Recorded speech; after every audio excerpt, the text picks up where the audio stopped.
Cedro asked. Another rattly cough. A little bit of everything. A little bit of everything. Which probably meant he took money from anyone who was desperate enough to pay an old drunk for his services.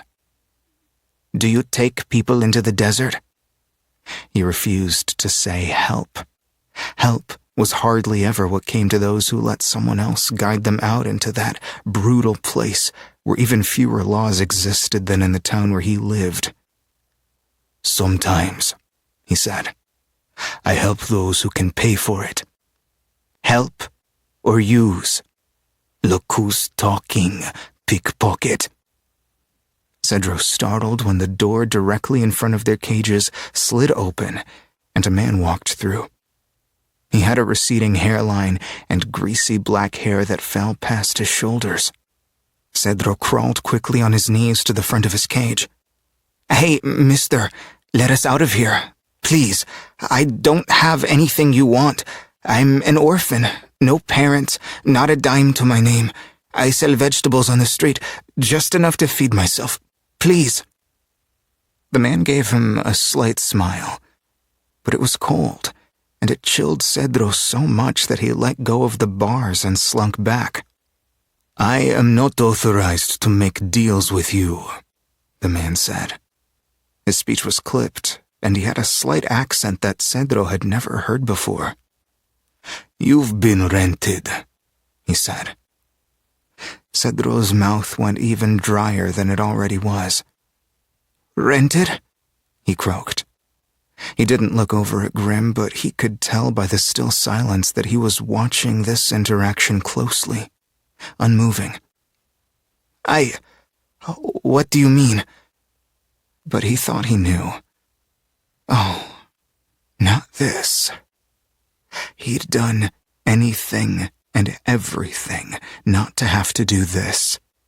He'd stolen vegetables from others almost as poor as him and sat in the hot sun hour after hour to sell them on the street for nothing but change. He'd slept in alleyways, covered in trash so no one spotted him. He'd rooted through garbage for food.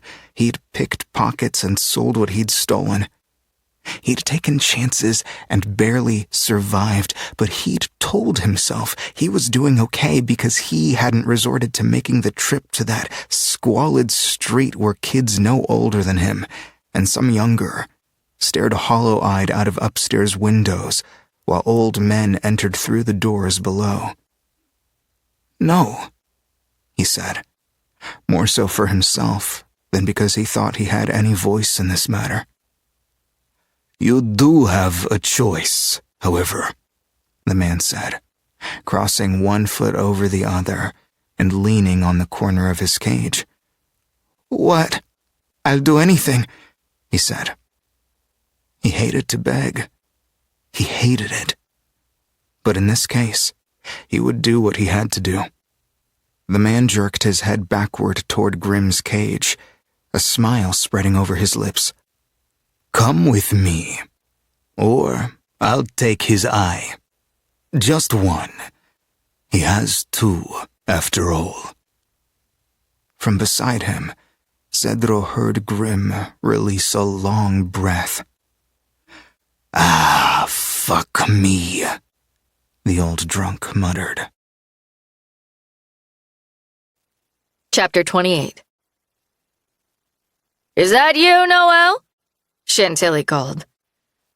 It's me, she said, stepping into the massive bedroom suite and closing the door behind her.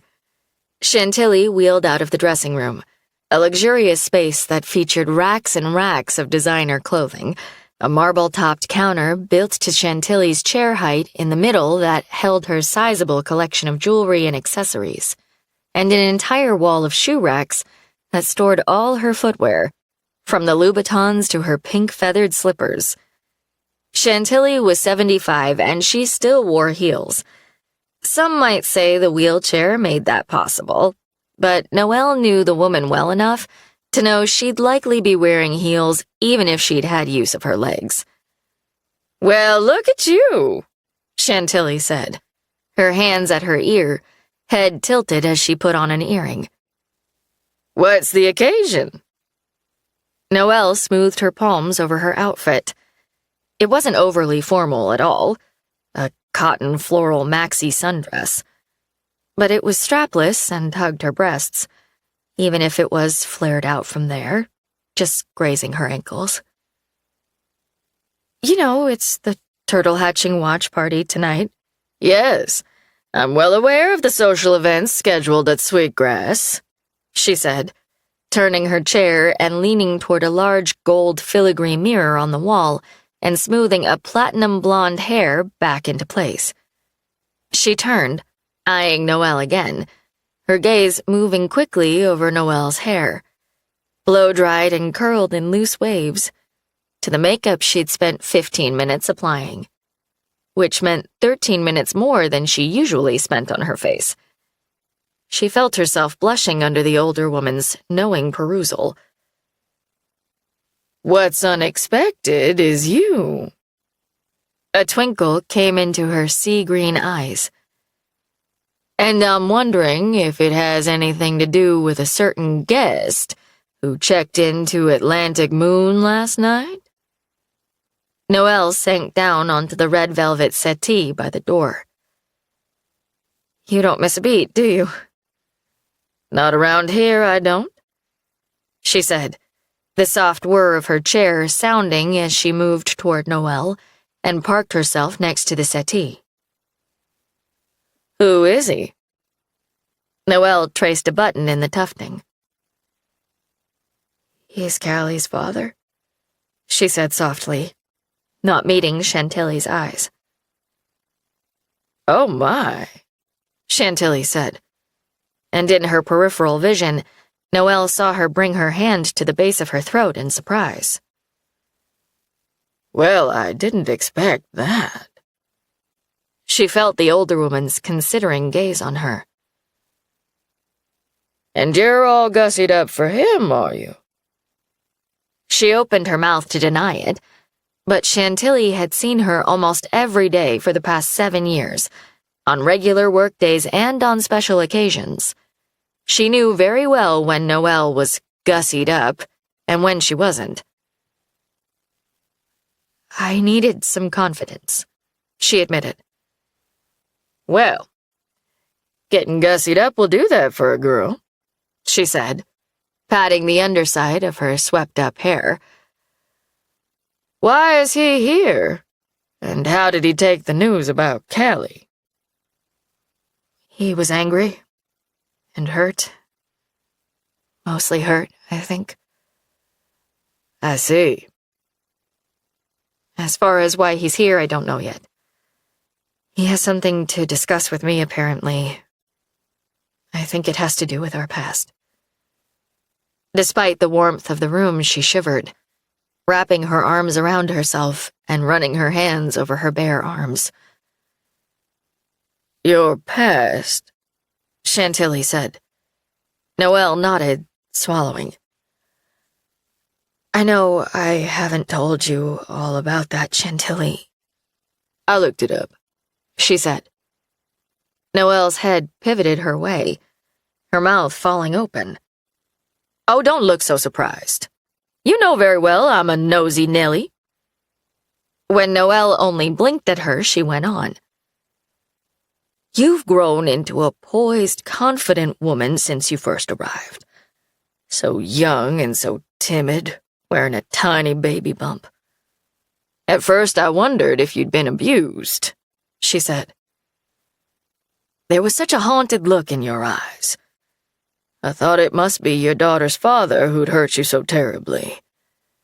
But then each time I mentioned him, though you were evasive and only told me he didn't know he had a child, your eyes filled with what I thought might be love.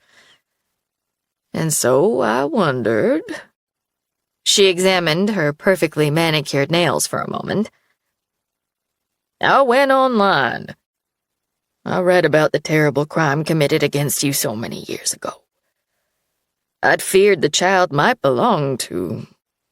She waved her hand around, as though the words were too terrible to utter aloud, and should instead be brushed away. one of the men who raped you. But the timing wasn't quite right. And so then I figured Callie's father was a man you met shortly afterward, when you were still recovering from what happened to you. Too traumatized to settle down with anyone. Too afraid to love. Am I close? Too afraid to love. Maybe. But she thought the more apt description was that she'd really been incapable of love.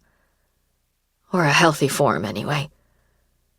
And more than that, she'd been especially incapable with Evan. She suddenly wanted to talk about all this with Tilly. She wanted to let her in on her fears and regrets, and she wanted to hear her words of wisdom. They'd been close for many years, but she realized suddenly that she'd also kept her at a certain arm's distance, believing that Tilly would view her differently if she knew what she'd survived. "Oh, Tilly," she sighed. "I'm sorry. I should have told you. At first I couldn't, and then it became so easy to pretend I was only this new version of myself. I wanted you to know her, not that traumatized victim who'd been running away." Chantilly reached out and put her hand over Noelle's, where it rested on the settee. "I understand the desire to run away, my darling. You know I do." Yes, Noelle did know that. Chantilly had often referred to her monster of a husband. It was an open secret that he had abused her terribly, causing the injury that had put her in a wheelchair before he died. She'd inherited the beautiful property that had once belonged to the Calhouns, and she had turned it into a picturesque vacation spot for families. She'd never had one of her own, but now she was surrounded by them. "But," Tilly said, patting her hand, "you ran from him as well, didn't you?" "I suppose," Noelle said, "in a manner of speaking. But he needed the distance, too. We discussed it and we agreed. Later, when I found out I was pregnant, I made the decision to stick with that agreement." "The terms had changed," Tilly noted. "Yes, they had. I was wrong, I guess." Tilly raised a perfectly arched brow. Noelle knew very well what it was in response to. "I guess." "Does he want to know his daughter?"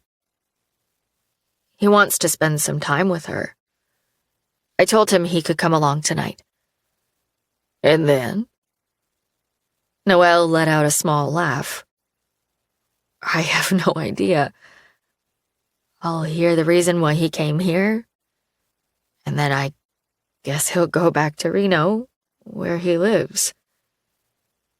"I see." There was a short pause, and Noelle looked at Chantilly to see that she was considering her as she tapped a nail to her lips. "This dress," she said, her gaze moving down Noelle's body. "Are you sure it's only to inspire confidence?" Noelle gave her a small eye roll, knowing what Chantilly was suggesting. "Yes. I mean, firstly, he's angry with me. Secondly, any connection we ever had is based on very unhealthy things. And as if that isn't enough, he might be with someone for all I know." It didn't exactly come up. "Ring?" she asked. Noelle let out another small laugh. This woman was ridiculous, but she was so thankful for her.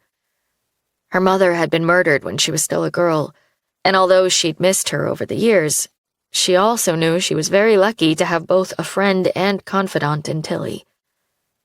A mother of sorts, but also a friend who she trusted implicitly.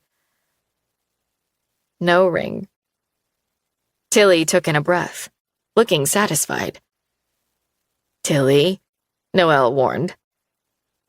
"Really, it's so much more complicated than that. Complicated doesn't even begin to cover it." She hummed. "Okay. Well, I'd like to say one more thing, if I might." She took Noelle's hand again, leaning forward slightly. "I'm so very, very sorry for what happened to you, my darling. But mostly I'm proud. What you did, escaping, recovering from something so deeply evil. You are the strongest person I've ever known. Find happiness." "I have found happiness." "Find more. Go after it with gusto in whatever way you are able. You did not crawl out of that cage to live a timid life." Chapter 29. Evan saw them immediately. The feminine figure he'd know anywhere, still even after all this time, holding the hand of the little girl. His little girl. The thought still made him dizzy. He'd spent the day attempting to organize his emotions, and he'd thought he had a handle on them. But one glance and the earthquake that had rolled under his feet when he'd first seen her was rumbling again, even if the magnitude was slightly less. It was dark on the beach, but the moon was high and bright, and starlight was scattered across the sky. Noelle turned as he approached, and though he couldn't quite make out her expression, he thought by the way she held her shoulders she might be nervous. Once he'd read her so well. Now? "Hi," he said. She gave him a small, close-lipped smile. "Hi, how are you?" "I'm fine. How are you?" "Good, thank you." There was an awkward pause, and then they both laughed, Evan running his hand through his hair. "Let's start again. Hey, Noelle." "Hey, Evan." She stepped aside to where Callie was looking in the other direction, out toward the ocean. "Callie, honey, you remember Evan, right?" Callie turned, giving him that same gap-toothed smile. "We met yesterday," she said. "Have you seen baby turtles hatch before?" "I haven't," Evan said, "but it sounds pretty cool." "It's very cool," Callie said. "Just wait." She took his hand in hers and led him the few steps to where they had a blanket spread out on the sand. Other people had spread out blankets as well, or were sitting in beach chairs. The soft murmur of conversation filled the air, muted by the sound of the waves hitting the shore and the crickets singing from the seagrass behind them. The weather was warm, but there was a breeze off the ocean, and Evan couldn't remember experiencing a more beautiful night. "They're why it's so dark down here, huh?" he asked Callie when they'd sat down, Noelle joining them and folding her legs to the side as she smoothed her dress. "Yes," she said, and he smiled at the way her missing tooth gave her a slight lisp. "When the babies hatch, they go toward the moon. That's how they make it to the ocean. But if there are other bright lights, they get all confused and turned around." "Ah," he said. "I've been confused and turned around before. I know how that feels." Callie giggled. "Me too. Once Miss Tilly brought me a swirly dress, and I twirled around so many times I didn't know where I was." Evan laughed. Noelle took a few water bottles from a small fabric cooler and handed one to him and one to Callie. "Miss Tilly is the owner, right? Chantilly?" "Yes, she owns all of Sweetgrass. She's the boss of everyone, and my second best friend after my mommy," Callie said. "Ah, she must be pretty great then." "She is. She rides in a wheelchair, and sometimes she sits me on her lap and we go super fast down the ramps." "Oh, Callie," Noelle laughed, but Evan heard the slight note of disapproval. He wondered if Noelle ever had to discipline Callie harshly. He supposed she did. Callie was a child, after all, and even the most well-behaved children were naughty on occasion.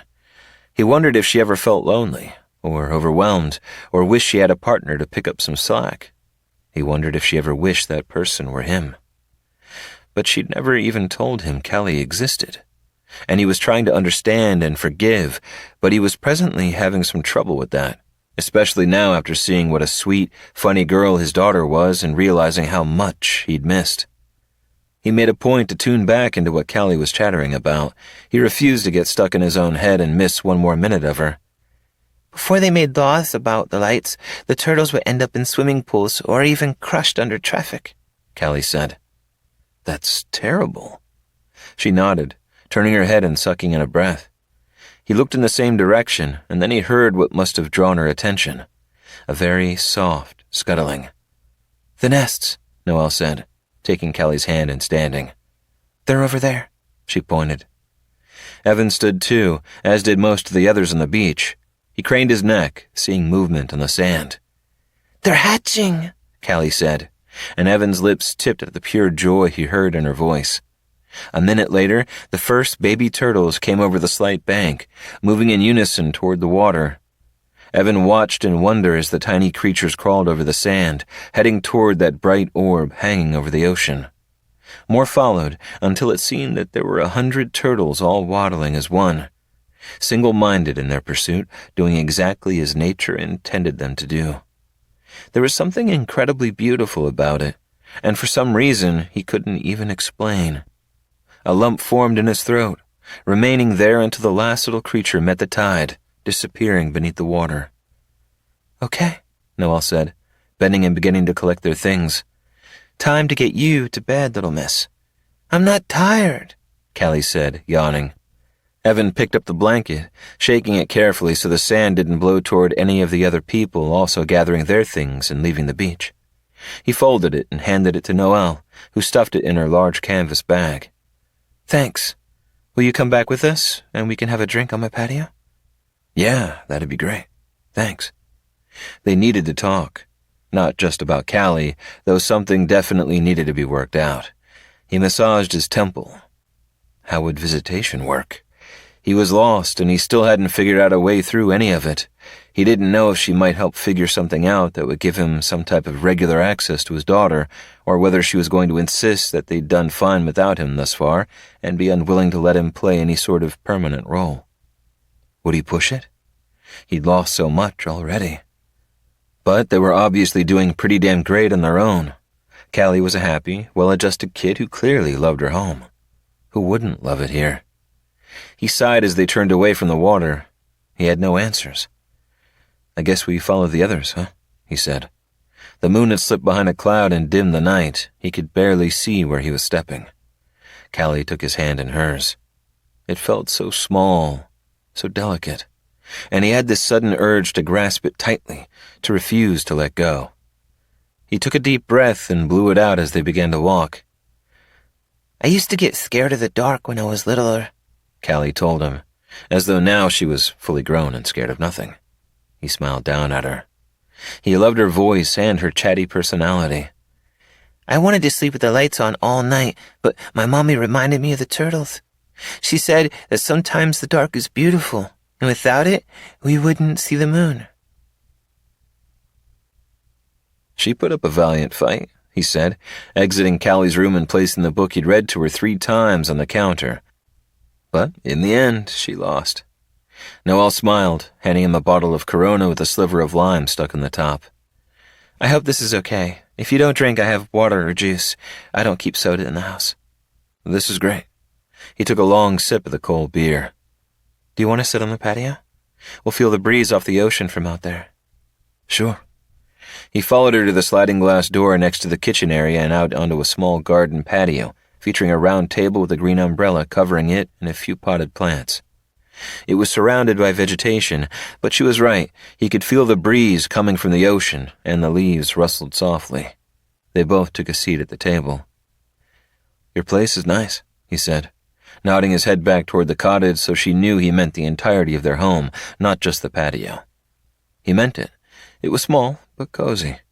Noelle had decorated it mostly in shades of white and various blues. What's your favorite color? The color of that Easter egg dye that comes in those little kits from the grocery store. Thanks, it's messy, she said on a laugh, but it's home. He smiled. She'd made a good one for their daughter. Everywhere he'd looked, there was evidence that Callie was central in Noelle's life. A scooter leaning against the house, next to the door, drawings covering the refrigerator, an organizer of children's craft supplies on the kitchen table, a wall full of photos of Noelle and Callie and some other people he didn't know. All this time, she'd existed, and he'd never even known. That seemed so odd to him, like he should have been able to sense her somehow from across the country. A little girl standing by the ocean, a smile the same as his. "Thank you," he said. She tilted her head, giving him a confused look. "For what?" "For keeping her. You must have thought about other options." She blinked at him, turning her head and looking out to the swaying leaves. He could see that she understood exactly what he meant. "I did, for at least a moment," she finally said. "But not much longer than that." She turned her gaze back to him, her brow dipping as though she was measuring her words. "When we were locked in those cages, I fought so hard to get free, to live. That instinct, to clutch at life, to hold on, is so strong in all of us." She brought her hand to her stomach, as though remembering the tiny life that had once fluttered there, delicate, vulnerable. "That instinct must be there from the beginning, I imagine." She smiled softly. "Like the turtles. An inborn instinct to survive, to head toward the light. Not everyone knows that, I guess, but we do." Her gaze washed over his face. He felt caught, unable to move until she looked away, back out into the night. "And so for me, just considering ending a life when I'd battled so hard for my own, I couldn't, Evan. To do so seemed to me like the most terrible of hypocrisies." His heart jolted. He hadn't expected that. He'd thought that now he had more control over himself when it came to her. He'd thought he was angry, and he was, sort of. "That makes sense," he said. "To me it makes perfect sense." Their eyes met, and she gave the smallest of nods, the confirmation that yes, they both understood things that no one else might, at least not in such a personal way. Their decisions, all of them, were based on things other people couldn't possibly imagine. Evan watched her as she again gazed out to the night, realizing that she was just as incredible as he'd remembered her to be. It was an epiphany, because for so long he'd connected that feeling to the trauma bond Professor Vitucci had put into words for him. He doubted his own emotions surrounding Noelle. He'd believed them to be overblown and untrustworthy. And perhaps in some way or another, that was true. But his opinion of her hadn't been based solely on what they'd experienced together, because that no longer controlled him, and he still felt the same. "And now, of course," she went on, her lips curving tenderly, "I couldn't imagine the world without her. What a terrible tragedy that would be." "She's wonderful," he agreed. "She is. Beautiful. That too." They were both silent for a moment before Noelle spoke. "Evan, I know you might want to discuss making plans regarding Callie. Maybe visiting her or, well," she sighed. She was as lost as him. They'd been lost together before, and they'd helped each other through it. Maybe they could again, now that they both had clearer sight. The vestiges of his anger drained away. She hadn't been right to keep Callie from him, but he also understood why she had. Maybe if he'd been in her shoes, he'd have done the same. At first, after they'd parted, he remembered wondering if she would call him or email him. He wanted it. God, he did, and yet, at the same time, whenever he opened his inbox and realized she hadn't, he breathed a small breath of relief.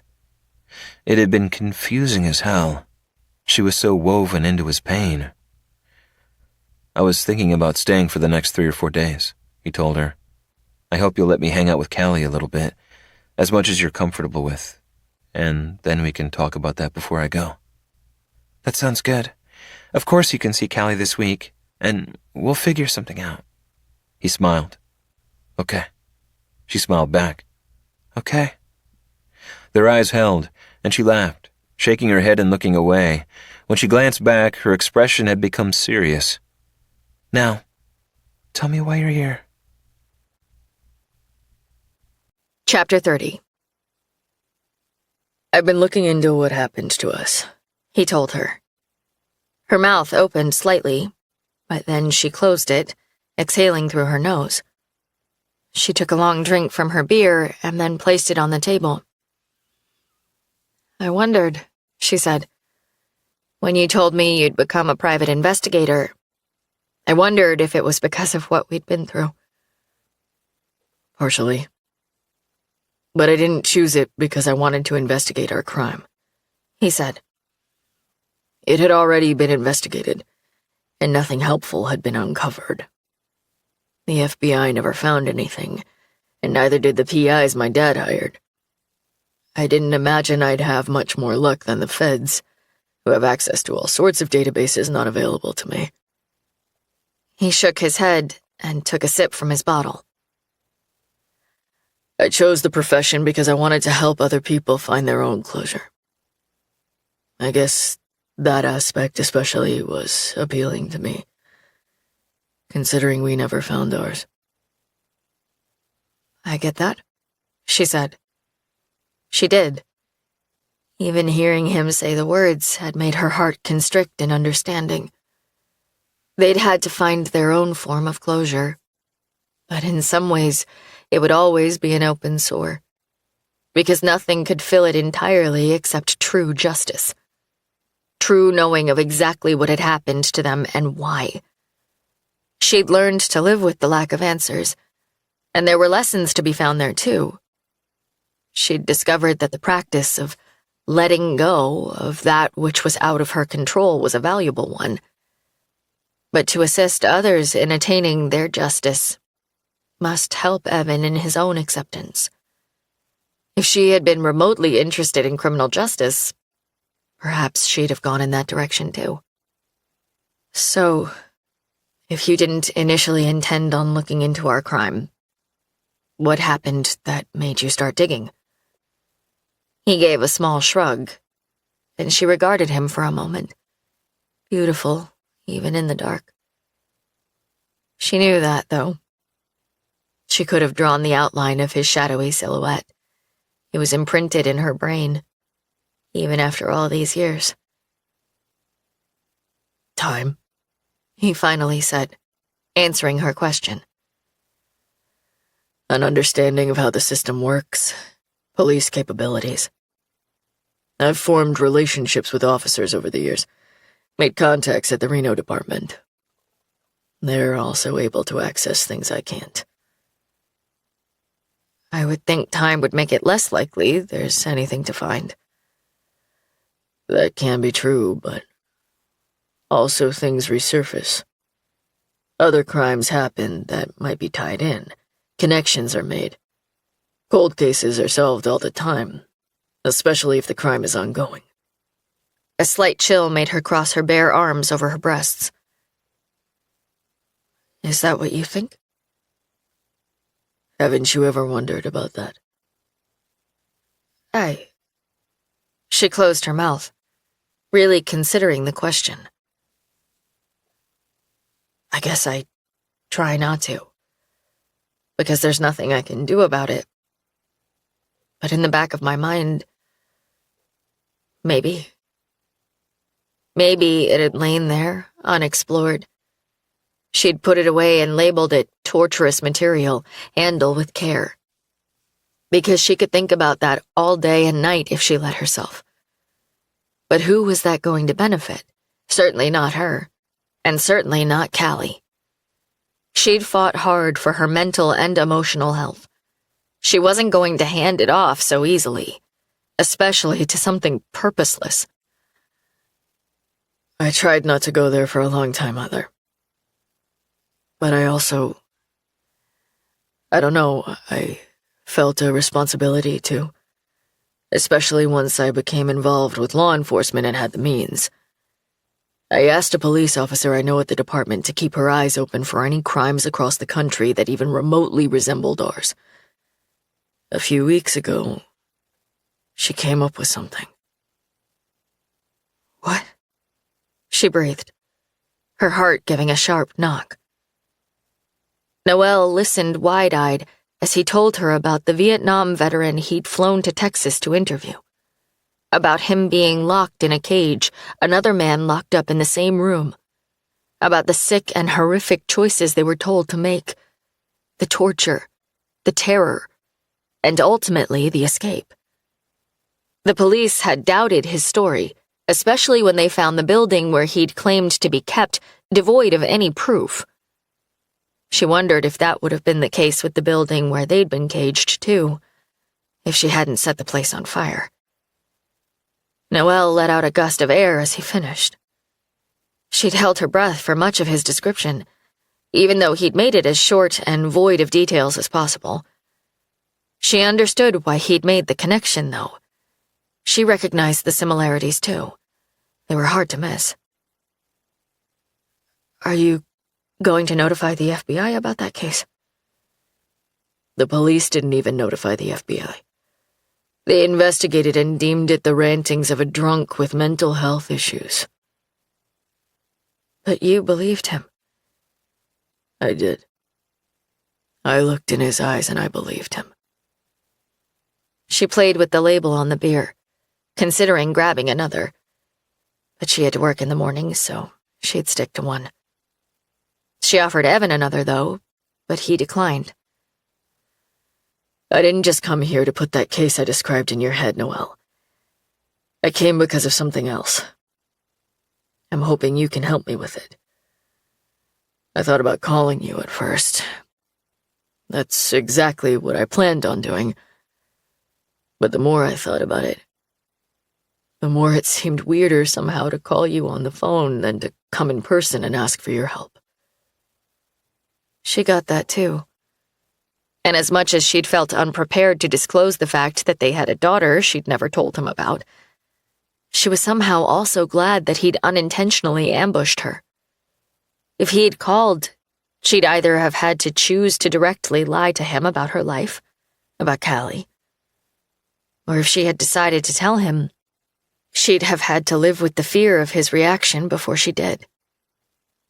No. It was better that he'd surprised her. She hadn't feared it, because it had been sprung on her. And he was still here, still asking for her help, even after realizing he'd been denied his child for over 6 years. What do you need help with? I've always come back to the fact that we knew each other. We have a connection through our fathers. I can't believe that wasn't known by whoever abducted us. She nodded. They'd talked about that way back when, before their escape. Before we learned to speak in code. I agree, she said. Didn't we wonder if it was what made things more interesting? Yes, he said. But if we were chosen purposefully for that connection, then someone knew about it. Right. This all sounded familiar. They'd picked all these possibilities apart long ago. We have no proof of any of that, just our suspicions, she said. I looked into your father. Her gaze shot to him, and she saw that he was watching her. My dad. My dad is dead. She heard the resentment in her tone and took in a breath, letting it out slowly. It's not because I suspected him of wrongdoing. I just thought knowing more about him might trigger something I already knew about my own father. Maybe I could even make more of a connection. And I asked that contact at the Reno PD to pull anything on him she found interesting. Noelle shifted in her seat. She felt irrationally bitter and worked to tamp that down.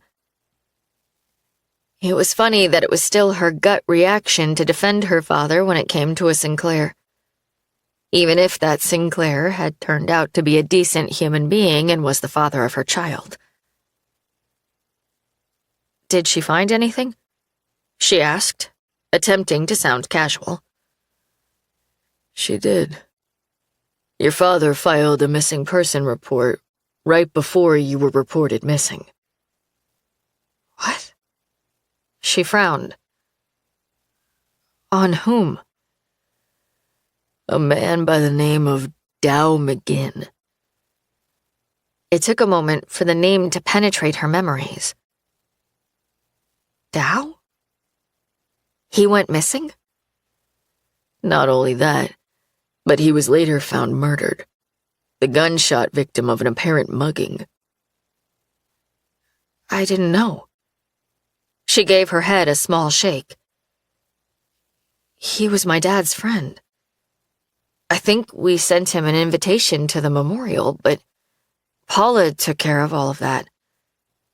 If the invite got returned, she probably just tossed it. Or if she asked me, which I don't remember, I probably figured he'd moved or his shop went out of business. The guy wasn't necessarily the most stable person.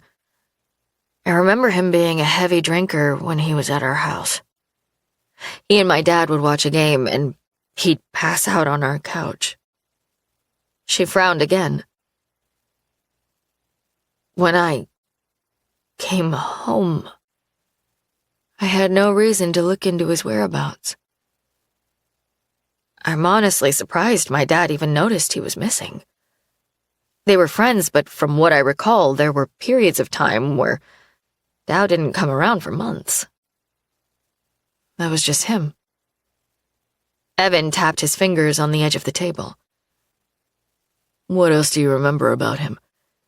He owned a computer repair shop, right? She nodded, casting her mind back. It had been so long since she'd seen Dow again, or any of her father's old friends. Mostly tradesmen who often worked together on jobs or recommended each other to those looking to have work done. She'd barely remembered his name when Evan said it, or that he existed at all. He was a nice enough guy, but he was her dad's friend. She hadn't missed his presence in her life. Yeah, he did work with computers. She remembered something. He might have been into some low-level hacking, she said. I think I remember hearing him brag that he'd changed the amount he paid for his electric bill or something. I remember wondering if he could change my math grade in the school computer. Evan tilted his head, running his hand over his jaw. Hacking the electric company. That doesn't sound low level. No, maybe not. They sat there for another minute, Evan's tapping becoming quicker, as though keeping tempo with his speeding thoughts. Computer hacking, he repeated. Noelle, you do realize that if we were being watched, there'd have to be a person or people on the other side of a screen. She stared at him in the low light. Are you suggesting that Dow had something to do with what happened to us? I have no evidence of that. But it's odd, right? She massaged her head. Maybe not. It was all too much. I don't know what to think.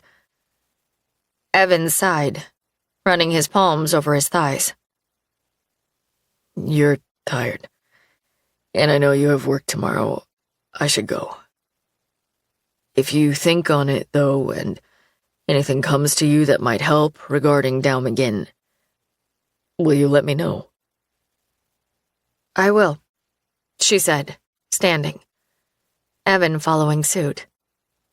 She grabbed the empty bottles, and they went into the house. She set the bottles on the counter, and they walked toward the front door. Evan glanced toward Callie's room as they passed the hallway. When they got to the door, he turned toward her. Will you let me know? She nodded. I'll call and let you know her schedule tomorrow to see what works. She loves to go on bike rides, especially if it involves ice cream. She smiled, feeling sort of awkward and shy for some reason. Maybe you'd like to take her on one. Sweetgrass rents bikes. I could have one delivered to you. I'd love that, he said, the words spilling out quickly as though he was eager to cement the plans before she withdrew them. She wasn't going to do that, though. Now that he knew about his daughter, she wasn't going to keep her from him. Great. Have a good night, Evan. She pulled the door open, and he stepped through, turning again. Thanks for tonight, he said. Not just for letting me tag along, spend time with you and Callie, but for listening to what I had to say about my own investigation. I know it's not easy dredging all that up. You could have refused to talk about it. She leaned her head against the side of the door. It's not easy, she admitted. But if there's something I can help with, I will. Just be careful, Evan, about getting dragged back under. He nodded, understanding in his expression.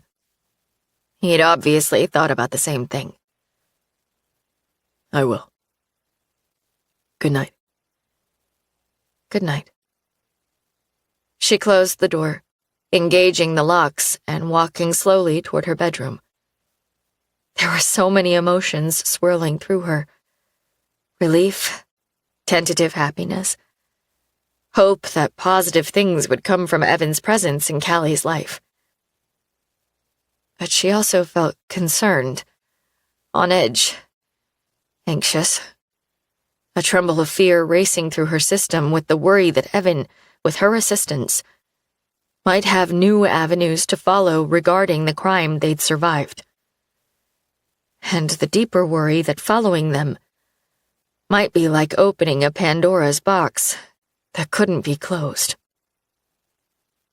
A couple of days later, Noelle stood at the window, watching as Callie sprinted down the beach, her red sundress flying out behind her, arms raised as the kite she was holding rose high into the sky. Evan ran next to her, jogging leisurely but easily keeping pace, his head raised to the sky as well. She couldn't hear them from where she was, but she could tell they were laughing, and it made her smile. He's a natural, it seems, Chantilly said, the whir of her wheelchair announcing her presence even before she spoke. He is, she said. A natural father. It made her happy, and it made her ashamed. He'd accused her of robbing him, and she had. But she'd robbed Callie, too. She saw that now. Hindsight is 20/20, my love, Chantilly said. Noelle glanced at her, her platinum updo as shiny and elegant as always, makeup flawless, her silvery blue pantsuit perfectly pressed. She was a vision, and Noelle was often startled by her loveliness. She'd come to expect it. There was something about her that simply glowed. Noelle had remarked on it once, and the old woman had told her that if she glowed, it was because she was living her second chance. The life she'd never dreamed she'd have, and it made her shine from the inside. Noelle had thought about that later, and realized that she was living her second chance too. But she didn't glow. Not like Chantilly. Because you were given no closure, a small voice whispered. And because of it, you haven't ever truly left it in the past. It casts a shadow. Not so much that you haven't moved on, not so much that you haven't found peace. But it's there, and it dulls your light, even a little. Okay, but what was she supposed to do about that? She'd formed her life around that unfortunate fact because there was nothing she could do. Not then, but now. Noelle sighed. Yes, she agreed. I can see clearly that I should have told him about Callie. But he's here now, and he seems to have forgiven me. Or at least, he's willing to put his resentment aside. He wants to have a relationship with her. Are you going to tell her he's her father? Yes. Yes, when the time is right. He'd been in South Carolina for 3 days, and Noelle could already see the bond they were forming. Of course, Callie was an open-hearted girl who loved easily. But she and Evan clicked in a way she hadn't seen Callie click with anyone else. Perhaps she recognized herself in him. Maybe their shared DNA called to them both. The same shared DNA that Leonard Sinclair had passed on. But she refused to think about that, about him. He started a new investigation of the crime we survived together, she said. Oh, I see. Is there still something to investigate? He seems to think so. Callie stretched her arms high. The kite caught in a gust of wind, and Evan reached over, taking the strings from her and commandeering the swooping fabric. He ran in a wide circle, obviously pretending to be the one controlled by the kite, and Callie fell to the ground. Her head tilted back as she clutched her stomach in fits of joyful giggles. Noelle couldn't hear them, but she could feel them between her own ribs, like the phantom kicks she'd felt even after Callie had vacated her body. She breathed out a laugh. What are you going to do? When she glanced at Chantilly, she saw that the old woman was watching Evan and Callie frolic on the beach, and she too was smiling. I don't know, Noelle said. His investigation led to questions about one of my father's friends. And I just keep thinking about the planners my dad always used. Planners? Yes, you know, the 3-ring calendar books. He always had one. Even when he got a cell phone, he liked to write things down. It's where he kept all the information about his scheduled jobs, appointments, etc. He even used it as a diary sometimes, you know, writing notes or memories in the margins. I packed all his stuff away in storage before I sold his house. There had been no money to pocket from the sale. She'd been lucky the housing market was good and she could pay off the second mortgage. But she'd kept those planners, among other things that were valuable to her. And I keep wondering if that planner might, I don't know, offer something small. Or maybe it'd just be painful and heartbreaking to read through the things her father was doing in his final days. Painful and unnecessary. Maybe it's time you clean that storage container out anyway, Chantilly said. The last time you took a few days off was to deliver a baby. You haven't taken a vacation in 7 years, she scolded. This is a vacation. She turned slightly, sweeping her arm around the beautifully elegant room with a view of the ocean to the beach itself. Sun sitting high in the sky where her daughter gleefully flew a kite. I'm glad you think so. But Noelle, darling, perhaps it's time that you go put your father to rest completely. Clean out his things and say goodbye. For real this time. And if there's any chance, even the smallest one, of finding something that will help solve your crime, you must. Otherwise, they might still be out there, putting people in the same cage you once inhabited. Chantilly's words hit Noelle like a cold gust of air, and she shivered. That was the difference, perhaps, between those who were able to find their shine without also being given closure. They were able to move on because they didn't have to worry for the unknown souls out there who might be similarly victimized because no one had ever been brought to justice. And now Evan was presenting her with an opportunity to do her part in turning over every last stone. How could she refuse if she ever hoped to truly shine? She leaned down and wrapped her arms around Tilly, kissing her on her velvety cheek, breathing in the lovely scent of Chanel No. 9. "I love you," she said. "I love you too, darling girl." An hour later, when she stepped onto the sand, she bent, removing her sandals, and carried them in her hand as she walked toward where Evan was standing, watching Callie with the kite nearby. The wind had died down now, and Callie controlled the kite easily, her neck bent back as she watched it glide through the air.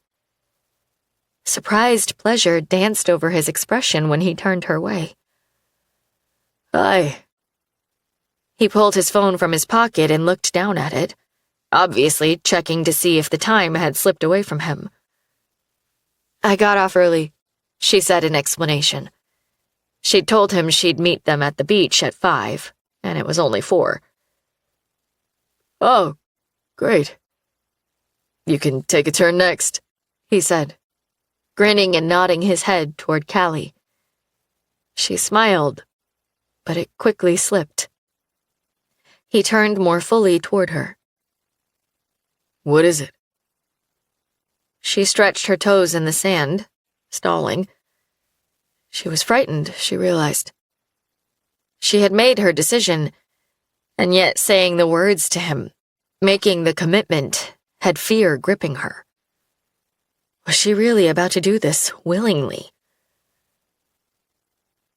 "Paula's coming to stay with Callie for a couple of weeks," she said. "Paula?" He looked confused. She bobbed her head. "You remember Paula, right?" "Yes, of course." Paula is a children's book editor, so she can work from anywhere. 2 weeks. That's all I have. I put my father's belongings in a storage locker when I sold his house. He was good at recording things. Sort of obsessive about it, actually. And, well, I made my reservations. I'm going to come with you. To Reno. Back to Reno. Evan's brows lifted in surprise. Wow, that's great. Thank you. Thank you, Noelle." She gave a decisive nod. She hadn't mentioned the fact that Paula had been more than willing to stay with Callie, but had expressed hesitation about Noelle spending time with Evan for any reason, much less to delve into the past. Noelle was nervous too, but she also felt an inexplicable resolve. It was time to lay the past to rest, at least as far as she was able. Chapter 31. Grim waited, breath halted, as the kid decided the fate of his eye. Grim had often received compliments about his eyes. His wife told him they were what she first noticed about him. If there was anything about him that was considered attractive, even now, he thought he could say somewhat objectively that it was his eyes. Interesting that the twinge of fear at how they might go about removing said eye also carried with it a measure of vanity. He almost laughed. The things you could learn about yourself under circumstances you never imagined. The kid was staring at him, his eyes wide with fear, but his expression was also somewhat lax, like he was either in shock or seeing something in his mind's eye. The bloody extraction of Grim's eyeball, most likely. "I'll go with you," the kid said softly, turning his gaze to the greasy-looking man wearing black jeans and a leather jacket that was cut like a blazer. "What the hell?" Grim pulled himself up, leaning forward, his nose through the bars. The man used a key to open the lock on the top of Cedro's cage and then lowered the door on the front. He stood back so Cedro could exit, a taser held at his side. "Wait!" Grim called as the kid started following the man out the open door. "Wait!" he called again. But the man ignored him. Clearly, it wasn't Grimm's choice whether he kept his eye or not. It had been Cedro's, and he'd made it. "Why?" "Stupid kid," he muttered as the door shut. Grimm slid back down to the floor of his cage. He still felt like hell, but better than he had since he'd woken in the dark, begging like an animal. He hadn't begged for his life. He'd begged for some alcohol. Of course, he hadn't gotten any, and his body had rebelled. He'd thought he'd die a time or two, and hoped he would. That was surely coming, only he figured now it was going to be even more painful than it would have been if he died of the DTs. Just my fucking luck. Grimm had heard about something like this from the men who dealt in drugs and humans crossing the border. Word was, there was some kind of game being played by rich elites who got their rocks off doing sick shit to caged humans. Humans who'd never be missed. Throwaways, like the kid. Like you. Nobodies who have nobody. The smugglers and traffickers, the cartels, all wanted a piece of it, obviously. Where there was money, there was always the desire, at least by some, to partake. But from what Grimm had heard, this game was more exclusive than the likes of even the biggest drug kingpin. Grimm had only half listened to the murmurings. Even for someone like him, who had seen depravity the likes of which most people didn't think existed, he thought the stories about this game were overblown and unlikely. Apparently, he'd been wrong. Or maybe he'd been too drunk too often over the past few years to pay attention like he should have. He ran a hand over his gnarled beard. He could smell the vomit stuck to it, and it made him want to vomit again. If he hadn't needed to drink the water he'd been given so badly, he would have used at least some of it to clean himself up. God damn it, what was happening to the kid right that second? The kid. Cedro. The one who'd stolen his locket. He'd seen him around town. He looked like a dirty little urchin, even if he was a teenager. But the boy was quick and stealthy, Grimm would give him that. It hadn't been hard to steal from Grimm himself, as he'd been 3 sheets to the wind when the kid had taken his locket. But he'd watched him swipe things off others, and he was good. Good enough that he hadn't been dragged over to Calle Miguel and turned into a prostitute, or killed for the organs inside his body that many considered the most valuable part of him. Yet. Though this might be part of that, or worse. So apparently, their luck had run out. He didn't care personally, much. After all, he'd been killing himself slowly. This would get it over with in a hurry, even if there was some pain in the process. But he was surprised to find that he cared about the kid dying this way. He'd thought he was beyond caring about anyone or anything. It felt like hours before the boy came back. Grimm had allowed himself to drift off. Sleeping was the only time he wasn't actively suffering, and he knew his body needed it if he was going to get through the last part of this detox he'd been forced to endure. He sat up as the kid was pushed back into his cage, coming to sit against the bars as he stared stoically ahead, expression blank. He'd seen that look before. Too many times to count. He'd also seen those unmistakable hand-sized bruises on the jaws of young boys, the split lips from being forced apart. Fuck. I could have lived without an eye, he said. Shut up. Make me. Cedro's gaze whipped in his direction, a small spark lighting in his eyes. Grimm let out a slow breath. Okay, not gone, just temporarily extinguished. Why'd you do it? Grimm asked. You shouldn't have. The kid was silent for so long Grimm thought he was going to ignore him. Finally, he asked, The day you shot that dog, you said something over her, like a prayer or something. What did you say? Grimm paused. He hardly remembered that day, but he probed his memory. He owed the kid at least that.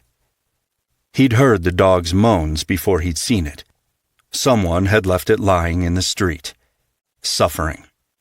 He knelt down next to it and stroked its fur, and I said the prayer of St. Michael. Cedro let out a slow breath as though he was relieved in some way, as though Grimm's answer had satisfied two questions instead of the one he'd asked out loud. My mother used to say that prayer, he told Grimm. Ah, his mother. Was that why he'd sacrificed himself to save Grimm's eye? Because he thought he'd heard him say the same prayer his mother had once said? Grimm didn't pretend to understand that. Nothing about this horror show made sense. You know you're gonna get yourself killed if you keep stealing from dangerous men, he said, as much to change the subject as to needle the kid a little so he'd produce some bluster. He'd need to know it was still possible. The only men with wealth are the dangerous ones, Cedro told him, lifting his chin. What choice do I have? Grimm shrugged. True enough. There were no tourists in their town. The regular folk were dirt poor. He wouldn't argue the point because the kid was right. Your English is good, he noted. My mother taught me and my brother, he said. She wanted us to go to the USA. Grimm turned at the clanking sound that indicated the roll and cup of water were arriving. He moved to the back of his cage. He was so fucking thirsty. The small door in the wall opened, and he reached for the food and the water. He saw Cedro doing the same next to him. Grimm was surprised to see that his roll was on a tray this time, whereas before it had arrived on nothing. He pulled it forward, lifting the white napkin that sat next to the roll, his heart giving a jolt at what he saw lying beneath it. A paper poppy. The red-orange tissue delicate, the stem made of a pipe cleaner wrapped in green floral tape. He ran his finger along the stem, encountering a series of very small bumps. They almost felt like, I got some candies, Cedro said from next to him. Grimm looked over to see Cedro holding up 2 red and white striped peppermint candies in clear plastic wrappers. What the hell is this? He ran his fingers along the stem one more time. What do peppermints mean to you, Cedro? Grimm asked. Mean to me? Yeah. Cedro looked confused. My dad used to bring them home sometimes, he said. His dad. Okay. Why do you ask? What does that flower mean to you? He pointed at what had been delivered to Grimm. Nothing, he said. Just something pretty, I guess. He bent the stem around one of the upper bars decorating his cage. He didn't tell Cedro that Poppy had been his nickname for his daughter, and someone wanted him to think about her. Someone was sending a message. Why? And who? Chapter 32. The door to the storage locker let out a high-pitched squeal as it rolled upward, revealing the contents Noelle had hastily unloaded with Paula and Paula's parents 8 years before. She took a deep breath of the still night air before stepping into the small, musty space piled with furniture and boxes. Where should we start? Evan asked from behind her. She dragged a finger over a cardboard box, disturbing the layers of dust. She'd considered telling Evan she wanted to do this alone, but when she really thought about it, she realized she didn't want to do this alone. She wanted him with her. Once, she'd all but been turned inside out in his presence. He knew the all of her, and vice versa. It seemed that comfort level hadn't quite faded as much as she'd imagined, because she found she wasn't the least bit concerned with showing her emotions in front of him. It felt like second nature. Interesting. Slightly concerning. But true. His organizer would have been with the things I cleaned out from his bedside table. Most of the boxes are labeled. He hadn't had an office, nor had he needed one. His equipment and tools had been stored in his truck. Paula had very kindly listed those things for sale, including his vehicle, and sent her a check from the proceeds. She'd used the money to pay off the last of her father's bills, and the rest to fund her relocation to South Carolina. The other more personal items, including some furniture, Noelle had moved here, intending to go through it all one day, possibly keeping some of the pieces that reminded her of her mother. That had never happened, and she'd instead continued to make the $79 a month payment that kept her from being where she was right that second. It hurt, being surrounded by these things. Memories came hard and fast as she glanced around at the recliner her dad had fallen asleep in so many nights, now covered in a sheet, to the box labeled dishes that she knew contained the blue and white flowered set her mother had picked out and she had eaten on all her childhood. There were photos here, too. Her parents' wedding album, school pictures of her through the years. It was odd, because things didn't hold people inside them, but in a way, they also did. Because Noelle didn't think she'd have had a flash of her mother's tender smile, or the sleeveless yellow top she'd worn as she'd placed a bandage on her knee, if she hadn't glimpsed the old pink scooter her dad had kept in the garage, even after Noelle was far too big for it. Objects conjured memories, and that was a gift, she supposed. But also sadness. Not only because of the stirred emotion, but because she wondered how many items she'd tossed that carried the ability to evoke a memory that now she could never get back. Letting go was painful.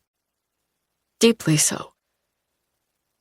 How many times had Paula offered to clear this space out for her, to toss the contents or donate it or whatever Noelle wanted? But Noelle had consistently said no. It was in another state and inaccessible to her unless she boarded a plane to get to it. But still, she never could bring herself to imagine it gone. She suddenly understood why people were hoarders. Those who had lost so much already were scared to death of losing more. And so they held on, no matter the terrible clutter and filth it created. But she wasn't here to diagnose the reason for other people's mental health disorders, and she needed to stop her mind from wandering so far and wide. She was on a mission. Evan was crouched behind a pile of boxes, craning his neck as he looked for the place where she'd jotted a note about the contents with a Sharpie. "It looks like this is all kitchen stuff," he said. "Even though the bed is over here." He nodded to the wooden headboard leaning against the wall. She looked at the boxes he was shifting around. The tape had peeled off the tops and was hanging loosely so that a few of them were gaping open. She frowned, glad they were kitchen items and not things that couldn't be cleaned or that bugs or moisture might ruin, like journal paper. She looked around, trying to remember unloading these items from Paula's dad's truck. She pressed her lips together, casting her mind back before walking to two boxes piled one on top of the other. She leaned around them. "Here," she said, picking up the box on top and setting it on the floor, and then leaning down and picking up the one beneath it. A cloud of dust wafted into the air, and she coughed as she averted her head. She turned toward Evan, and he took it from her. It was heavy, and she knew that was because there were books inside. But his papers should be in there too, including his collection of organizers. He'd kept them all, years' worth. "Check inside," she said. "Make sure that's the right one." Evan took his keys from his pocket, using one to slice down the middle of the tape, and then Noelle stepped forward, opening the flaps to peer inside. Yes. Just as she'd thought, there was his collection of organizers, her mother's books piled just beneath them. "That's it," she breathed, and she could hear the emotion in her voice. She hadn't tried to hide it. "Are you okay?" She nodded. "Yes. Let's get that back to the hotel and we can go through it there." Evan hefted the box up and then gave her a tilt of his chin.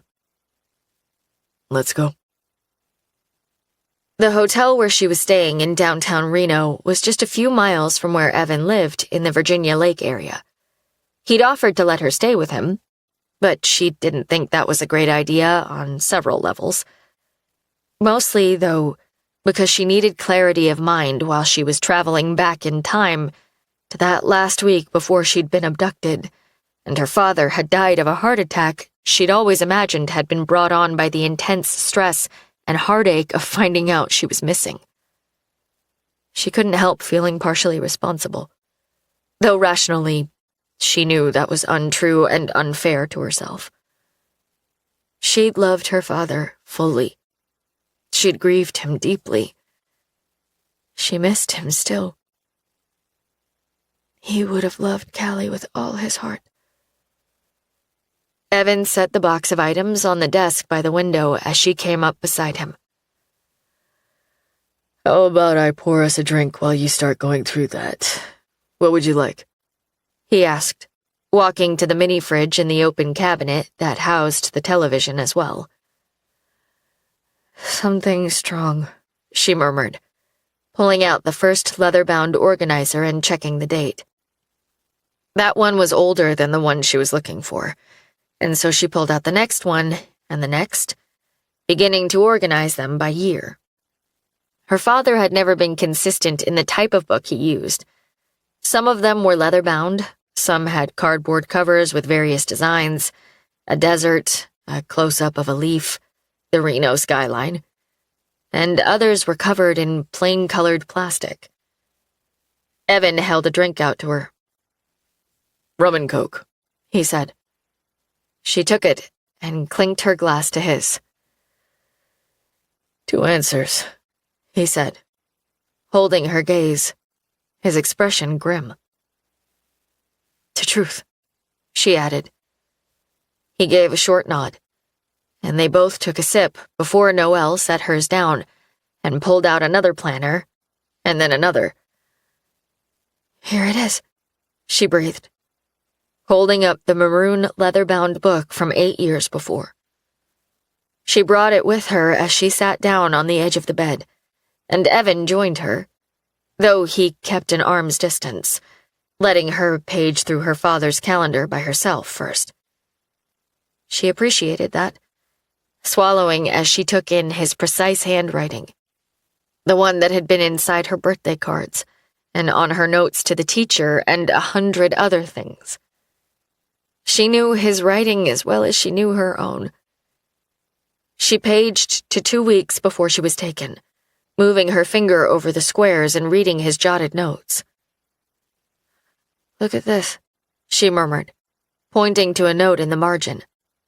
Evan leaned in.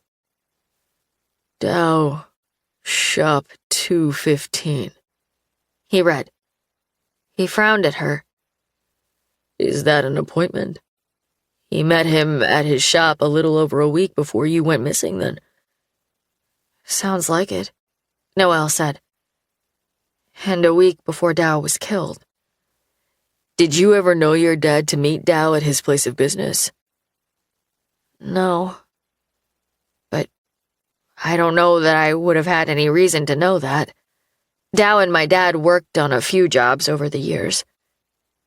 I do know that once my dad installed some big lighting system that involved computerization, and he consulted Dow on it. I don't remember where or who hired him. But I remember my dad was excited about the job. She remembered because it was one of the first times she'd seen his eyes light up over anything since her mom died. He seemed enthusiastic about the project, but she also remembered him saying it paid well, and they'd needed the money, desperately. They'd been buried under debt. The job had ended, and he'd gone back to mostly sulky and silent. But for a moment he'd been his old self. Yes, she remembered. She flipped backward, seeing the name of an insurance company and an arrow running through the days of that week. She thought he might have been installing the electric system in the new build of a regional office. They definitely wouldn't have required a computerized lighting system or anything out of the ordinary. So why meet with Dow at his shop? She had no guess. But it could have been any number of perfectly normal, uninteresting reasons that had nothing to do with anything relevant to them. Noelle paged forward through that week, past the meeting with Dow. Look, she breathed, her eyes going over her father's note at the bottom of the page. It looked atypically messy, as though his hand had been unsteady when he'd written it. Dow. Not a robbery. Murder? Police? Your father thought Dow was murdered, Evan said, lifting his head. She raised hers, too, taking in his worried expression. Yet, despite that, there was a tempered excitement shining in his eyes. They were on to something. But what?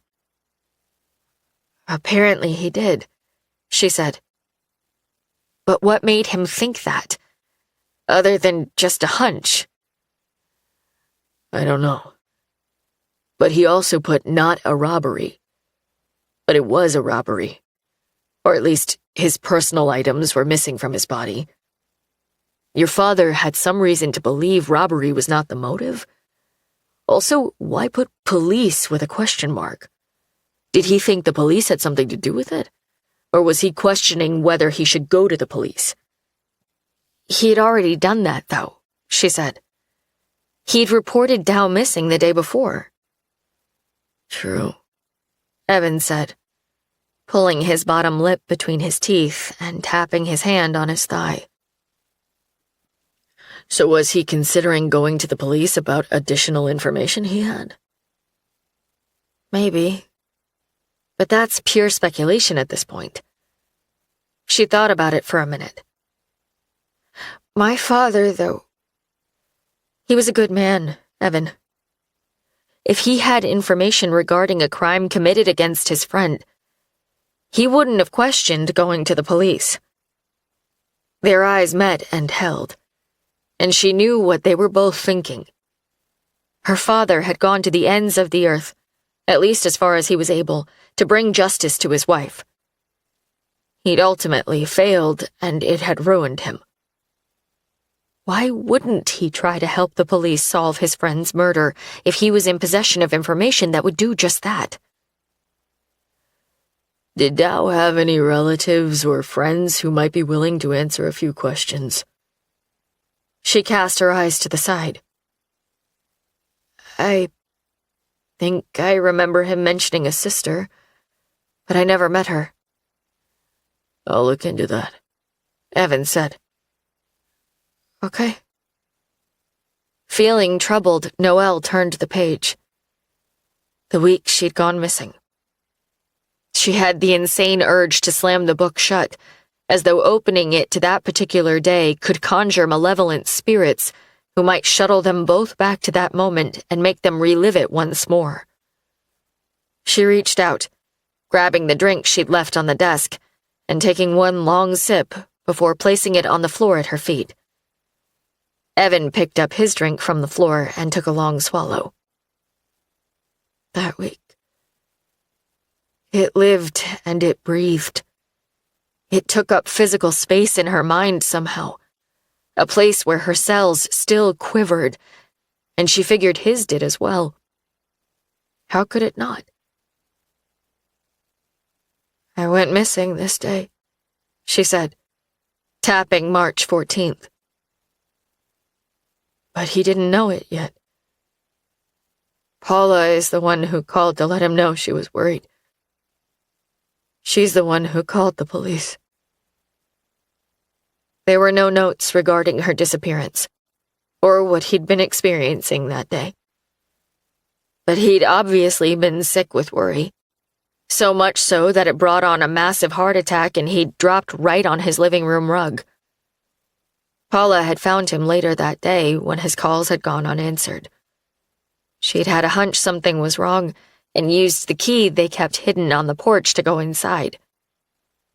He was already cold by that point. There was no chance of saving him.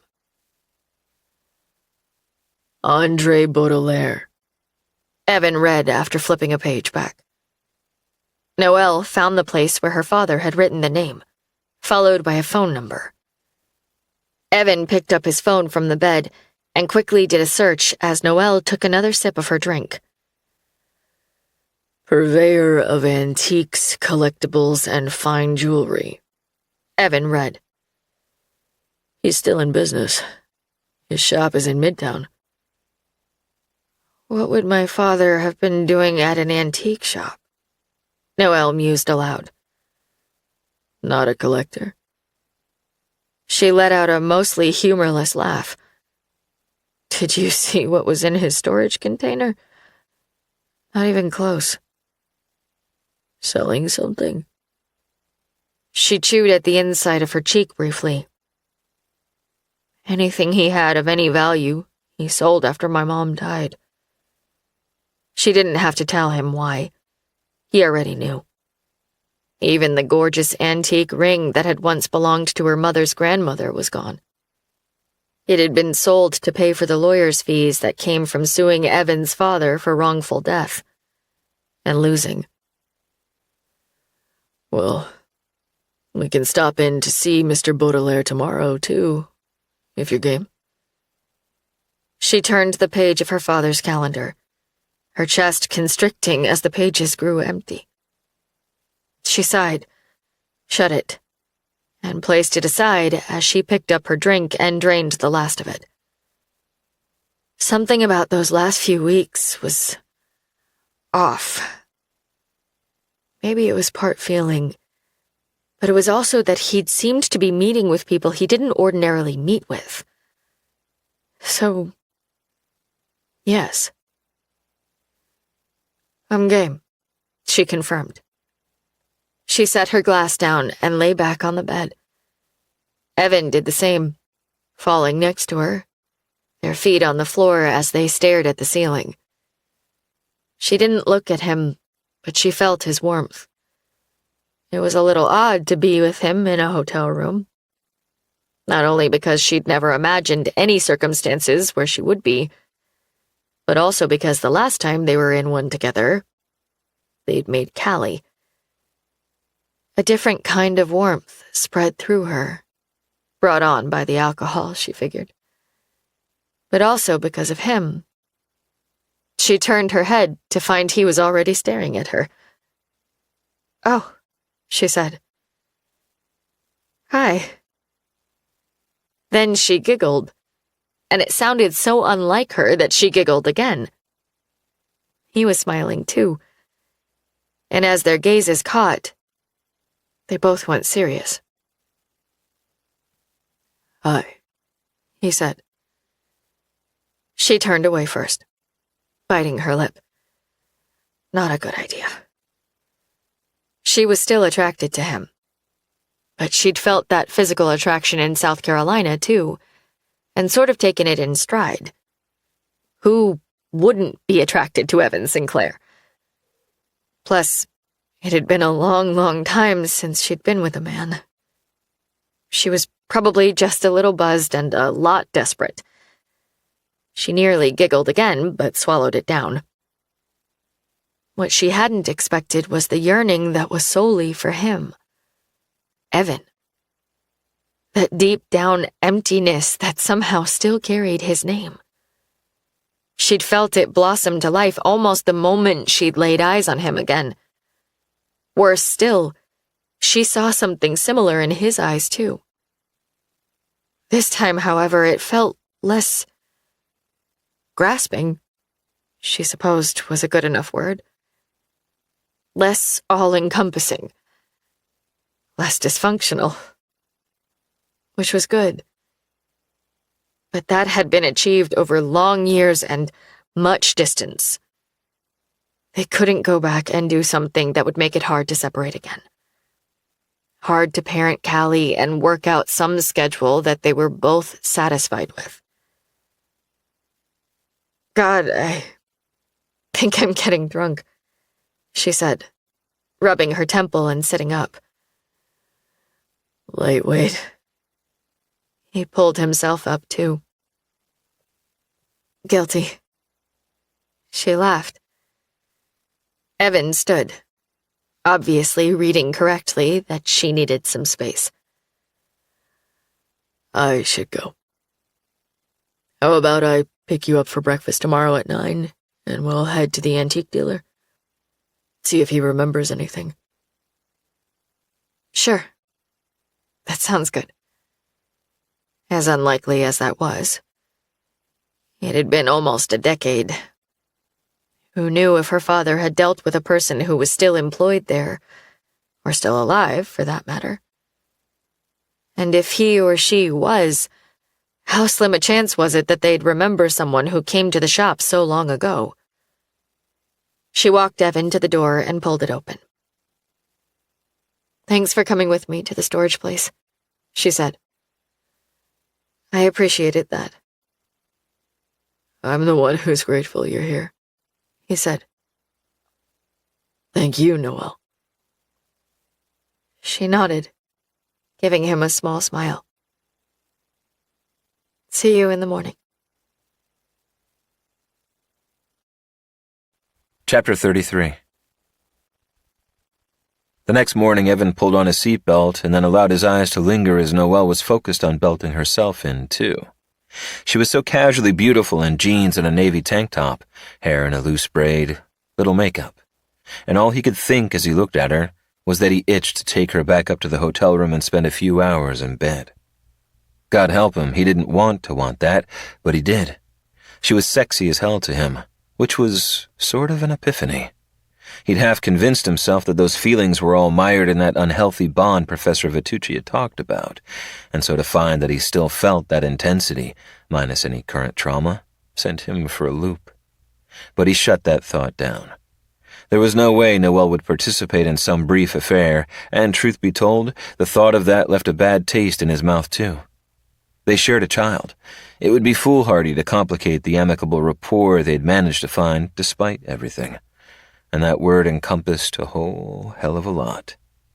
He'd watched her at breakfast as she'd spoken about Callie, telling him about their FaceTime call from the night before. Her whole face lit up when she talked about their daughter, and it made him smile. They were going to have to discuss what things would look like regarding Callie moving forward, and he was grateful Noelle seemed open to that. But for now, the leads they'd obtained from her father's notebook took priority. Not Callie. Not yet. She was safe and happy in South Carolina. And definitely not taking an afternoon to figure out whether they were still as combustible in bed as they'd once been. Not that she necessarily had any interest in that whatsoever. After all these years, they might have a small break. Maybe. And that was the focus here and the purpose of her trip. Do you have an office? Noelle asked when he'd pulled away from the curb, breaking him from his turbulent thoughts. Or do you work from home? I rent a space that's somewhat close to the shop we're going to. I used to work solely from home, but it's never a great idea to invite clients to the place you live, especially if they end up being disgruntled former clients. She laughed softly, turning his way. Have many of those? He shrugged, shooting her a smile. Not since I stopped dealing with cheating spouses. She laughed, but then gave a dramatic cringe. You used to stake out hotel rooms trying to get a money shot through the drapes?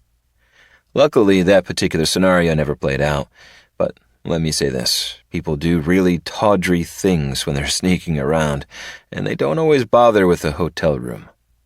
Tawdry? Oh, I bet. She grinned. They chatted a little about his job and the police departments he worked with, and it was easy and comfortable. He realized they never really interacted like this, and he enjoyed the hell out of it. He enjoyed her. He'd forgotten how much. Although maybe he'd never had a chance to figure that out, as they'd spent the majority of their time getting to know each other under horrendous circumstances, and then there had been suffering in the aftermath. It was hard to fully enjoy someone, or anything for that matter, when you were struggling to put the pieces of yourself back together. She was funny and quick and laughed easily. He supposed this side of her had always existed, and if she'd lost it completely for a time, she'd obviously taken it back. "That's it there," he murmured, pulling into one of the street parking spots a few doors down from the sign for Baudelaire's Fine Antiques. They got out of the car and began walking toward the storefront. It was a warm day, but the awnings provided shade. There were large planters of tropical flowers on each corner, and people strolled the street, window shopping. Baudelaire's display featured several large pieces of furniture, and though Evan knew virtually nothing about antiques, he knew luxury when he saw it. He lived among it all his life. These were obviously items that had come from very wealthy homes. The bell over the door jingled softly as they entered, inhaling the scents of old leather and furniture oil. "Do you know anything about antiques?" Evan asked, leaning into Noelle, whose head was turning this way and that as she took in the myriad items: furniture, linens, paintings, china, and an L-shaped glass jewelry case in the middle of the dim store. "A little," she said. "Chantilly has several pieces handed down through her husband's family. Chantilly didn't have a good relationship with them, or her husband for that matter," she said cryptically. "But Chantilly says beautiful things should be appreciated, and so she kept them all." He'd like to hear more about Chantilly and this deceased husband of hers, but that was for another time. "May I help you?" They looked up, and a tall, thin, middle-aged man was approaching. He was wearing a slight smile on his face and had a rather large strawberry birthmark at his hairline. "Yes," Evan said, stepping forward and extending his hand. "I'm Evan Sinclair, and this is Noelle Meyer." The man took his hand and gave it a shake, his grip much more robust than his appearance. "Gervais Baudelaire." Evan retrieved a business card and handed it to the man. "We're looking for André Baudelaire." Gervais looked down at Evan's business card. "A private investigator?" "Yes, my partner and I are investigating a cold case, and his name came up." "He's my father," Gervais said, a crease forming between his brows. "He's here in our office. Would you like to speak with him?" "That would be great." Gervais gave a nod, tucking Evan's business card in his vest pocket and then turning and disappearing through the doorway near the back from which he'd emerged. He heard him climbing a set of steps that must go to their business office overhead. "It can't be," Noelle said. Her voice sounded hoarse, breathy, and Evan spun around to see her leaning over the jewelry case as she peered at something inside. He walked to where she stood. "What is it?" "It's my mother's wedding ring." "What?" Evan leaned over, looking below where her finger tapped on the glass. It was a platinum band featuring filigree detailing, a large stone in the center and 2 stones flanking the sides. It was delicate and beautiful and looked very expensive and very old. "It belonged to my great-grandmother. Is this why my father came here?" Movement caught Evan's eye and he straightened, watching as an older man walked from the back of the shop, a pleasant smile on his face. "Mr. Baudelaire?" Evan asked. "Yes, good morning, Mr. Sinclair, Miss Meyer." He shook Evan's hand and then Noelle's. "My son tells me you're investigating a cold case. May I ask what case it is?" He had a subtle French accent, as though he'd been in America for many years but still retained the bare hint of his mother tongue. Next to him, Evan noticed Noelle wrap her arms around herself as though chilled. "Yes, a man named Dow McGinn was the murder victim of an apparent mugging gone wrong 8 years ago. We have new information that he may have been specifically targeted." A little bit of a stretch, but true enough, and he didn't want it to sound like they were questioning him over a few scrawled notes in an old calendar and a hunch, which was basically the case but may not have inspired the man to offer any information he might have. "But first, Mr. Baudelaire, may I ask you about a ring in your case? My partner, Noelle, believes she recognizes it, and it may tie into the case I just mentioned and the reason we're here." The older man glanced at the display case. "Of course," he said. walking around it to the other side, where he could open the lock in the sliding portion of the glass that allowed access. Which one? Noel pointed down at the ring from the top, and André Baudelaire removed the ring carefully, placing it on the top of the case. Noelle picked it up, eyes wide as she brought it closer to her face, lips parted as she turned the piece of jewelry this way and that. "It was my mother's," she confirmed. "Look, her grandmother's initials are carved inside. They're faded, but you can still see them." "Your mother's grandmother?" Mr. Baudelaire asked. "How fascinating." She placed the ring down, her hand hovering over it for a moment as though it had been hard to let it go. "Yes, Mr. Baudelaire, my father believed his friend Dal McGinn was murdered. He wrote the name of your shop down in his calendar the day before Dal was killed. We're trying to figure out if there was any connection, as my father has since passed away." Mr. Baudelaire frowned. "Oh, I'm sorry." He picked up the ring, studying it in much the same way Noelle just had. "This lovely piece, yes. The interesting thing is I only took it out of the safe about a year ago. I'm surprised it hasn't sold yet, but expect that it will sooner than later. Some romantic young man sophisticated enough to recognize timeless beauty and understated class when he sees it. And one who has a fiancée who prefers the unique over the ordinary." He smiled, a subtle tipping of his lips, before he placed it delicately back in the case and slid it shut. "Your father did not want to part with it. In fact, he asked if I might consider more of a pawn-like deal than an outright sale. I don't do that, and I told him so, but he seemed so desperate, so distraught. It's why I still remember him." He rubbed his clean-shaven chin absently, as though trying to recall the specifics of the interaction from so many years ago. "He took the deal I offered, no promises, but I put the ring away anyhow, believing he'd be back to buy it. It got lost in my safe, I suppose. I have quite a collection in there, but styles are cyclical. Platinum, gold, round cut, colored diamonds, you get the idea. I buy for beauty, and for a certain je ne sais quoi." A smile floated over his lips. "But I display for the current trends and what will sell." "Then we got very lucky," Evan said. What were the odds that her great-grandmother's ring had sat in a safe, forgotten until only a year before Noelle had walked through the door of this shop and recognized it, and that it hadn't been purchased during that time? "Is there anything else you can tell us about my father? Did he say why he was selling the piece? You said he seemed desperate. Did he say why?" Noelle asked. Mr. Baudelaire shook his head. "Of course not. No such luck. He needed money in a hurry, I assume. I can't think of another reason. But if there was one, he didn't provide it to me." Noelle gave the ring one last look. Evan saw the longing in her eyes. It was being sold for over $15,000, however, and it appeared to Evan, who knew very little about antique jewelry, that it was well worth the price if the stone had been properly appraised. And if the longevity of his business spoke to Mr. Baudelaire doing things by the book, then it most definitely had been. What it came down to, though, was that he doubted Noelle had that kind of money. She lived in a small cottage and had been raising a daughter alone. If he'd still had access to the Sinclair fortune, he would have written a check right that moment and gifted it to her. As it stood, he only had his PI salary and a trust that may or may not still be his when he turned 30. If his father's dissatisfaction with his life's choices were any indication, he wasn't going to count on it. "We appreciate your time, sir," Evan said, pulling a card out of his wallet, even though he'd already given one to his son. "If you think of anything else about your transaction with Mr. Meyer, no matter how small or seemingly inconsequential, will you give me a call?" "Certainly." The door tinkled again as they stepped outside. They walked in silence down the block, and he pulled the door of his car open so she could climb inside. He got in the driver's seat, turning the ignition and blasting the AC but not pulling away from the curb. "What are you thinking?" he asked.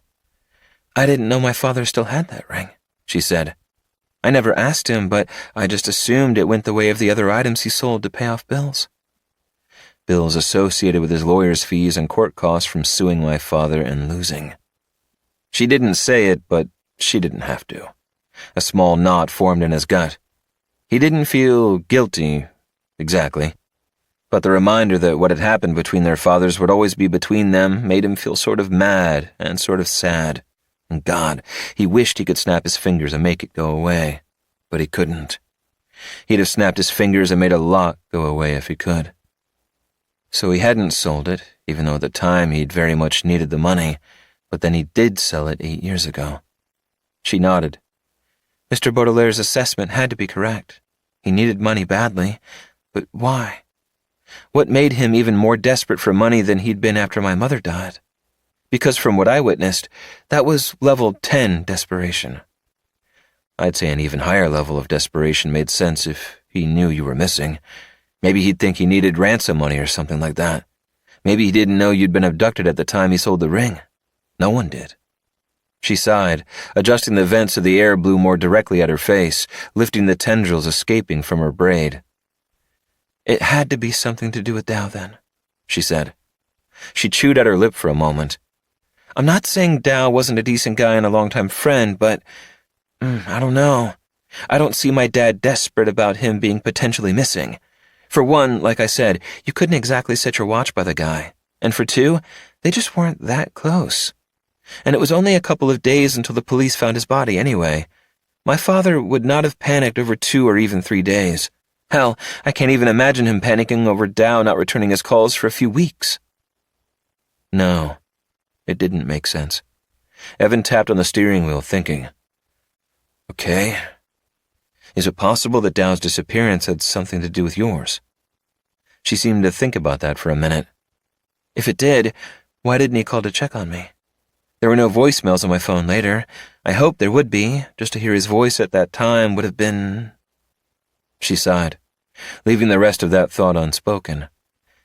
But he hadn't called my work either, to find out if I'd been showing up.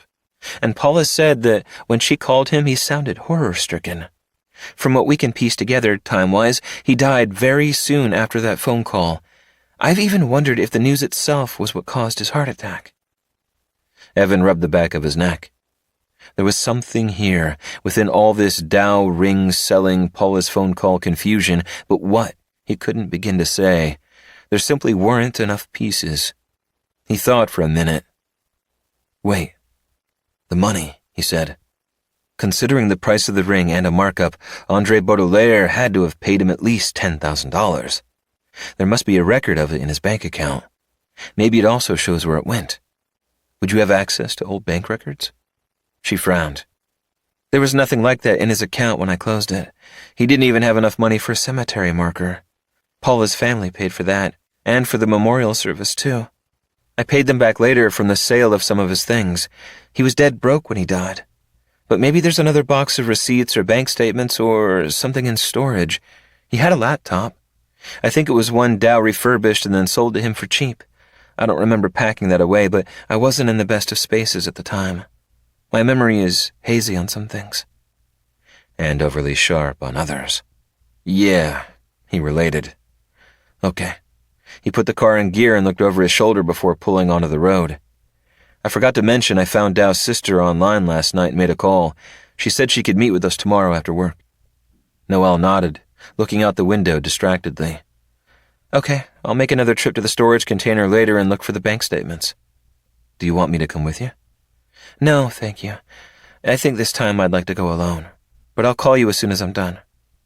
He nodded, though he wanted to press the matter, but she'd been doing things on her own for a long time now, and he didn't want to act overbearing. The problem was, he'd started thinking of her as a partner again. They just worked. They had from the get-go, and that reminder made his mind wander to other ways they might work as a team. Those thoughts scared him, because he had no reason to believe she'd ever entertain the idea. He'd let her go once for a similar reason, and it had hurt like hell. His instinct was to shun any avoidable hurt ever again, especially because he didn't function well with a broken heart, and Noelle Meyer was the only one capable of giving him one. Chapter 34. The next day, Noelle removed a pair of sunglasses from her bag and slid them on her face before turning to Evan in the driver's seat. I found a couple boxes last night of what looks like paperwork. There was a file full of job quotes at the top and a stack of other things. I brought them back to my room. I'll start going through some of it later tonight or tomorrow. Evan glanced at her as he pulled onto the highway. Okay, great, he said. They were headed to see Dow's sister. a woman named Louise whom Noelle had never met. She knew Dow had referred to her at least once or twice. She just couldn't remember anything specific that he'd said. But apparently she'd been willing to meet with them, and perhaps she'd have something to add to what they already knew. Something had been going on with her dad in the week before she went missing. She didn't know what, but she had a suspicion whatever it was had, at least in part, contributed to his sudden heart attack. Did you locate his laptop? Evan asked. No, and I spent a good hour going through the boxes. I did a decent job labeling them, so once I got them spread out, it was easier to see what was what. I made a pile that I planned to donate, and put a few things aside I'd like to ship to South Carolina. He glanced at her, and she could see in the dip of his brow as his eyes quickly moved across her features that he was looking for what might be emotional upset in her expression. She did feel slightly emotional, but not necessarily in a bad way.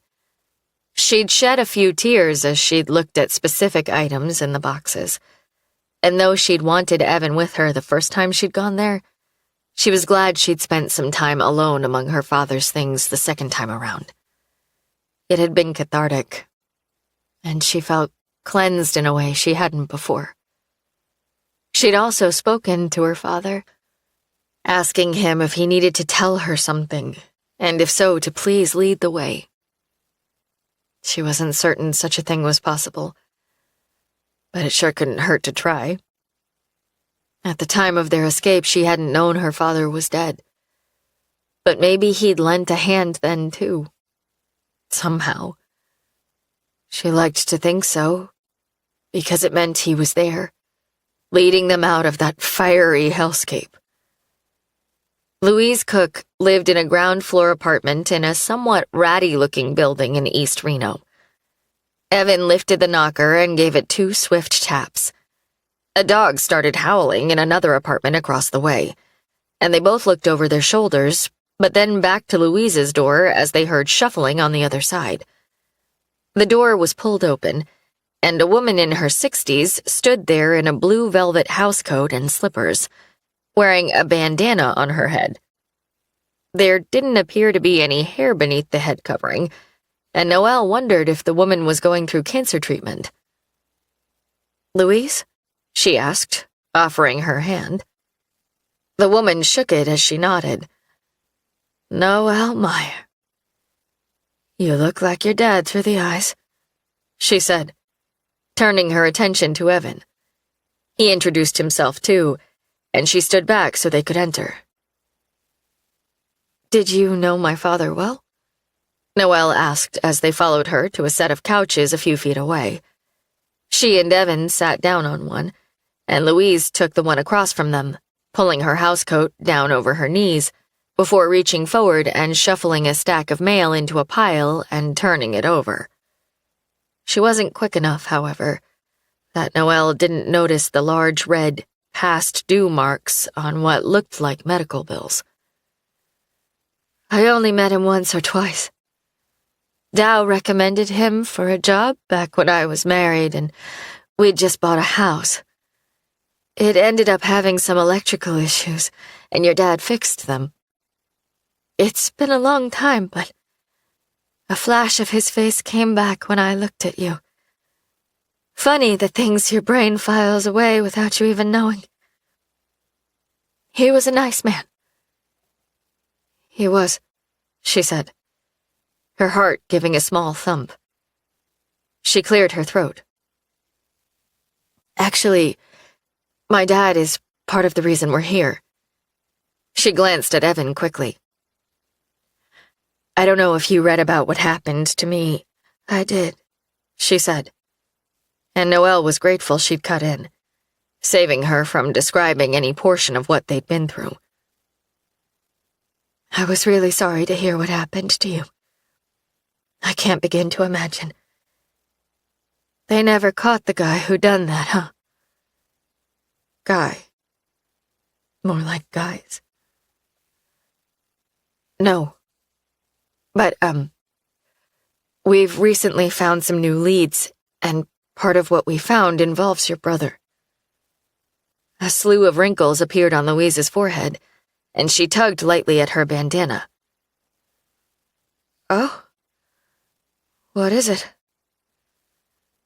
I know the police believed the motive in your brother's murder was a straight robbery, but my father seemed to think differently.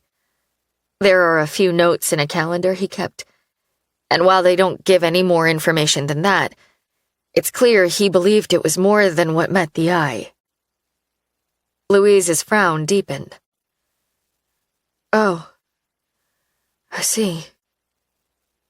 The police didn't ever find who it was that robbed him, but yes, they seemed to think it was just a wrong place, wrong time situation. Dow's bad luck. She let out a sigh and tugged at her bandana again. Truth be told, Dow generally made his own bad luck. He was always so damn smart growing up. Things just came to him, especially computers. Our dad flipped when he came home one day, and my brother had taken his whole damn computer apart. Chips here, circuit boards there. And I don't even know if I'm using the right terms, but you get the picture. Anyway, Dow says, "Don't worry, Dad.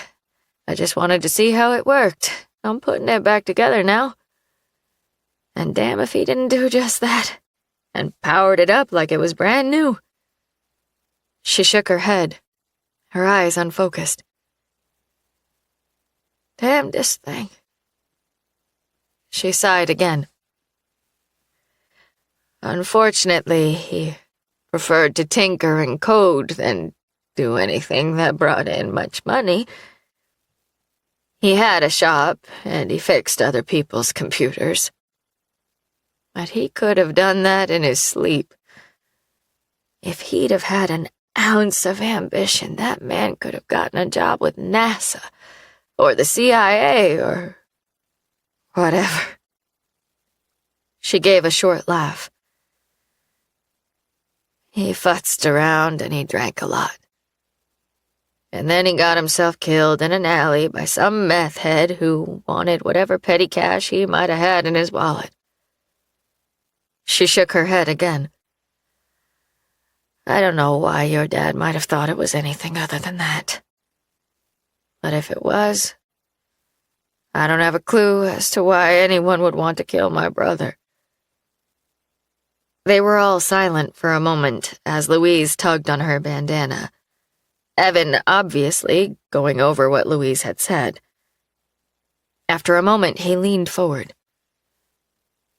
Louise, Noelle seems to remember Dow telling a story about hacking into the electric company.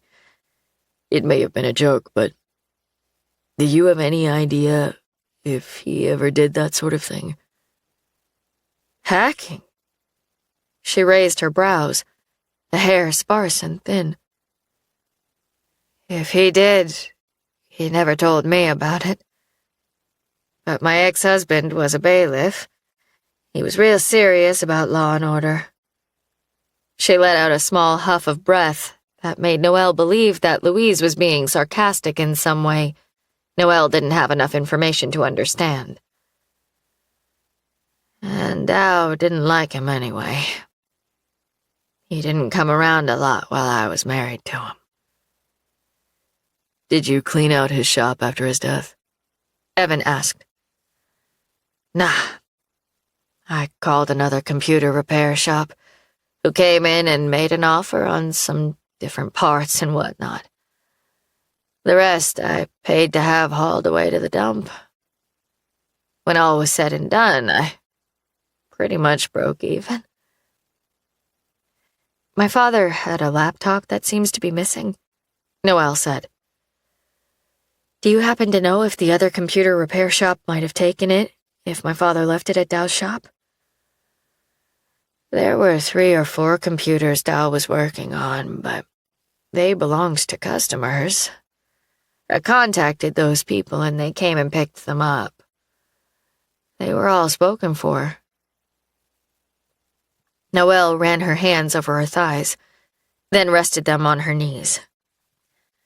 What Louise had offered hadn't really advanced their case, but she couldn't think of anything else to ask her. She glanced over at Evan, who was pulling a card out of his wallet, which meant he'd obviously come to the same conclusion. He set the card on her coffee table. Here's my number, in case you think of anything else. Oh, wait, Louise said, standing. I do have a small box of his things in the extra bedroom. She tapped her fingers on her chin momentarily. He'd been living with some woman friend on her couch, apparently, after some roommate situation or another went bust. When she heard about Dow, she brought the stuff he'd left at her place to me. It looked like a bunch of junk, but I wasn't really in a place to go through it at the time either. I only remember it even exists because I saw it when I moved to this apartment 9 months ago. Follow me. She turned and led them down a short hall to a room on the left, then pushed the door open and stepped inside. It looked like she was using it solely for storage. There was no bed or any other furniture, just piles of boxes, plastic bins, and household odds and ends. Noelle and Evan remained just outside the room, as there was really no space for them to stand inside. Do you remember her name? Evan asked as Louise rummaged through some things. The woman who dropped off his things. She stood straight, squinting for a moment. No memory at all of her name.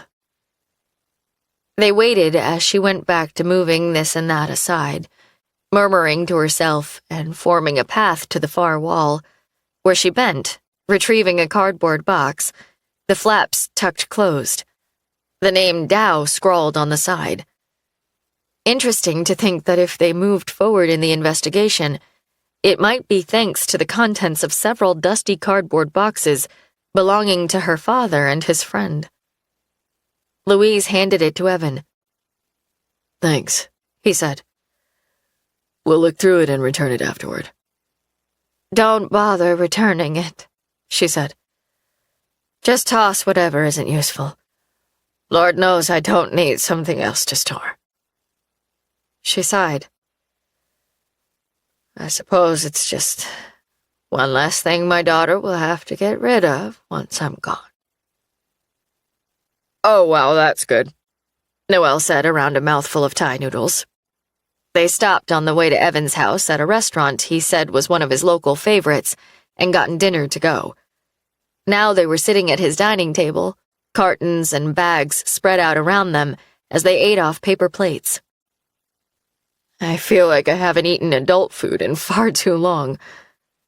Evan wiped his mouth, picking up his beer and taking a sip before setting it down. A smile played around his lips. Adult food? She shrugged. Well, at least anything that has a spice rating over -3. He laughed. Callie's not a fan of spice, huh? She smiled. Not yet. I should probably introduce her to more variety. But there's a kitchen right on site, and she's got the cooks wrapped around her finger. They're more than happy to make all her favorites all the time. Notably, spaghetti and meatballs. It's far too convenient to let them take care of dinner many a night. He watched her for a minute. You work hard? I do. But I like my job. He nodded, but seemed slightly troubled, the way she noticed he did each time she spoke about her job, or her life, or South Carolina. And she knew why. They were going to have to address it sooner or later, especially because she only had a week and a half left in town. They'd uncovered a few unusual things that caused more questions, but so far nothing that indicated they'd break the case wide open. They had beer in hand, so why not now? About Callie, she started. He stilled slightly, fork halfway to his mouth. She took a quick swig from her beer bottle, her eyes sweeping his apartment. His place was small and had an open layout, and the only rooms she couldn't see fully were the bedroom behind a closed door next to the kitchen and the entirety of a powder room to the right of that. It was clean and neat and featured the basics as far as furniture, but he clearly hadn't done much to decorate or add any form of personal touch. It was the quintessential bachelor pad. You said you'd like to work out an agreement as far as seeing her, but I imagine when it comes to some cases, you can work from anywhere, right? Some, He said. not all.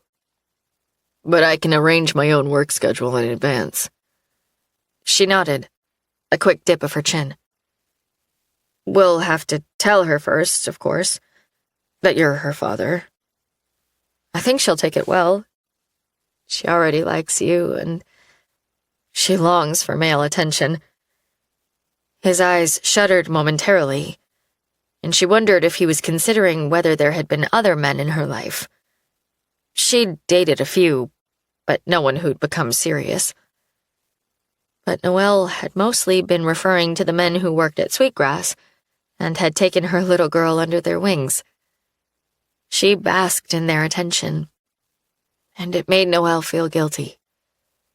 She knew very well what it was like to have a male look at you with love. Her own father's pride in her had meant everything. She'd blossomed under it. She'd felt the terrible loss of it twice. Once when he'd been too consumed with the grief over her mother's death, and then again when she'd come home from experiencing horror and he hadn't been there. I'd like to be there when you tell her. She thought about that. Okay.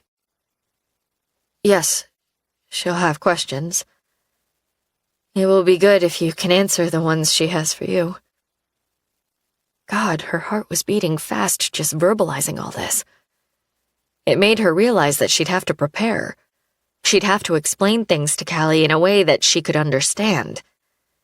And they'd have to figure out what to tell her about what they'd experienced together, and what to leave out that was far above her maturity level, which was quite a bit. So yes, they'd have to coordinate their stories. Her heart rate slowed slightly. He'd be on board with that. He'd be fair and agreeable. She didn't have to worry that he wouldn't be. Maybe I can accompany you when... A knock on the door made him pause, his head turning toward the sound. She looked over her shoulder to where the front door was. Evan stood, dropped his napkin on the table, walked to the door, and looked through the peephole. She thought he stilled slightly, even though she could only see him from the back. But his pause seemed overly long, like he was trying to figure out whether to open the door or not, before his shoulders dropped and he flipped the lock and pulled the door open. Aria, He said. Oh, a woman. Now she understood his discomfort. Hey! She heard the smile in the woman's voice. Sorry I didn't call, but I think you'll be happy about why I'm here. He stepped back so she could enter. The woman wearing a police uniform stepped inside, her smile faltering as she looked at Noelle sitting at the dining table, a beer in hand. She glanced quickly at Evan and then back to Noelle. I'm sorry. I didn't realize you had company. Aria Dixon, this is Noelle Meyer, He said. Understanding came into Aria's face as she stepped forward. Noelle stood, meeting her in the living room area and holding out her hand. Hi, Arya.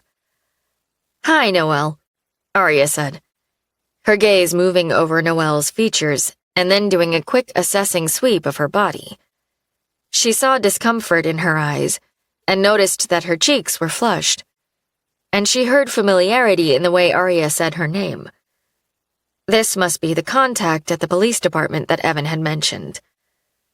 She was young and very pretty in a sweet and wholesome way, and when Noelle glanced at her hand, she saw that she wasn't wearing a ring. If Evan wasn't involved with her, she'd have been surprised. And damn, but she hadn't expected that hot sweep of jealousy that flashed through her, making her feel itchy and insecure. She hadn't expected to feel the very opposite of wholesome, the way she had after she'd exited that cage. She thought she left that feeling behind years ago. Clearly, Arya Dixon was displeased by her presence, but still, she smiled.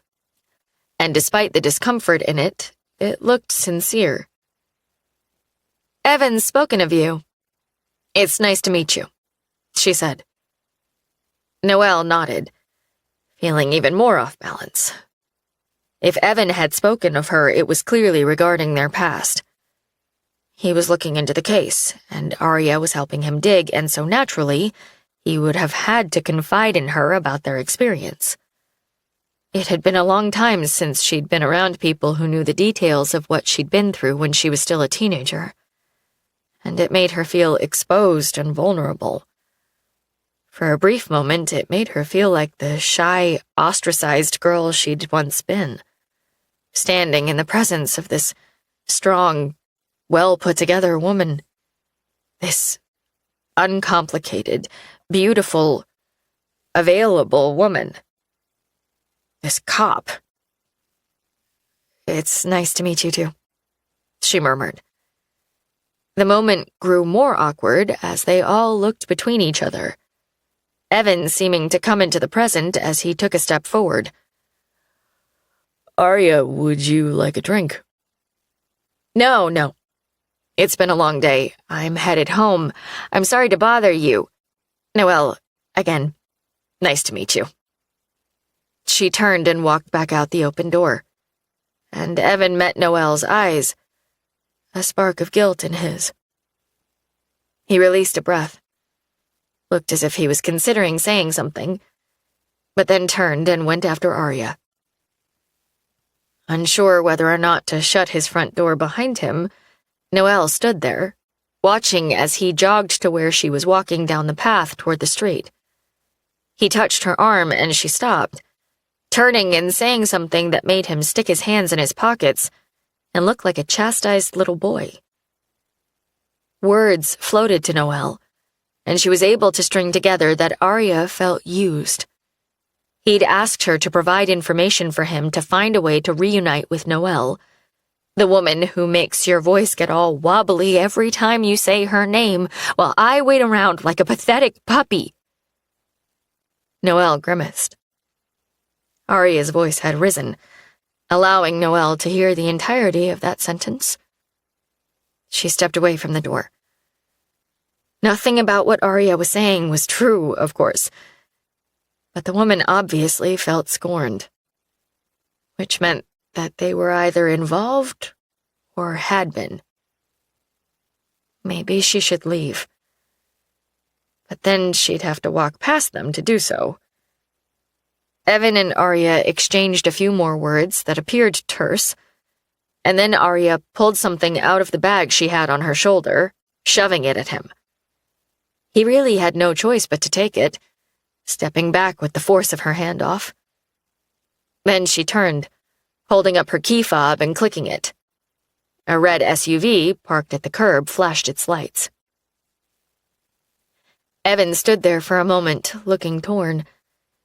But then he turned, making his way slowly back to Noelle. If you want to go after her, Evan, I don't. He came inside and closed the door behind him. He set the folder down on the table and sat back down, running a hand through his hair, leaving it sticking up in the front. She had a sudden, brief flash of the way his hair had looked in that cage. Overgrown, greasy, messy in a similar yet different way than it was now. She dropped into her seat. Sorry about that awkwardness, he said. You don't owe me an apology. She folded her napkin over, and then folded it again. You have a life, relationships, and I don't want to make anyone feel uncomfortable. If she got the wrong impression, you should go fix it. Should I? She raised her eyes, her hand stilling where she was fiddling with the napkin. Should you what? Set her straight on what's going on with us. Going on with us? There's nothing going on with us. No. No. We're investigating the crime we both lived through. What do you mean? A muscle in his jaw tightened. Jesus, Noah. Are we going to dance around this? You used to be more honest than that. She let out a short, humorless laugh that communicated her sudden offense. Clearly, this was coming from whatever had just happened with Arya, but she didn't fully understand it. Sure, she felt the tension in the air when they locked eyes. And yes, she was attracted to him. Who wouldn't be? But so what? I'm not dancing around anything, she insisted. Some things should just be left alone. We already decided that. Things change. What changed? Well, we have a daughter, for one. Yes, and we were just trying to figure that out. His nostrils flared slightly. Don't you think we should try to figure out what's between us two? Still? Figure out what's between us? We already figured that out. Long ago. And it isn't good for anyone. Like I said, things change, Noelle. It's been 7 years since we decided that. We're reinvestigating the crime we were victims of because new information came to light. Don't you think it might be worth reinvestigating us, too? No, she said, standing, the chair tipping backward and falling to the floor. Stop it. What is this? He stood, too, and she turned away. He came up behind her, and she halted as though his body were a magnet keeping her from pulling away. He put his hands on her upper arms and gently turned her to face him.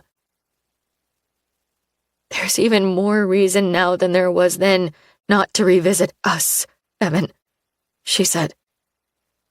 She couldn't stand it.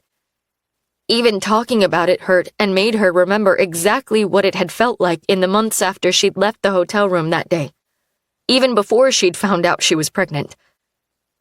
In a way, her pregnancy had helped mitigate the terrible grief of their separation, because though she knew it was in both their best interests not to be together, she had a small part of him with her. Always. And it was enough. More than that. Her daughter was the very air she breathed. She was the living embodiment of what could never be but was. The most beautiful paradox. Callie. She turned her face, lowering her chin. It's good that you're seeing someone else, Evan. She should be your priority, not me. I'm not seeing her. He swore, stepping away. She felt relieved and bereft. Sleeping with her, whatever. It's good. It's healthy, You don't have to explain anything to me. She met his gaze and saw the anger there, the frustration. God, where had this come from? And why had it flared like this? It must mean that he had kept it tamped down, and Arya showing up like that had set it off. And you, Noel? What about you? Are you having healthy sex with someone? A few someones, maybe. His eyes flashed. She saw the anger, but she also saw the hurt. Did it help? He asked, taking a step toward her again. They were close once more, and still she couldn't move away.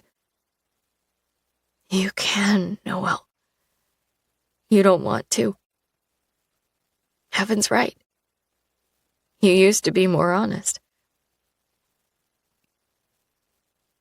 That day in the hotel room. I've wondered a lot, actually. Did it help you loosen up? Were you able to enjoy yourself with other men because of me? Stop it, she said. And even she heard the tears that threatened in the sogginess of her voice. Why? You get to use me and not let me know if it was worth it. His words were sharp. They made her bleed inside. God, Evan. It wasn't like that. You know it wasn't. Don't make it ugly. What they'd experienced together that day. It had hurt. And it had helped. And she held it in her heart as one of the most beautiful days she'd ever lived.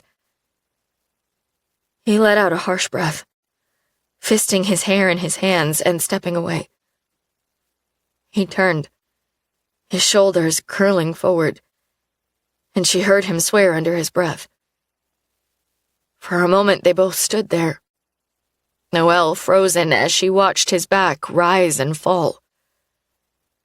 After a minute, he turned toward her, his eyes speaking regret before his mouth did. I'm sorry. God, what are we doing?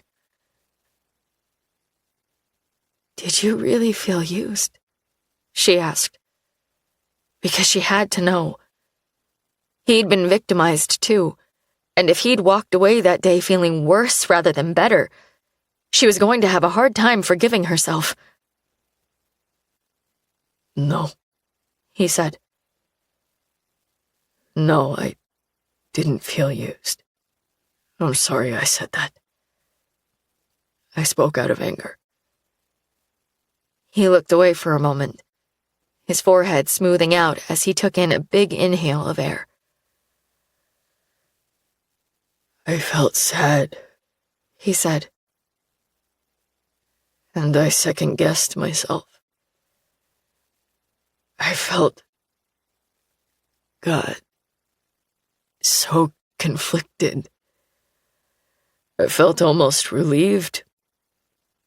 And I also wondered if I should have fought harder. For us. She understood that. Her feelings had been so terribly conflicted too.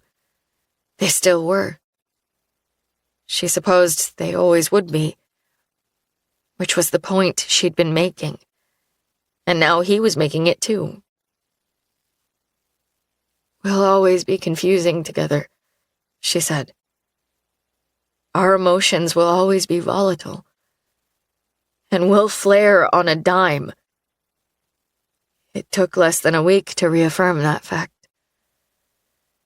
His gaze moved slowly over her features, searching for what she didn't know. He looked away, frowning. It didn't seem he'd found whatever he was looking for. He closed his eyes and squeezed the bridge of his nose for a moment. Listen, we figured out once how to set things aside to best work together. I know we can do it again. I hope you'll stay. I didn't say I was considering walking away. I'm committed to helping for these 2 weeks. Something was going on with my dad, and I'd like to know what. So, yes. Let's set all that aside. Nothing good comes from it. She held out her arm, and though he hesitated, he finally grasped her hand, giving it a quick shake. What do you say we go through Dow's box? He said. And then I'll drive you back to your hotel. Deal. She offered him a small smile.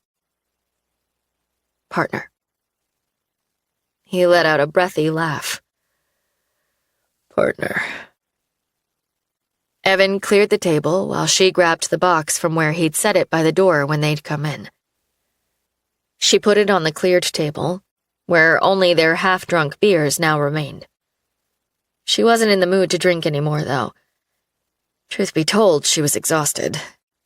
She'd look through this old junk, and then when she got back to her room, she'd take a hot shower, call Callie to say goodnight, and fall into bed. Evan unfolded the box flaps, tucked inside one another, and pushed them back. There were a few pieces of clothing on the top that she picked up and set aside, doing the same with a folded towel and a pair of slippers that looked unworn. Underneath that was a stack of fiction books, mostly spy thrillers, it looked like. She had trouble picturing Dow as much of a reader, but apparently he had a few more layers than she'd imagined. Or maybe the female friend he'd been staying with had purchased them for him to make him more literary. She handed them to Evan, who flipped through one, stirring up some dust and then coughing. She laughed softly, pulling out a canvas bag at the bottom. It looked mostly empty, squished down by the things that had been on top of it. She unzipped the bag, pulling back slightly in anticipation of a musty smell, and then letting out a small gasp when she saw what was inside. Cash. She pulled it out, meeting Evan's eyes. How much? He asked. She dropped it on the table, spreading it out and then estimating. About 10 grand. The money your dad got for the sale of your mom's wedding ring. He'd given it to Dow. But why? For what? Dow had stuffed it in a bag and stowed it at a friend's house. And then he'd been killed before he was able to do anything with it. Chapter 35. The knock at her hotel room door the next morning startled her slightly, just as she was finishing securing the rubber band in her hair. She knew it was Evan, though, and so she walked to the door and pulled it open. Morning, he greeted, pushing off the doorframe where he'd been leaning. Good morning to you. Sleep well? Like a baby. She almost rolled her eyes, but resisted. She was annoyed, though mostly because she'd slept like crap, tossing and turning, her mind veering from questions about her father, her mother's ring, the money they'd found in Dow's old possessions, to Evan and the argument they'd had. She'd also done her fair share of picturing the pretty woman named Aria wrapped around Evan like a pretzel. She rubbed her forehead. What was actually wrong with her? Just kidding, he said as she shut the door and turned. I slept like crap. She let out a laugh, shaking her head. Good. So did I. He had a file held under his arm, and he tossed it on the desk before taking the few steps to the bed and sitting on the edge. She'd pulled the sheets up, but it was still mussed and freshly slept in, and damn it, they'd agreed to set all talk of them aside. She'd vowed to set all thoughts of them aside as well. So why, ever since they'd had a fight about it, did the tension seem to vibrate even higher? Why did the sight of him sitting on a bed make her feel flushed and dizzy? "What's that?" she asked, her arm flying jerkily toward the desk where he'd put the folder. "It's the file Arya brought over last night." Oh. God, she'd forgotten to even ask about that, and he hadn't looked inside it after they'd discovered the cash in Dow's things. They'd spent time talking through why he might have had it, not coming to any conclusions that made a whole lot of sense. She'd been exhausted, though, and so they'd agreed to pick things up in the morning after a full night's rest, crappy though it turned out to be. "Remember the man named Lars Nauer I told you about? The case that started my digging?" Yeah. Arya found that one, right? "She did. And now she found another one." Jeez. She's the MVP of this case. Did you call and thank her? She asked as she picked the file up. She almost cringed. She wanted to kick herself. Why had she said that? And it had sounded snotty, too. When he didn't answer, Noelle glanced up to see him looking at her. His lips tipped very slightly. "I doubt she wants to hear from me just now. But I will." He stood from the bed, walking toward her. "Listen, I know you didn't ask, but I'm not involved with her. I was, a year ago, for a very short time. I decided it was a bad idea and ended it, okay? She obviously had hoped to take up where we'd left off, and she felt slighted and used by your presence in my house." She shouldn't have. You made that clear. His tone conveyed his irritation, and she looked down, opening the file in her hands, avoiding the conversation altogether. "So this case..." Her gaze ran over the particulars. Evan reached forward and closed the folder. "Hey," she protested. "Her name is Tallulah Marsh. She's a prostitute. Are you up for an overnight trip?" Her mouth opened and then shut. Overnight trip? He reached in his back pocket and pulled out 2 folded pieces of paper. She took them, unfolding the top one and reading. "It's a boarding pass to Las Vegas, in my name." "It takes less than an hour to get there. I took a chance that you'd be up for it." I mean, sure. If you think it'll be worthwhile. I have no idea, but I thought it was worth the $99 airfare and $39 rooms. Who knows? We might even win big on one of the slots. He grinned, and she couldn't help the chuckle that bubbled up.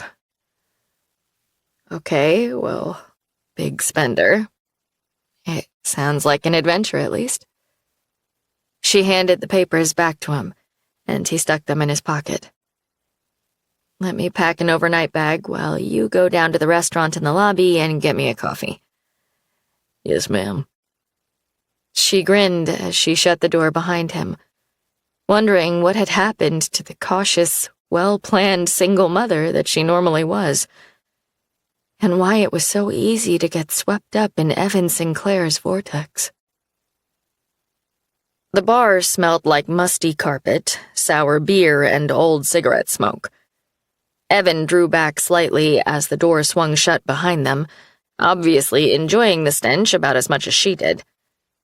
She would have laughed, but that might have meant she'd inhale more air than she had to, so she held that back. The bartender, a dead-eyed man with sparse, slicked-back hair, looked up slowly from the glass he was wiping out as they approached. "What can I get you?" His voice was as flat as his expression. "Hi. We're looking for a woman named Tallulah Marsh. Her roommate said we might find her here," Evan said. Evan had told her he'd called Tallulah that morning, and she'd agreed to meet with them and given Evan her address. But when they'd shown up there, her roommate, a twitchy, bleached blonde with sores on her face, had told them that Tallulah had gone to this musty hole in the wall. Without turning his head, the bartender pointed his finger to the back of the bar, where the tables disappeared into gloomy darkness, the high backs concealing anything they might have been able to see from where they stood. Thanks, Evan muttered. She felt like they were in some strange underworld, sort of like the bar from Star Wars, the movies she'd once watched with her dad. She fully expected that when they rounded the corner of the first booth, there would be an alarming alien. Her assumption wasn't totally off. Tallulah Marsh? Evan asked. The older woman raised her eyes, which had to be a feat, considering her eyelashes were about 2 inches long and heavily studded with rhinestones. She even managed to bat them at Evan. That's me, handsome. Looking for a date? She asked, shooting Noelle a grin. Couples are extra. The woman grinned again, and despite her overdone makeup and white blonde hair heavily streaked with pink, her cheeky smile was warm and made Noelle want to smile back. I'm Evan Sinclair. We spoke on the phone this morning? Yes. You sounded like a dream on the phone, and you look like one, too. She gave him a wink. You said you had questions. I do. We do. He gestured to Noelle. This is Noelle Meyer. We wanted to ask you about a police report you filed a few years ago. Her expression faltered. She glanced between them and nodded. For a price, I'll give you just about anything, she said. A price. Evan reached for his wallet and took out the bills he had inside. It looked like a couple $100. Well, there went their slot machine fund. Is that enough? He asked. She picked it up, taking her time counting it out, and then stuffed it in the front of her shiny pink jumpsuit. From where Noelle was standing, she could see that the shorts, or skirt, or whatever it was, ended at the very tops of her thighs, and tall white boots hit just below it. Have a seat, Tallulah invited. Noelle scooted in first and steeled her spine not to give in to the instinct to investigate what she might be about to sit down on. The inside corner of the rounded booth was so murky, it was like hurling herself into a terrible-smelling void. No telling what she'd encounter. Tallulah was watching her, one brow raised, lips tipped slightly. She had the feeling she'd passed some test Tallulah had just given. Good. Maybe she'd be more likely to open up to them if she didn't see them as prissy and afraid of dark corners. She had a feeling Tallulah's life was full of them. Of course, she didn't know that they'd wallowed in their own filth, and that of other strangers too, though she hardly wanted to bring that to mind. For over a month once, and lived to tell the tale. Evan slid in next to her, his thigh pressing against hers. The interior of the booth smelled like old vomit and bleach and something sweet. But she didn't think it smelled like a dead body, and so things could be a lot worse. I'm a private investigator in Reno, Evan said. I've been looking into what I believe is a series of crimes, not only because I believe they might be ongoing, but because He gestured between himself and Noelle. We're victims of the group of criminals orchestrating these crimes. You were locked in cages like animals? Tallulah asked. Yes, Noelle said. And asked to make sick choices between hurting the other person or being hurt ourselves. Tallulah watched Noelle for a moment from beneath the curtain of her jewel-studded lashes. Yeah, that's what they did to me, she finally said. We read your police report, Evan told her. They didn't take your claim seriously. Listen, good looking. I'm a prostitute with a drug past and an arrest record as long as my lashes. She offered a smirk, batting said lashes, but her smile quickly faded. They never take women like me seriously. They told me I needed to get off the streets and stop going home with perverts. True enough, right? Like I'm gonna disagree. Maybe you got a real nice penthouse and a bag of cash I could live off of for a few years. Get me off the street, I asked the cop. She leaned in, her bangles clicking on the chipped brown or gray or dark green tabletop as she laced her hands in front of herself. But this wasn't some weird pervert. And believe me, I've had my share of those. One guy I went home with when I first got started in the business locked me in his basement for a week and took advantage 6 ways to Sunday. That's another story altogether, right? But this was different. This was organized, I guess. Evan and Noelle looked at each other, and Evan nodded at Tallulah. Yes, ours too. He told her the basics of what had happened to them. Waking in darkness, caged, asked to sacrifice the other in various ways. He made it brief, which was good so he wouldn't potentially lead her story, but he also obviously wanted Tallulah to trust him and be honest about what had happened to her. Noelle knew just by watching him that he was good at his job, naturally empathetic, easy to open up to. And it was clear to Noelle that Tallulah had good reason not to trust those who'd listened to her story before. Or half-listened, anyway. Wow, Tallulah said once he'd wrapped up, her eyes moving between them. You escaped. You burned that shit to the ground. She looked vaguely impressed, raising her hand and leaning around the booth before yelling, Stan, around back here. They waited a minute as Stan shuffled their way, coming to stand at the head of the table. The usual, Tallulah said, setting her gaze on Noelle and raising her arched brows higher. Vodka tonic, Noelle answered the unspoken question, even though she wasn't really in the drinking mood, and it was still before 2 p.m. But if Tallulah wanted to share a round, they should probably share a round.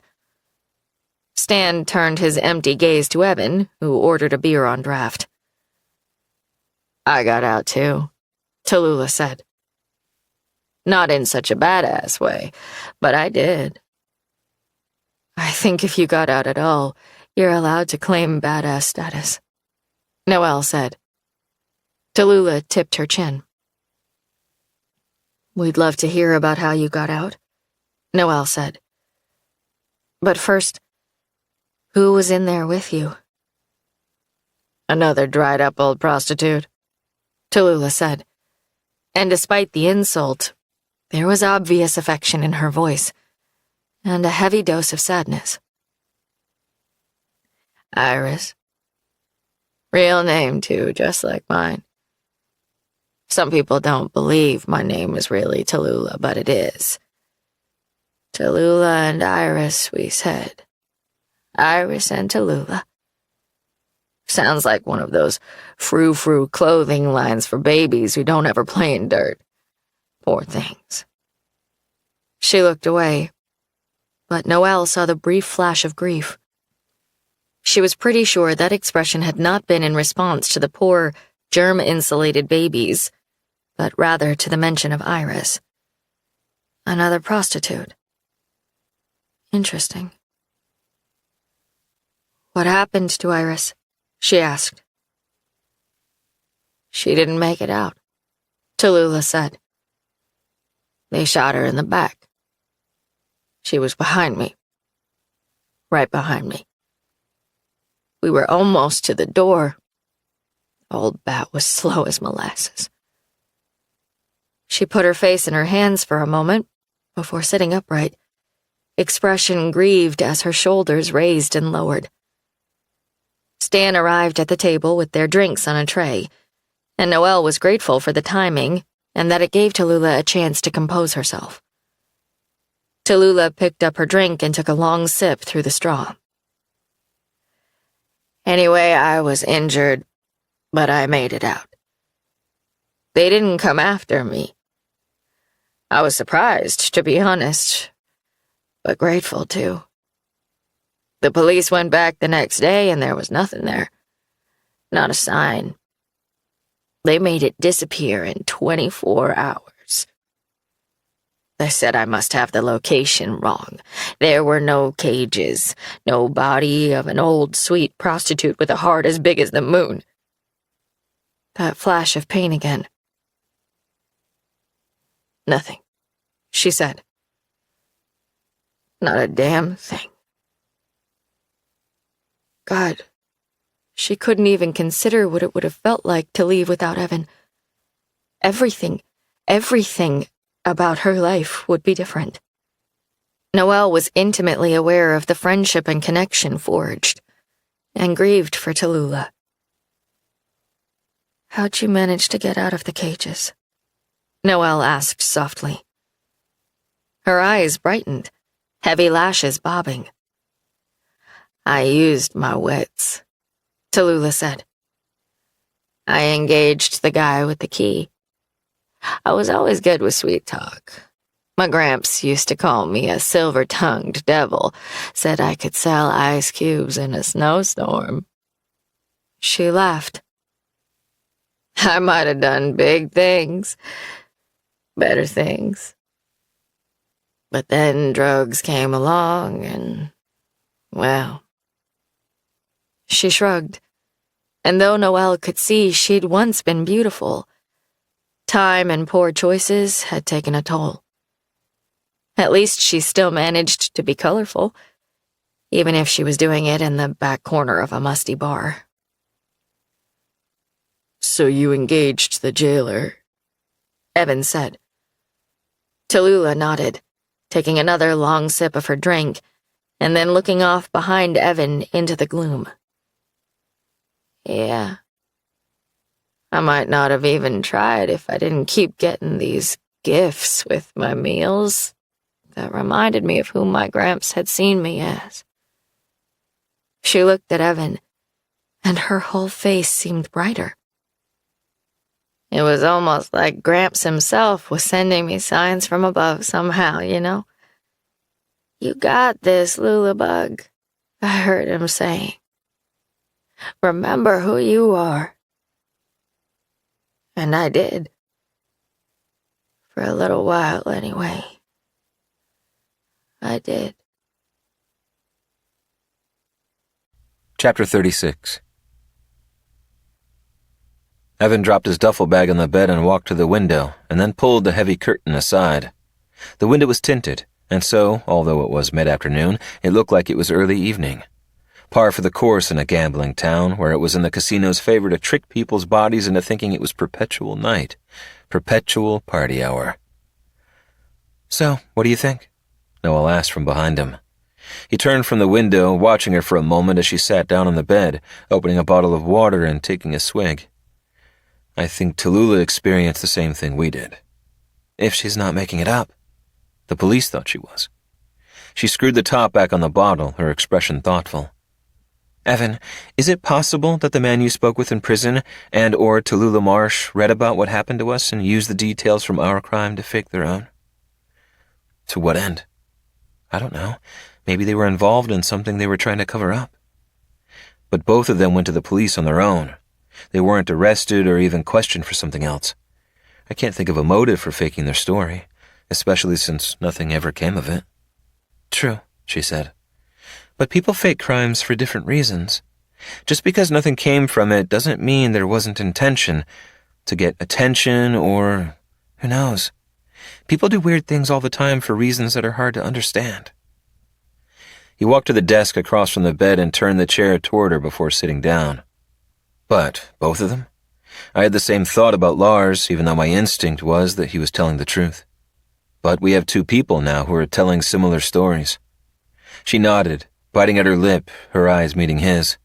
Something moved between them, a current that made the hairs on his arms stand up. They needed to stop meeting in hotel rooms like this. The thought almost made him laugh. Pretend she's your business partner, nothing more. Right. You used to be more honest too, Evan. Did you get the feeling Tallulah was lying? He asked, forcing his attention back to the conversation at hand. No, she sighed. But now we have two people who might have been victimized by the same people, or group, or whatever, as we were, and we still have nothing to go on. The police checked out the locations, and even if they missed something in both cases, so much time has passed that even if we could persuade the local authorities to re-examine the scene, any evidence would be totally destroyed by now. The weird thing is, he said, the police didn't believe Lars or Tallulah because of who they are. Their stories were easily dismissed. But we were different. We were noticed. The news showed up. Articles were written.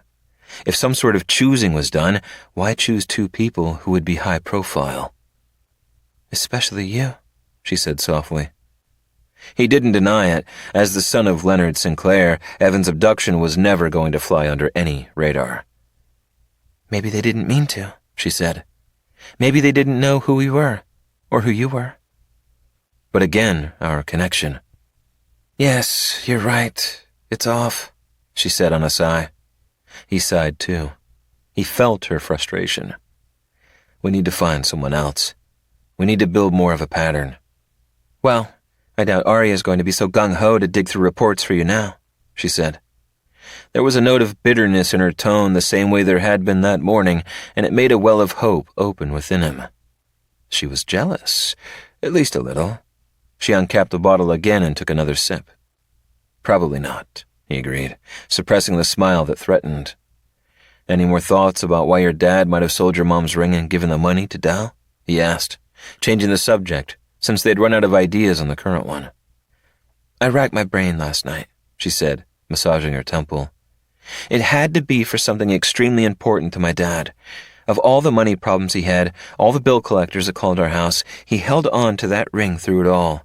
I didn't even know, but he did. I just can't imagine what he let it go for. Nothing makes sense. Like I said before, the only thing that makes sense is if he let it go for you, Evan said. You would have been important enough for him to sell your mother's ring. I agree. It's the only thing that makes sense to me too. But I wasn't missing yet. And if he'd been somehow told in advance that I would be and was, I don't know, trying to pay someone off to stop it from happening, he'd have let me know in some way. He'd have warned me or hidden me or something. At the very least, he would have called me. Yes, but there was some thread of truth floating around their attempts to understand. It was like he felt it, but he just couldn't connect it to the part that would then link it to something else until the trail led them to all the answers. It was frustrating as hell, because it wasn't like they had nothing. They just didn't have enough. Not yet, anyway. Hey, he said. Since we're here, what do you say we change and go check out the strip? It might help us clear our minds. Sometimes ideas end up coming to me about a case when I put my brain on search and then go off to do something else. He smiled, but it was true. It had helped before. She ran her finger over the label on the water bottle for a minute, finally nodding. Do you mind if I lie down for a little bit? I slept awful last night. I'd like a shower and then I'll meet you in the lobby. He stood, holding out his hand. She took it, and he pulled her to her feet. Sounds good. I'll see you in a couple hours. I'll be ready to win the biggest jackpot in town. She laughed over her shoulder as she opened the door. You're here with me, he called to her. You already did.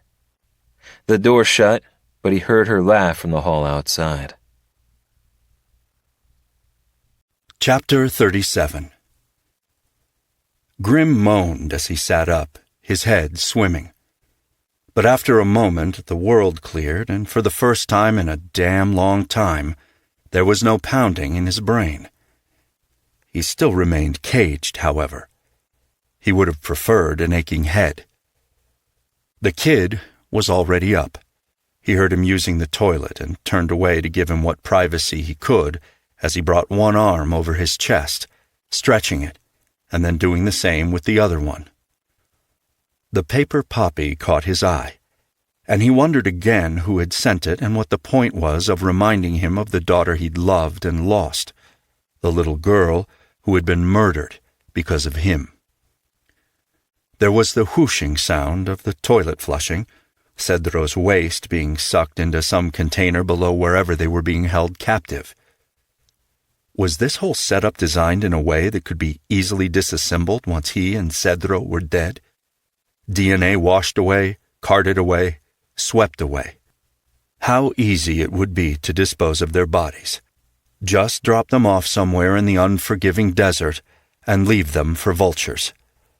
If their bones were ever found, which was unlikely at best, the kid would be thought to have made the poor decision to cross the desert in search of a better life, Grimm illegally transporting him. What ripe pickings monsters had. So many throwaways to choose from. He looked at that handmade flower again. Poppy hadn't been a throwaway. Neither had her mother. Not to him. He used the toilet, flushing just as he heard the clunk of the trays being delivered. He crawled on his knees to the end of his cage and took the tray from inside the shaft where it had been lowered. There was another white napkin on this tray, and when he lifted it, there was a prayer card below. Grimm picked it up, looking at the picture of the Blessed Mother on the front and then turning it over. On the back was the Our Father prayer in Spanish. What the fuck was this? Was someone mocking him? He read it and then flipped it back over, running his finger over the art. Oh, yes. There. Those small bumps. What do you have? Cedro asked. A prayer card, Grimm murmured. Did you get anything? The same, he said, holding his up. Can I see it? Grimm asked. Cedro hesitated, clearly considering whether it was something he should guard from Grimm. But then he shrugged, obviously deciding that in their situation, a prayer card was of little value, if any at all, setting it on the floor and flicking it across to Grimm. Grimm picked it up. The picture on the front was the same, but instead of Our Father, the prayer on the back was the Hail Mary. Grimm read through that one too and then used his finger to feel the small bumps hidden within the artwork on the front. His heart was beating swiftly, pumping blood through his veins, making him feel alive in a way he hadn't in a very, very long time. Grimm ate the roll and drank the styrofoam cup of water. He saw Cedro doing the same from his peripheral vision. He sat down, stretching his legs as far as they would go in the narrower direction of the crate he was in. "Who was in that locket?" Cedro asked after a few minutes. Grimm considered not answering, but again held the kid had sacrificed for him.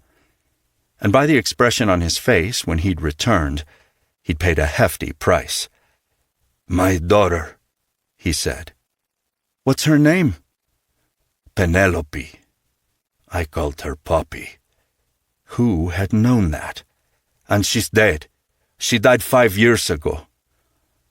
The kid considered him. "Is that why you're drinking yourself to death?" He let out a surprised chuckle that ended in a sigh. Direct, but not wrong. He'd been drinking heavily before that too, but it had definitely increased after that. "Yeah," he admitted. "Most of it anyway." "What's the rest?" "That I was responsible. That I've seen too much evil to care much about life anymore." All these things were true, but he didn't exactly know how to express them, especially to a 14-year-old kid. The fact that he was acknowledging them to himself was frankly surprising the hell out of him. "I guess I don't have a lot to live for, kid," he said. "Kid," Cedro scoffed. He pointed his finger at him. "Listen, I didn't save your eyes so you could go and kill yourself once we get out of here, he said, a clear note of anger in his voice. Grim almost laughed, but held it back. When we get out of here. So the kid had a pipe dream. Or he didn't get what this was about. The chances of them escaping this were close to nil. He turned his head and then nodded to the candies sitting in the corner of Cedro's cage. You didn't eat your peppermints. Cedro shrugged. I'm saving them. For what? Before the kid could answer, the door slid open, both of them turning toward the same man who'd come into the room the day before. Only this time, he headed straight for Grim's cage. You've been rented. Fuck. Fuck. Fuck you. The man barked out a laugh. You have a choice, of course. Fuck you, Grim repeated. This time the man didn't laugh. Come with me or I take his tongue. His tongue. He didn't look at Cedro. He didn't want to see the look on the kid's face. Show me the way, he said to the man. The man looked vaguely disappointed, but took the key from his pocket and opened the lock on the top of Grim's cage, inaccessible and blocked by a square piece of metal. The front folded down and Grim walked out, half hunched over. He came to his full height once he'd exited, stretching his back. The man waited for Grim to walk in front of him, holding the taser ready to shoot Grim should he make any sudden moves. He didn't glance at Cedro as he shuffled past his cage. Open the door, the man told Grim once they'd walked along a long hallway and turned down another, eventually ending up at a door. Grim's mouth was dry, his heart beating swiftly. He opened the door, his breath stalling at what he saw, his brain attempting to make sense of what this was. It was a treadmill. A treadmill. And behind it, and on each side, were wide pits of burning coals, surrounded by what looked like electric fencing. 1 hour, the man said, barely suppressed glee in his tone. You run for 1 hour. 1 hour? Grim stared in mute horror. He'd just spent the week puking up his guts and then sitting or lying in a cage. He didn't think he could run for 10 minutes, much less an hour. And when he fell off, he'd fall into a pit of fire with no escape. There's still time to change your mind, the guard offered. His tongue, or you run. Chapter 38. Noelle shut the heavy drapes in her room and fell asleep for a good 2 hours before waking up and taking a long hot shower. She dressed in the outfit she'd brought to go to dinner, a black mini dress with slightly puffed sleeves and some lace detailing on the body. It was sort of casual and sort of not, and she'd bought it for a cocktail party at Sweetgrass 3 years before and hadn't worn it since. She really had no idea why she'd packed it to go to Reno, other than that she didn't know exactly what their investigation would entail, and she wanted to be prepared. Little did she know she'd be wearing it on what was essentially a date with Evan in Vegas. Not a romantic date, but a date between business associates who needed to clear their minds for a few hours with some bright light distraction. What had he said? Put your mind on search. She didn't know if there was some specific process to that, so she simply whispered the word search and went about getting ready. Evan knocked on her door when he said he would, giving her a sweeping glance. Appreciation in his gaze that she didn't want to admit thrilled her. They ate dinner at a steakhouse on the Strip, a dim restaurant with red velvet booths and black and white photographs on the walls of all the celebrities and sports stars and politicians who had once dined there. Noelle ordered some fruity drink on the menu that came in a gargantuan glass with maraschino cherries and plastic swords and paper umbrellas and a wedge of pineapple at the top. It made Evan laugh when she picked up the heavy goblet and took a sip, and he shot a picture with his cell phone to send Callie. And God, it felt good. And it felt weird.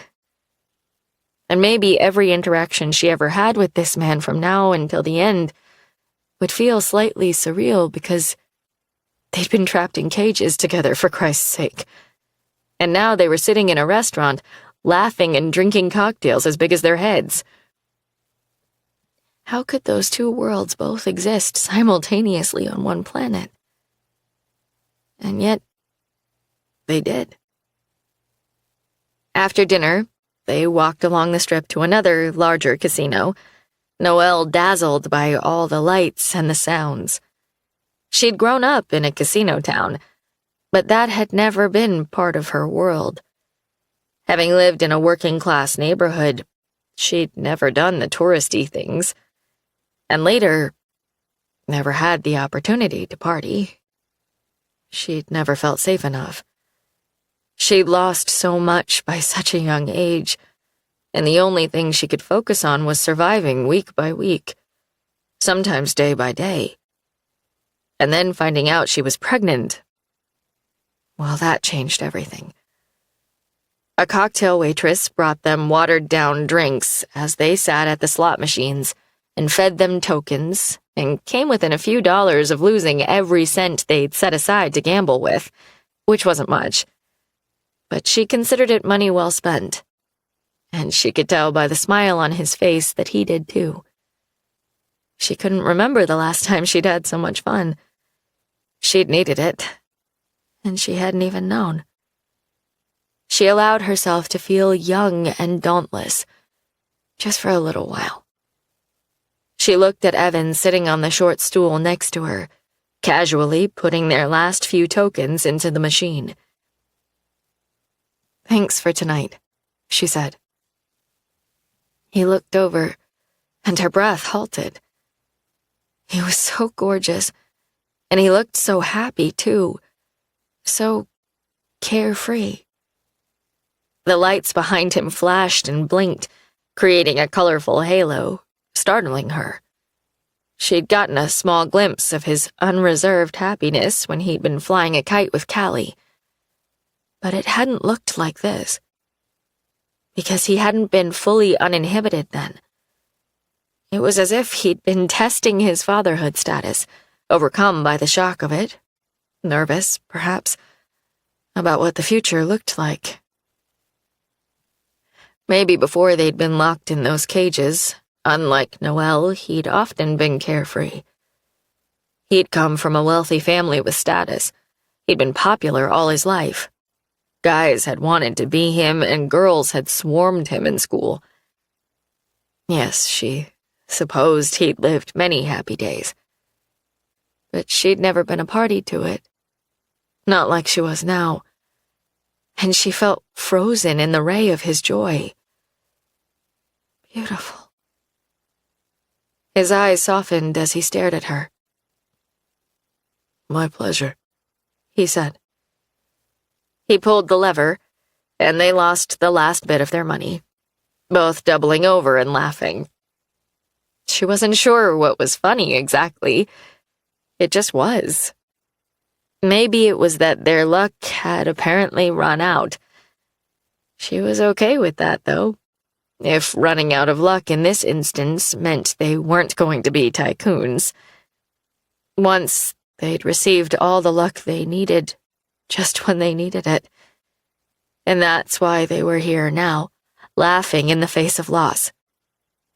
Because they could. What a wonderful thing to lose, and be able to say, no big deal. They walked through the casino, people watching. Noelle's thoughts swirled, the lights and the sounds and the competing noise causing her to go deeper into her own mind. Everywhere, gamblers were betting, some winning, most not. What was the draw that so many had to taking a risk, by pulling a lever or tossing a pair of dice, or laying down a hand of cards? Was it that brief moment of soaring hope that was so addictive, even if it was almost guaranteed to crash? They walked on, Noelle's mind continuing to wander. Words and phrases Tallulah Marsh had said kept popping forward, and she swore she could see them, written in a glittery pink the same as the woman's outfit, flashing like the rhinestones on her lashes. It was like someone knew me. Who? Who had known her? And hadn't Noelle felt the same? A slot machine on her right caught her attention, the cartoon animals grinning wildly. A bear, a moose, a rabbit. Little Rabbit. He'd called her Little Rabbit because she'd called herself that first. She reached for the conversation from the room she'd spent 8 years trying to forget. She was floating somewhere between here and there, the surrounding chaos making her feel like she was in a dream. Her hand in Evan's as he led her along. Safe. The man with the very slight accent, or maybe accents, had given her the graphite from the pencil. She was certain that's why he'd made the request that he had. Not because he'd wanted a picture drawn by her. That was subterfuge. He'd known she would understand its possibility. He'd emphasized the word break, which had made her remember it. And then he'd uttered, "You're so hot." And it had seemed odd because it was. He'd been offering her clues. Break, pencil, hot, fire. Oh. She stumbled slightly, catching herself. "Hey, are you okay?" Evan asked, stopping and turning toward her. "Yeah, I'm fine. Can we go back to the room?" "Yeah, of course. We're basically penniless anyway." He laughed. He didn't care. He was a PI who lived in a nondescript apartment after he'd been surrounded by luxury. And all that had obviously meant nothing to him because he'd given it up to pursue his own dream. A career where he brought justice to others, but one that might never result in great wealth. She thought back to that conversation they'd had so long ago in the cafe in San Francisco, when he'd told her he wasn't happy at Stanford. He'd felt himself heading toward the exact life his father led, and said that it felt like a death sentence. And so he'd changed paths, despite the fact that it must have been difficult. Evan had never taken the more predictable route because it was easier and expected of him. He'd forged his own way. He valued things far beyond money and power. His life was the proof of that. "You're wonderful, Evan Sinclair." They made their way through the casino, and then out onto the street where the weather was still and warm. Desert air. Like Reno. Like Mexico, where you limped over the cracked earth. She grabbed Evan's hand again, taking the initiative, whereas before, he had been the one to take hers, and he looked over at her, seeming surprised. But then he gripped her tightly, and they walked the rest of the way to their hotel. "Hold on just a second," she said, sitting on one of the lounge chairs next to the pool as they walked through the open area. She slid off her heels, giving a short laugh. She rarely wore them, and they'd given her blisters that she was only noticing now. Evan sat on the lounge chair next to her and lay back. She looked over her shoulder as she massaged her foot, giving him a slight smile, and then lying back too. The stars above were so clear, so bright. He reached out and took her hand, and she remembered the moment they'd lain like this in the desert, bloody and broken, and staring at these very same stars. Gemini, the twins. She wanted to laugh, and she wanted to cry, and she wanted to clench her eyes shut, but she couldn't. She'd just begun to see. Do you want a drink in my room? Evan asked as they both sat up. Or just a water? We could order room service too if you're hungry. Maybe dessert? He was nervous, and it made her smile. Water would be good. I think I remembered something? Maybe. 10 minutes later, the elevator dinged, and they got off on their floor, and then walked the short distance around the corner to Evan's room. He unlocked the door, and they both went inside, where she kicked off her heels again and sat on the desk chair, bringing her other foot up and massaging that one. That man had massaged her, too. He'd touched her. He'd let his hands linger wherever he'd wanted. He'd brought her pleasure that had also hurt.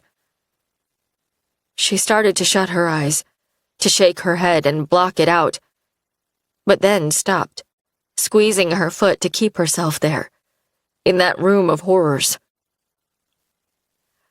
All those things we received, Evan. The graphite from the pencil, the rose petals. Some of them were random gifts, but some of them were not. He pulled 2 waters from the mini fridge and handed one to her. Yes, I agree. It was like someone was trying to help us. Okay, great. She didn't have to convince him of that. She nodded. Yes. So from what we know, many people were watching us. Yes, He said. because it was a sort of game. Sickos who put us in cages to see what we'd do, for the pure thrill of it. Like a coliseum of sorts. Colosseum. Like the Roman Colosseum, where kings had watched slaves fight for their lives for the pure entertainment of it. A chill made her lift her shoulders and then drop them. Yes. So there would have to be money involved, right? Always follow the money, He murmured. So they, whoever those sickos were, watched us from a live feed that showed everything. They'd pay to watch. It was a digital coliseum, and they were the crowd in the stands. She pictured all those dull-eyed gamblers they'd walked past in the casino. Yes. But what if they didn't just watch? What if they were also given the choice to bet? That seemed to surprise Evan. On what? On the choices we'd make from the ones given? She nodded. And then some of them rented us for purposes of sex or violence. He said. Yes. But other victims, who were maybe not so rentable, for lack of a better term, were placed in different situations. But the purpose was always to see how much another person would be willing to suffer, in order not to be the cause of someone else's. Twisted, she whispered. But on paper, interesting. Too bad it wasn't just on paper. Too bad. Okay, so which of the watchers sent us the random gifts? Like the butter or the peanuts? Maybe the renters sent food gifts as sort of a demented way to say thank you. Maybe it brought them some sick sort of glee to see us eating it. Maybe some of them were trying to keep us healthy-ish so the game would continue. And the other gifts, the ones that weren't random. They, or maybe just he or she, but I think more likely a he, were supplying us with items that might help us escape. That did help us escape. Like the pencil. that you used to start a fire. He paused. The million-dollar question is, how would someone guess you'd even know how to do that? Maybe he knew I was the daughter of an electrician. I knew how to start a fire in an electrical outlet because I'd followed my dad around on jobs since I was a kid. He scratched his jaw. I mean, I wouldn't have known how to do that. A pencil, or the uses for what's inside it, would have flown right over my head. Right. It was personal. He'd researched us. Evan appeared slightly dubious, and so she bit her lip, trying to think of the right way to clarify this. For a moment there in the casino, it had clicked in her mind, and she didn't think she was explaining it adequately enough. Or maybe it was just that in her mind, the thought had been braided together with the feeling, and she had no way to convey that part. "What about you?" she said. "You were given that mallet. I'd guess it was approved by whoever oversaw that kind of thing because it was presented as a musical instrument to go along with our singing. But that wasn't the true intention of the sender, and you knew it wasn't. Maybe the person who sent it knew you'd smash your hand to get it through the bars." He paused as though he'd already considered her being sent a tool that would allow her to start a fire, but hadn't considered what he'd been sent. And how he'd used it. How could he know that, though? How could anyone?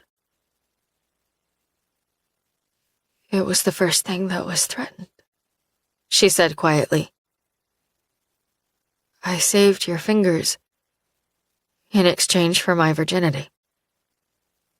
He turned away, but not before she saw the deep pain in his eyes. "It hurts you, even now," she said. Jesus, of course it does. Someone saw that. They gambled on you crushing the bones in your hand, and they were right. Okay. His voice was choked. Okay. He was quiet for several moments, as though weighing that possibility, letting it sink in. A part of me relished it, he finally said. An admittance. One she could tell was difficult for him to utter. I felt so damn guilty for what you'd paid with for my fingers. I almost enjoyed each blow. Unconsciously, he extended his fingers and then curled them in a fist. "Oh, God." "Evan," she said, her voice breathy. I know. I know I didn't need to feel that way, but I did. Sometimes I still do. He turned back toward her, uncapping the water and taking a long swig. So what you're saying is someone bet on me breaking my own hand? She watched him for a moment, but took his cue to keep going. Keep looking at this. Yes. But I don't think it was a singular bet.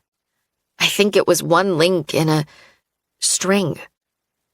She paused as she looked down for a moment, her mind zipping through each stage of their escape, and then she raised her head. Maybe that was it. One of the bets was whether we'd escape, whether or not we'd manage to get free. He was quiet for a moment as he appeared to think that over. So us getting free was always a possibility. Probably a very remote one. The only reason we did is that we were sent an array of the exact things we needed to get past one barrier and move on to the next. Damn. He gave his head a small shake and raised his brows.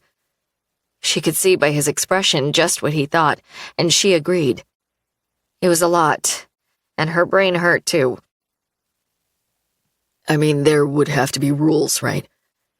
Like, you couldn't just send a gun on our food tray. Whoever helped us, whoever made that bet, would have to strategize and plan, and then hope we'd get it without being told. Yes. Which would mean our entire escape was choreographed, in a way. Who, though? What type of person could do that? But wouldn't call for help for us? He crossed his arms over his chest, leaning his shoulder on the cabinet that held the television. She chewed at the inside of her cheek for a moment, trying to see the entire picture of what they were discussing. It was difficult, though. They were assuming quite a lot, and the rest of it sounded too unbelievable to be true. But they had to brainstorm. What else did they have? Evan, she said after a moment. I have to tell you about this man. What man? One of the men who rented me. She saw him tense, but he took his time answering, taking a long drink of water and using the back of his index finger to wipe his bottom lip slowly. We said we were never going to talk about that. We never said that. It was understood, Noelle. She tipped her head, conceding the point. It was. Yes. But now... He pushed off the armoire, pacing toward the wall. Now what? He asked when he'd turned back to where she sat. Why honor that understanding? We kept secrets then out of self-preservation, but now... Don't you think it will help to talk about some of what happened in that second-floor room? Maybe not all of it, but... We don't have anything to be ashamed of, Evan. We were victims, you know that. He didn't say anything. She saw the churning emotion in his expression, and she wanted to go to him, but she didn't. She sensed by his stance that he'd push her away. One stands out, she said. One man stands out. And I think there's a possibility that he's the one who sent the items we needed. He's the one who requested that I write him a note or draw him a picture with the pencil that I broke to extract the graphite. He led me toward that conclusion even before I was given the tool. Break. You're so hot. I picked up on his clues because he used a form of the language we'd been speaking, very subtly murmuring some words and emphasizing others. The blindfold helped because it made my sense of hearing that much more sensitive. But mostly, I was primed to listen in a specific way because of our secret language. Do you think he knew what we'd been doing? Maybe. But if he did, he didn't use it to expose us. He used it to help us. She took in a deep breath. But it wasn't only that. It's like he knew me. He played me like a fiddle, and thank God, but how? Her eyes were cast to the side now, and she stared behind Evan, unseeing, thinking aloud as much for herself as for him. I think he sent the rose petals and the fingernail trimmers, and probably the mallet, too. He stared at her, his expression so troubled. She saw the light of curiosity, and she knew he thought she might be onto something. It made the pain of the recollection worth it. She was pulling forth these awful memories for a reason. He took the few steps to her, and he reached out his hand. Without thinking at all, she grasped it, and he pulled her to her feet and led her to the small sofa near the window. They both sat down, facing each other. What else do you remember about this man? He asked gently. She pulled in a deep breath and let it out slowly. He didn't wear a mask, or at least he said he didn't. But he had me blindfolded, so I never saw him. But his voice, he sounded older, maybe late 50s or early 60s. He called me Little Rabbit, she murmured. She closed her eyes, bringing him forth, not able to help the grimace that took over her features. She didn't hide it. She didn't need to, not from Evan. He was cultured. I could tell that. He had a slight accent, very slight.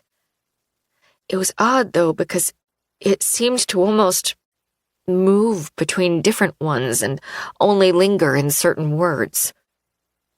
Different accents? Yes. I don't know how to explain it. But in any case, it had been a long time since he'd spoken exclusively in whatever language or languages he'd once used. Like that man who owned the antique shop that we spoke with. Yes, but Mr. Baudelaire's accent was very obviously French, and only French. I recognized it. I'd heard that language before. It was easy to identify his accent. Do you think you might recognize the other man's accent if we played some recordings of people speaking in different languages? She opened her eyes and gave her head a slight shake. I don't know. Probably not. I can't even bring it forth now. The FBI had me describe what I could of the men from that room. Other than their faces, which were masked. And I couldn't describe that man's accent then, either. Just that he had a very slight one. But I didn't listen to recordings. Maybe we should try that. When we get back to Reno, he said. Maybe. Although she didn't know how that would help. What if she listened to hundreds of recordings and thought she recognized his accent as Turkish or Swedish or somewhere else she'd never been? What did they do with that? What else? He prodded gently.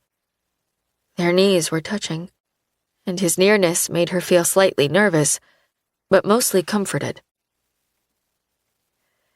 He talked about jewels. She squinted her eyes, trying to cast her vision back, turning on lights in the place she'd tried so hard to black out. He told a story about a man who collected women and draped them in jewels. Collected? I think he meant abducted, stole. He said something that related the situation to us. Okay. His voice held a deeper note of curiosity now, and it spurred her on. I think he told me that a pregnancy occurred with one of these women, and twins were born, a boy and a girl. And he mentioned a ball that turned into a massacre. He blinked, reaching out and taking her hands in his. Noelle, all of that might be something to look up. Certainly, if there was a massacre of some sort, it would be in the news. So would women reported missing. Maybe there was even an arrest of someone who now is free, someone we can investigate. Or maybe it was all a load of crap. She paused. I gave that information to the FBI, too, and they told me at the time that there was nothing in police databases that matched that type of crime. He deflated slightly. Maybe they weren't looking for the right things. Or maybe no one ever got caught. Maybe. She drew her shoulders up. She'd been the one who'd pushed this conversation, and she'd been eager to speak about it, to get it out. But it had taken a lot out of her, too. And she suddenly felt the exhaustion that came with the weight of the memories from that upstairs room. The men who'd raped her. The way she'd bled. The way it had hurt. How revolting she'd felt attempting to clean herself with her underwear and then putting them back on. The way the remembered pain hit her sometimes when she least expected it. My God, it was so unspeakably disgusting. She leaned back, depleted. Who had that man been? And how had he known her so objectively? We should go to bed, Evan said. and talk more in the morning. Or when something else comes to one of us.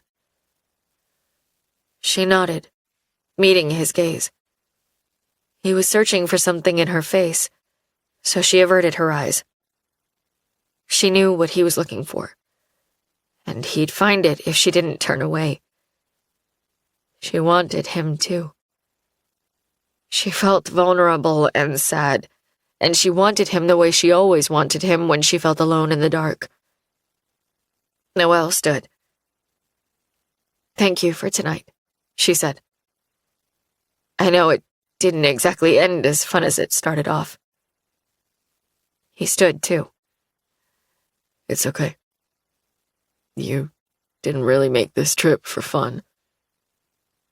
I enjoyed tonight. He looked briefly shy, boyish. And maybe we have another something to follow when we get back. He walked her to the door, and then stood watching as she let herself into her room.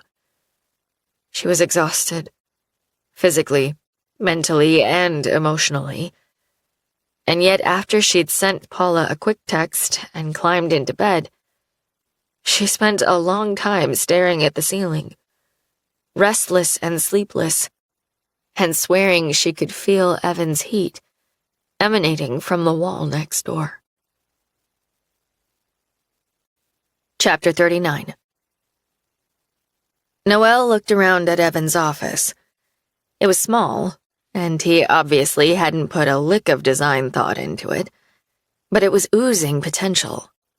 There was exposed brick along the far back wall, the ceiling was high and had black-painted exposed ductwork, and there were 2 extremely tall windows looking out onto the street that let in a ton of natural light. It had a good vibe, even if it desperately needed a throw rug and a few pieces of art. The typical shady PI digs, he asked. She laughed. No, actually, Sherlock. I was just thinking the opposite. You need something much more dreary, with less character if you're going to uphold the shady PI role. He grinned. Have a seat.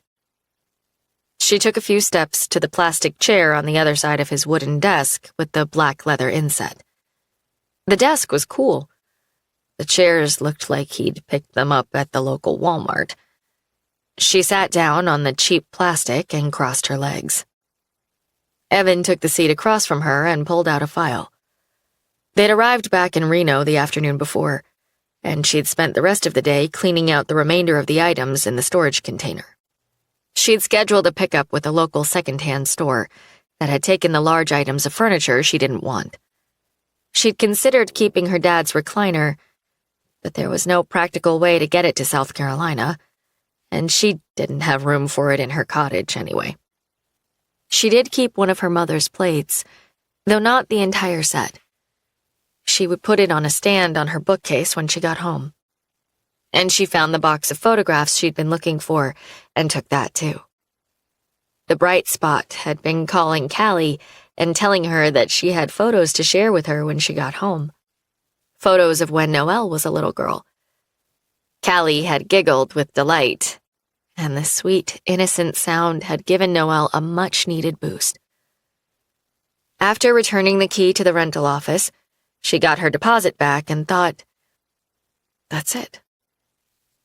The job had been necessary, but it was also another goodbye, a final goodbye. And she'd been exhausted when it was done. That, in combination with the poor night of sleep she'd gotten the night before, Had her in bed by 9 and out cold by 10 after. She'd needed it. Evan apparently had spent the rest of the day doing online research into anything that might have connected to the story the man with the slight accent had told her so long ago. Jewels, abducted women, twins, a potential massacre. Like the FBI, he hadn't found any specific crimes that matched perfectly, but he told her he did have some possibilities, and so she'd met him in his office. "What did you find?" He opened the folder, and she could see that it was a short pile of printouts. "I have to believe that if the part of the story about abducted women is true, the man who committed the crime was never caught, or even charged. Maybe he killed them and then died himself, and his crimes were never discovered." "Even a massacre?" He shrugged. "Maybe it was a small massacre." She gave him a look that was the melding of a smile and a grimace. Okay. Well, that doesn't help us." "No, but I did find a few things that might be of interest. I narrowed my search to specific dates, which made it a little easier." He handed her the printouts, and she took them, scanning the page at the top of the pile. She moved that one to the back and read the second one. Each page was a series of articles from different locations about local missing women who were never found. She pulled the third page forward and read that one. "Slovakia," she said. "You went worldwide?" "Where I could," he said. "Because of the accent." "Good thinking," she murmured, looking quickly through the rest of the stack. It was pretty depressing to know that a basic internet search pulled forth so many missing women. "I still need to do some digging," he said. "but it'll take more time. As it relates to other countries, there's not a lot in English, so I pulled what I could for now. That's just my initial find." Noelle moved back to the one from Slovakia, reading quickly through the headlines for that one. Several young girls had gone missing, children under 12. "There was once a man who collected things, very fine things. Jewels, rubies, emeralds, diamonds. And he draped them on the women he stole." No, if she was going to take the man who told her the story at his word, then this didn't exactly fit. She flipped the page, reading brief snapshots of crimes from the Netherlands that weren't quite right either. There was the headline from an article near the bottom of that page that interested her, and she read the small portion that Evan had printed out and compiled on the one page. "Do you have the entirety of this article printed out?" she asked, tapping her finger on the one she meant. He craned his head slightly and then nodded. "Hold on." He had another folder on the other side of his desk, and he pulled that one out, going through the larger stack. She liked how he'd compiled snippets for each geographical location onto one page. It made it much easier to get an idea of what she was thumbing through. A few of them she'd been able to dismiss right away, as the timing didn't quite work as far as the age of the man she thought they were dealing with. She scanned the page he'd handed her. "Local authorities looked into a man in Brussels named Dedrick Van Dale, the heir to Van Dale Diamonds, a major diamond mining company." She looked up. "Diamonds?" "Jewels. He draped them in jewels." Evan nodded. "I remembered you mentioned jewels, and thought that might be an interesting link." She read through a few more paragraphs. "So they looked into this man named Dedrick because a few young women went missing in the area where he lived, and one of those women, a waitress in town, told her friend that Dedrick had invited her to a party a few nights before she disappeared." She frowned. "That's all the evidence they had? That sounds kind of weak." "I guess the local authorities thought so too. Because I didn't find any more information about the police looking at him for the other disappearances that followed." Did Dedrick have children? Specifically twins? No, Evan said. At least none that he claimed at the time. I actually can't find any more information on him after that one article. The family business is no longer in operation. That was interesting, too. There was no one available to carry on the family dynasty? Or had it failed financially? Was it worth looking into? Dedrick would be, in his 80s? She asked. Did you look for a record of his death? I did, but none exists. So either I didn't look hard enough, or he's still alive, but living and working somewhere else. Odd. I thought so too. But again, it might not be connected to the man who told you that story. She sighed, setting the papers on his desk. Even so, these crimes aren't even related to ours. They may or may not have something to do with some man I barely remember who told me a story that might be a lie. And if he'd told it to her for some other purpose, she had no idea what that might be. She let out a short laugh that held more frustration than humor. I feel like we're wading into the weeds, Evan, and potentially about to trip down rabbit holes. He ran a hand over his face. He looked as frustrated as she felt. And tired, too. He was the one who'd stayed up half the night downloading files about missing women near and far. And I'm running out of time, she said softly. I have less than a week before I'm scheduled to go home.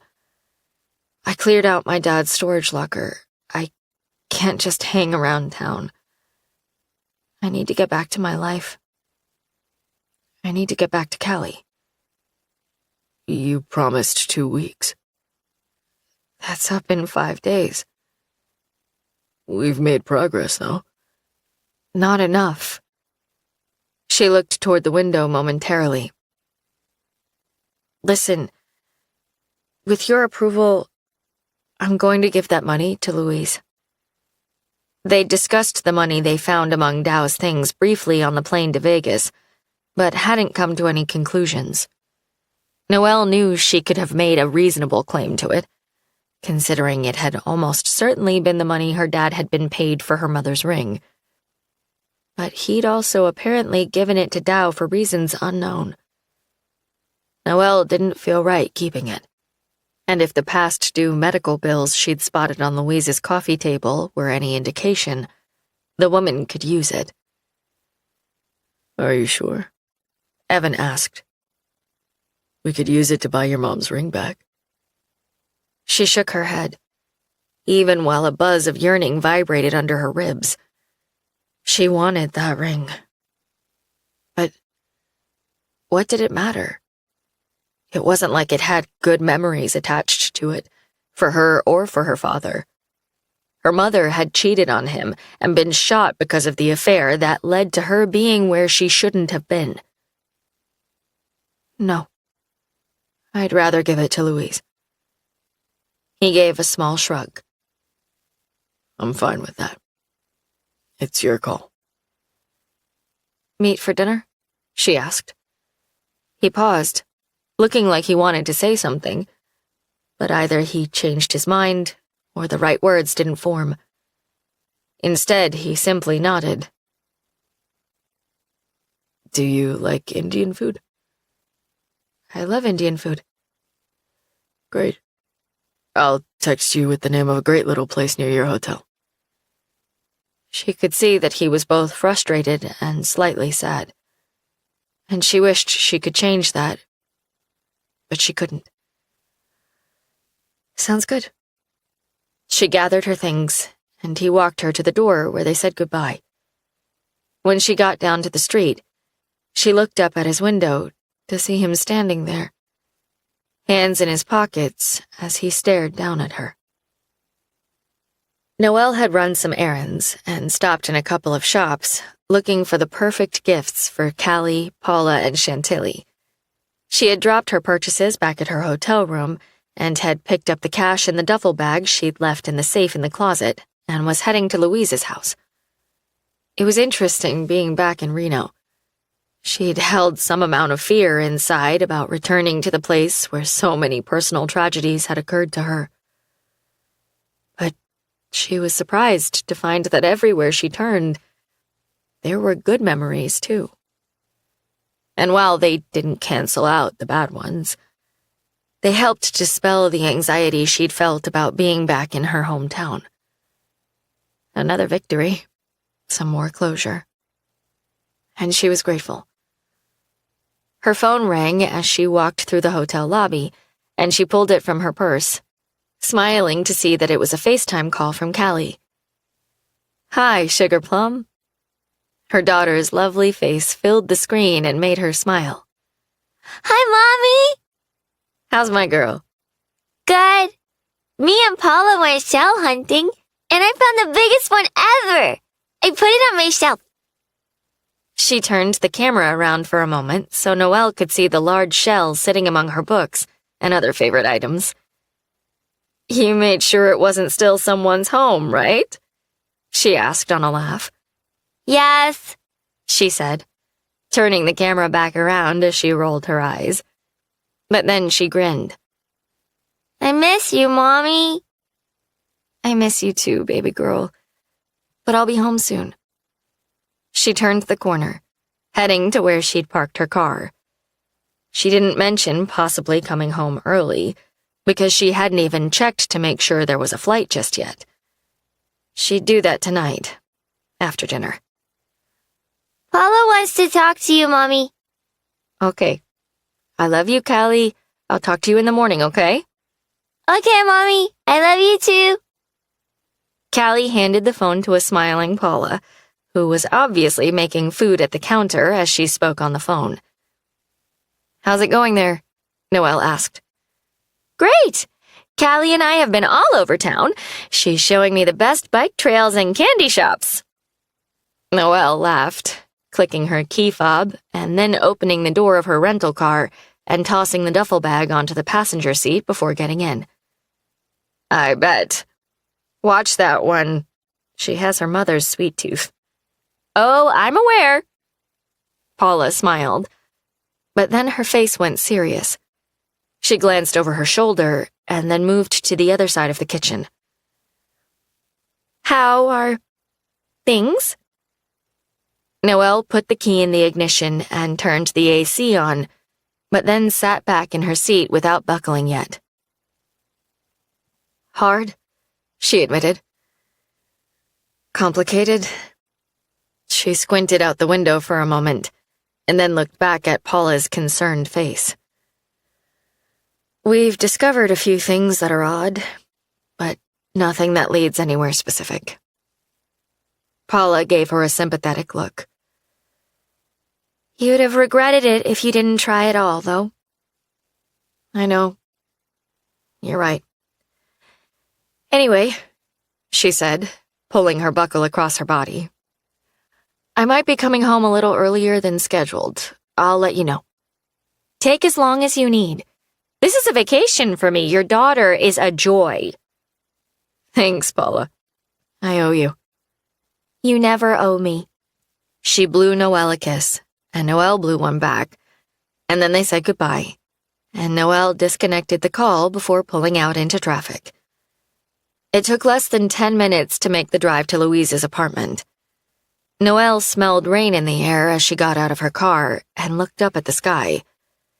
It was pewter and deep gray, with beams of silvery light shining through the clouds. She never missed an opportunity to take in something beautiful, and she did that now, staring at that heavenly sky for a moment before putting the strap of the duffel bag over her shoulder and walking to Louise's door. When the older woman answered her knock, her face registered surprise. "Oh, hi. Did you forget to ask me a question?" "No. We found something in your brother's things, and I wanted to return it to you." "Something?" "Money," she said, thrusting the bag toward her. Louise frowned, blinking in confusion before she unzipped the bag and peeked inside. She sucked in a small breath. This is over $10,000. My dad apparently paid Dow for a job in cash, so, it's yours. Noelle gave her a smile. I wish you the best, Louise. She started to head back to her car when Louise called her name. Noelle turned, tilting her head to the side in question. Hold on one sec, the woman said, pulling at the scarf on her head the way she'd done before, and then turning and disappearing for a minute. Noelle took the few steps back to her door, and Louise reappeared, holding something out to her. An iPad. I'm sorry, she said. I wasn't totally honest. This was in Dow's things. It was near the top of the box, and I found it when I moved. I even charged it a week and a half ago so I could wipe it and then sell it. I just hadn't gotten around to it yet. She looked momentarily embarrassed. Noelle pulled in a breath, reaching for the electronic device. Sorry, Louise said. I really needed the money. Noelle shook her head. Don't be. I understand. I'll look at this and then I'll return it. You can still sell it if you want to. Louise shook her head and nodded to the duffel bag she'd placed on the floor near the door. Tears filled her eyes, and she tugged on her scarf again. No. Keep it. Do whatever you want. His code was our dog Scout's birthday, 0411. Stupid man loved the hell out of that dog. Still cried when he talked about him until the last time I saw him. For someone so technical, he sure did pick an easy password. But that was Dow for you. Brilliant and stupid as hell. Anyway, I hope there's something on it that will help. Thank you for that. Again, she nodded toward the duffel bag. You have no idea how much it will help. Noelle walked to her car in a slight daze. Well, that was the last thing she'd expected. An iPad. Not a phone, which would have given her more hope of finding something. For all she knew, Dow had used this to download books to further impress that female friend. And yet even so, her heart sped up with excited hope, anticipation of what might be on it. She got in her car and cranked up the air and then turned on the iPad. It still had 10% charge. She let out a long, slow breath as she typed in the code Louise had given her. The programs and apps popped up on the small screen, and Noelle opened the photos. There were only a handful, and at first she didn't comprehend what they were. When she did, her eyes widened, and she almost dropped the device. Oh my God, she breathed. She couldn't search much more right then, as anything else would require a wireless connection. She set the iPad on the passenger seat, and with shaking hands, she gripped the steering wheel. Was this the link they'd been looking for? Chapter 40. Cedro let out a small yelp as the door slid open. He'd been drifting into a disturbing dream, and the sound had pulled him quickly from slumber. He watched as 2 guards entered this time, the man who had taken him out of there, and the one who stood guard in the other room. One was holding Grim under his shoulders, and the other was carrying his feet.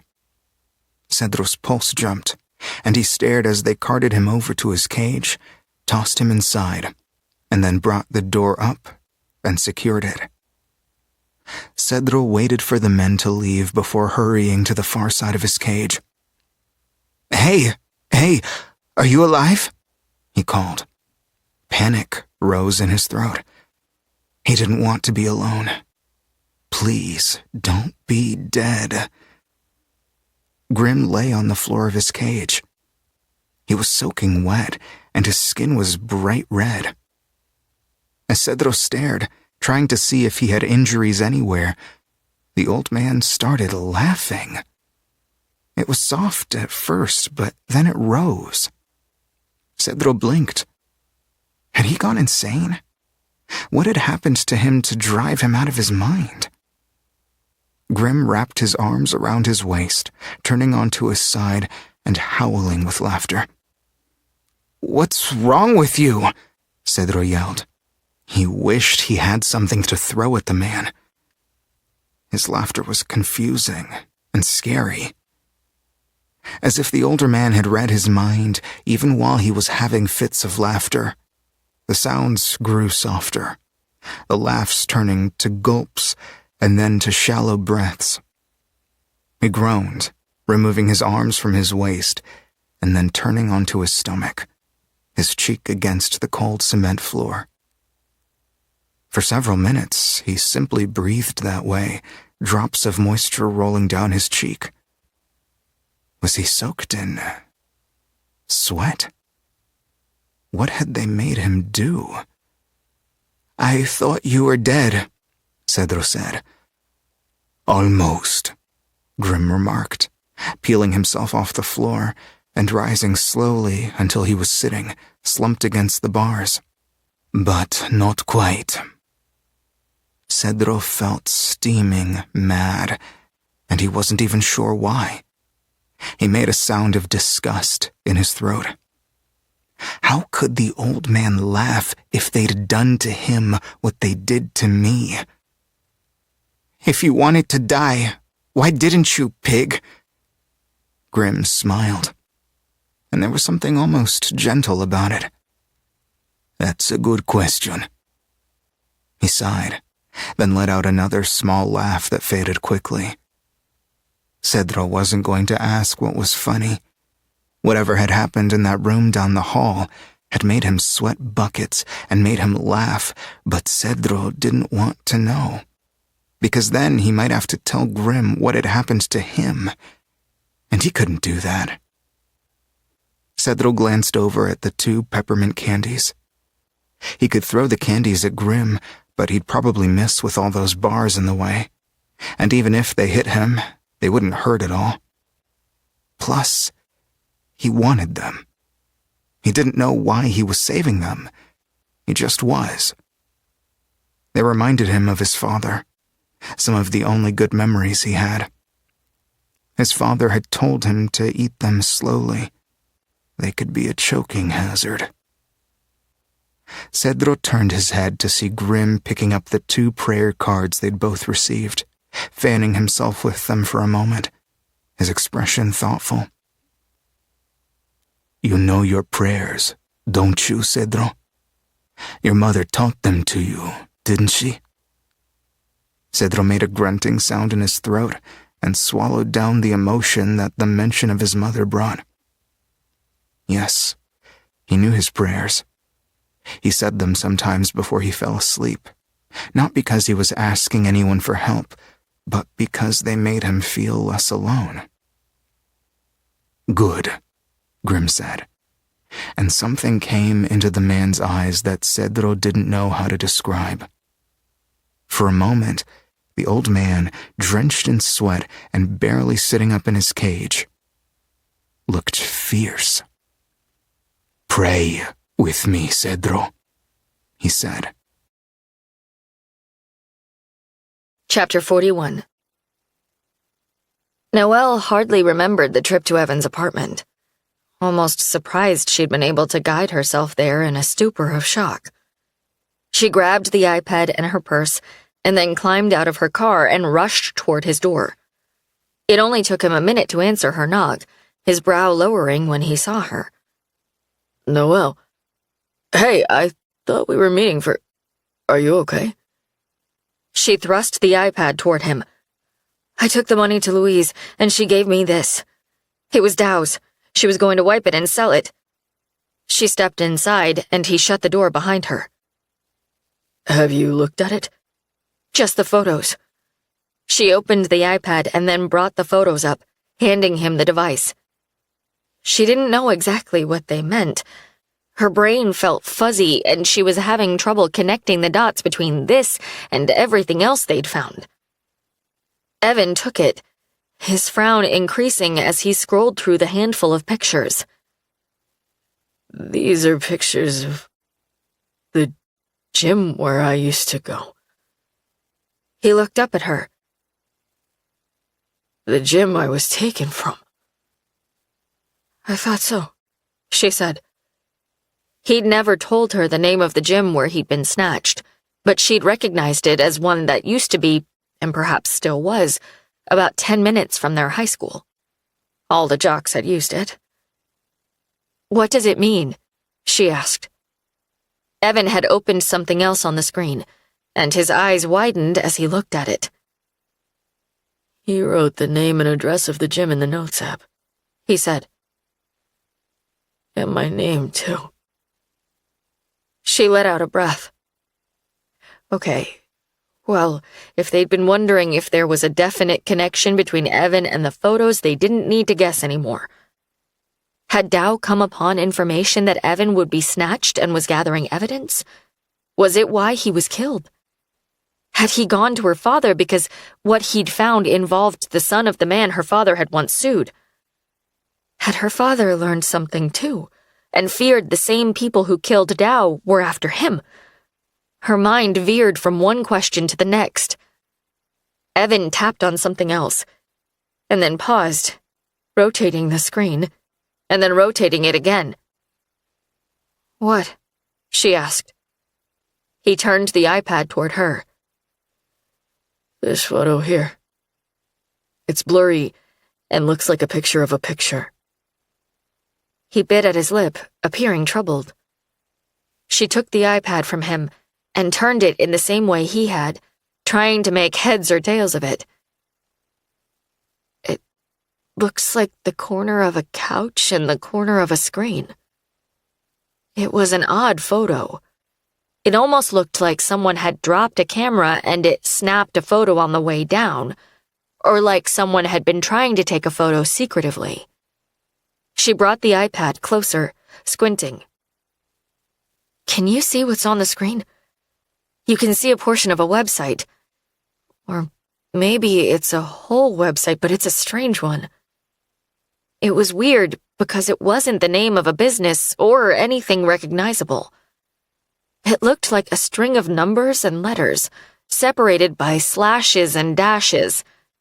She reached for her phone and realized that in her haste she'd left it in her car. What's your wireless password? He gave it to her and she typed it into the settings and then pulled up a search engine. She went back and forth, entering the website address from the picture a few numbers at a time. It was a long enough string that she couldn't remember it in its entirety. Damn, she murmured when it told her the site didn't exist. Noel. She looked up, surprised by the grim expression he was wearing. What is it? He rubbed his finger under his bottom lip for a moment. What if that was the website viewers used to watch us? To send gifts, to rent us and whatever else was available as part of a sick game we were unknowingly playing. She frowned, blinking. She'd just been wondering at Dow's possible knowledge of Evan's abduction.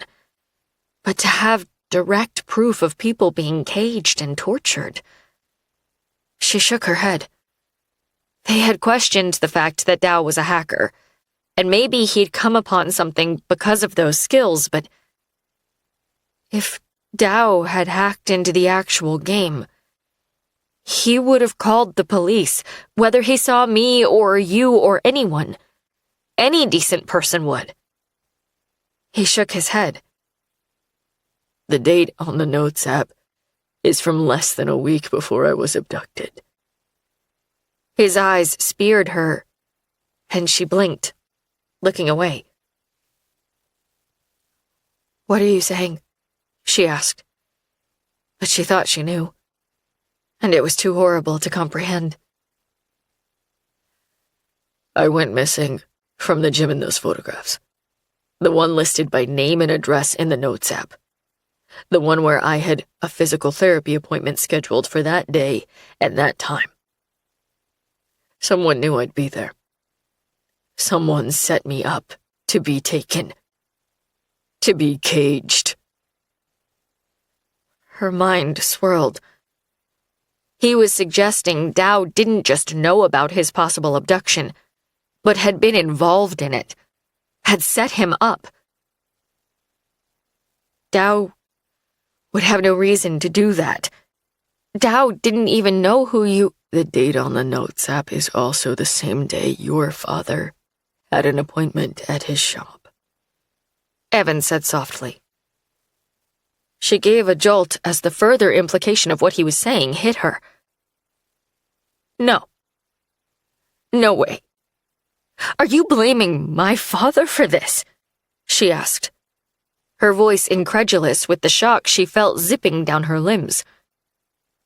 You think my father had his hacker friend break into this site and set you up to be part of this sick, nasty game as what, Evan? Revenge against your father? What else makes sense? His voice was calm but wary. He was looking at her like he knew his suggestion was likely to make her explode in anger. And yet she also saw the resolve in his eyes. What he was saying made sense to him. But it didn't to her. No. Anything else makes sense, she gritted, attempting desperately to keep her cool even while her blood was boiling. He let out a whoosh of breath, dragging his hand through his hair. She caught sight of the white scars on his knuckle, and they served to cool her ire. The moment he'd caused the terrible injury that had resulted in those scars flashed in her mind. The pure grit it had taken to keep going in the face of excruciating pain. For a greater purpose. As a punishment he didn't deserve. For her. Listen, he said. He might have had second thoughts. Maybe he regretted it.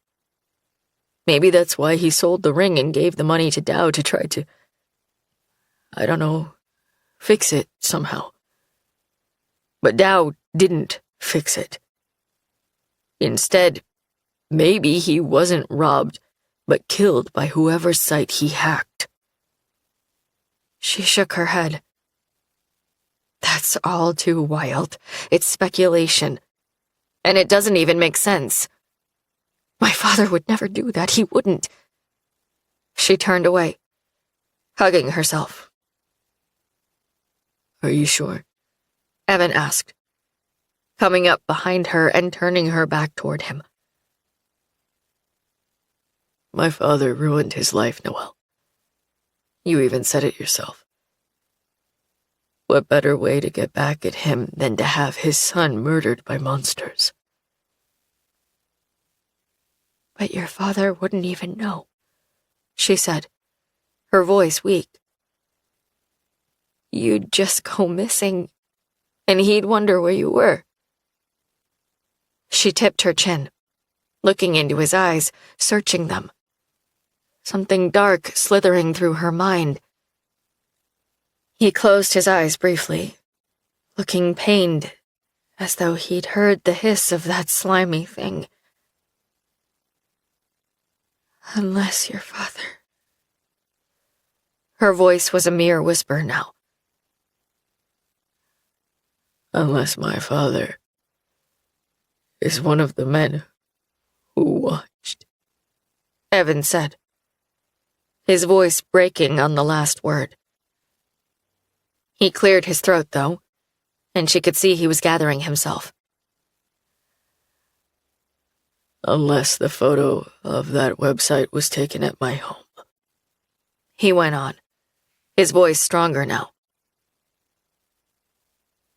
That looks like the color of the couch we used to have in our basement theater room. That camel-colored leather.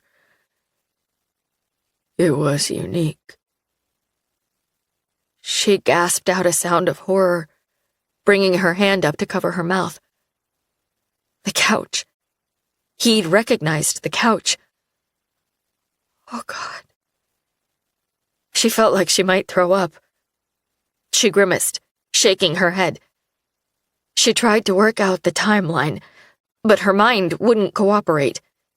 There had to be some detail that would make all this speculation impossible. But she couldn't think clearly enough to figure out what that was. She shook her head again. No, none of this is true. God, I can't even think this about my father. He's dead and gone and can't defend himself. I won't even entertain ideas like this about him. But you'll entertain them about my father. You don't have trouble believing he could do something evil and demented. He didn't sound angry or surprised, which made her all the more livid, because he was right. She had no trouble believing his father was capable of evil. The man had been enemy number one in her house as long as she could remember. She felt that way because it was how her father had felt, and she'd carried on that legacy because it was all she had to give him.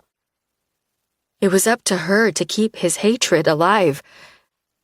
And, oh God, she was confused and angry, and she wanted to drop to her knees and cry. But more than that, she wanted to fall into his arms. He saw it in her eyes. She knew he did. And he stepped closer, making himself available. She turned away. She wouldn't allow this need to take hold. She'd already made that clear. Stop turning away from me, Noelle, for Christ's sake. I can see that you need me. And I need you too.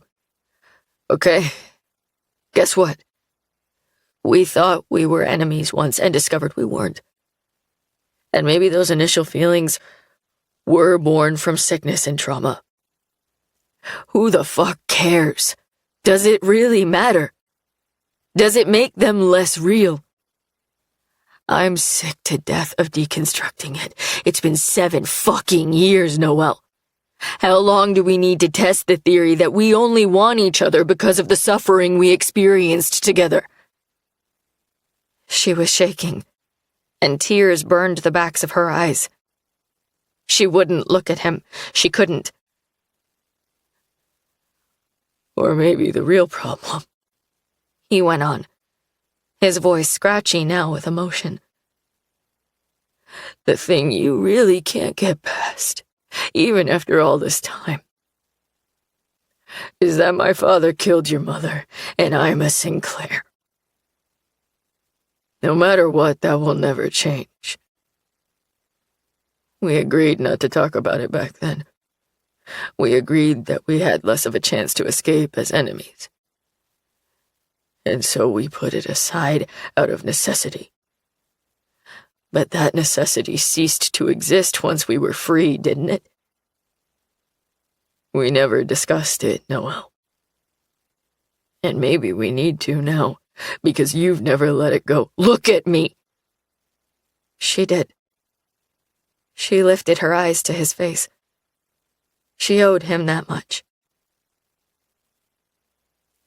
Does it fester inside? If you had acknowledged me as Callie's father, she'd be a Sinclair too. By blood, she is. Which is it, Noelle?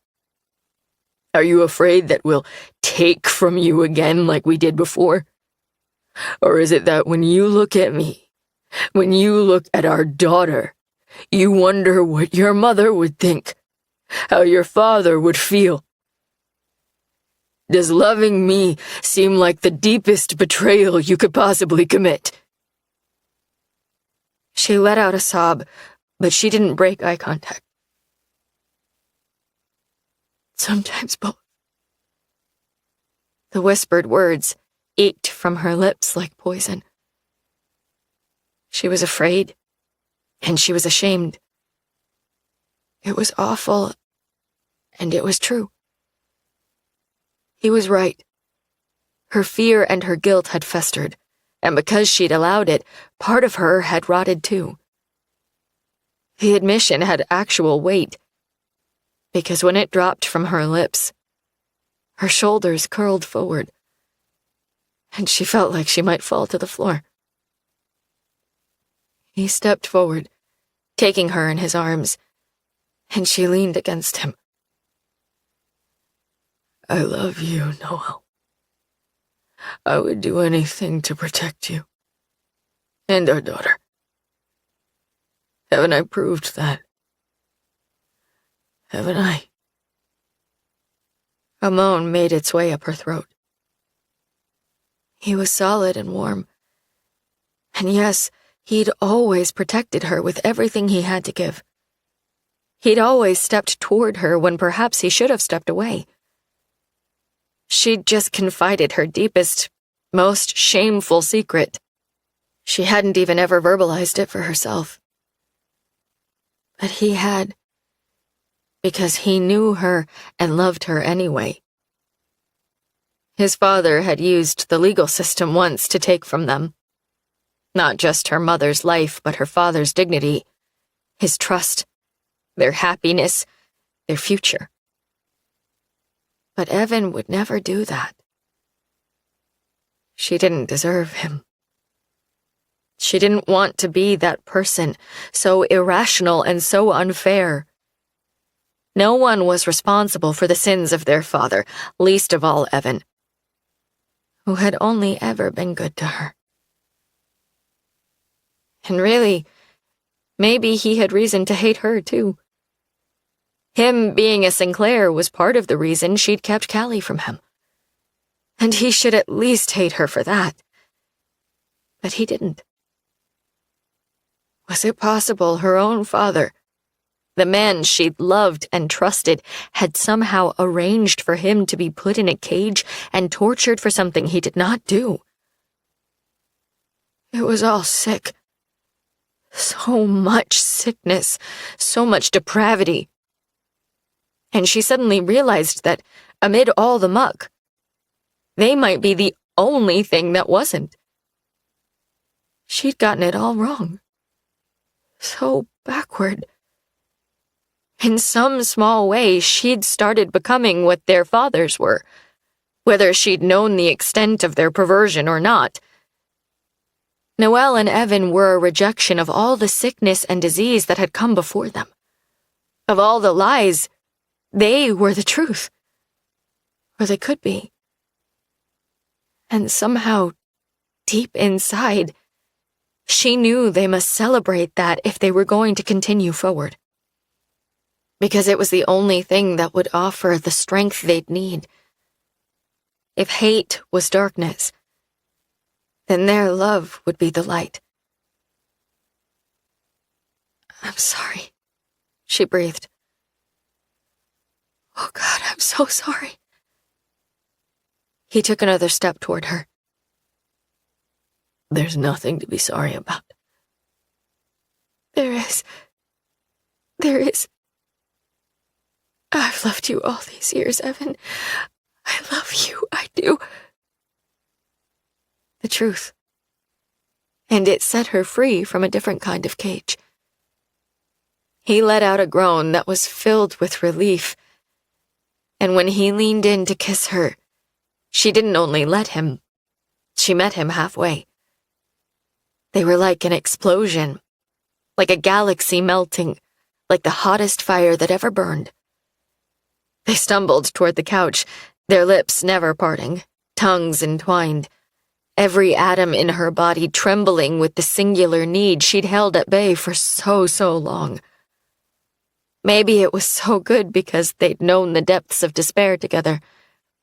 Maybe each joining would forever be a celebration that they were not there. Was that so bad? To rejoice, to be joyful in each other's presence, a constant exalting of the fact that they both were free of the chains they'd once worn. free to love, free to feel pleasure. No bars between them, not even air. Chapter 42. Silvery morning lights seeped around the blinds. Evan felt her stir and then watched her lashes flutter before she opened her eyes just a crack. "Good morning," he said, leaning forward and kissing her shoulder. Her smile was gentle, innocent, maybe even slightly shy. Her eyes moved over his face, and he saw the moment she remembered everything that had happened just prior to the kiss that led them here. He'd held her afterward, and she'd fallen quickly asleep, likely needing the escape of slumber after the shock of what they'd discovered on Dow's iPad and all the awful implications. She released a breath, lowering her gaze. "I'm so sorry," she said again. "I'm so sorry." He reached out and moved her hair away from her face so he could see her better. He sighed. She was sorry for her loyalty, the trait that had in some ways kept bars between them long after they'd run through the desert together toward a partial freedom. She was sorry for hurting him and for the guilt she carried for wanting him, the sworn enemy of the people she'd loved most in the world. For the fact that the person she'd given her loyalty to might be partially responsible for the hell he had been through. He'd worked out the timeline in his head as the sun had risen, casting light over her skin, the woman he loved, and always would. She was beautiful, and she was so torn in so many different directions. They'd seen each other's souls, and maybe once you'd seen a soul, it belonged to you in some profound way that could be felt but not explained. He knew her. He understood every facet. She was imperfect, but so was he. She was fearful and extraordinarily brave. She was scarred inside, but she was his. It had been true then, and it was true now.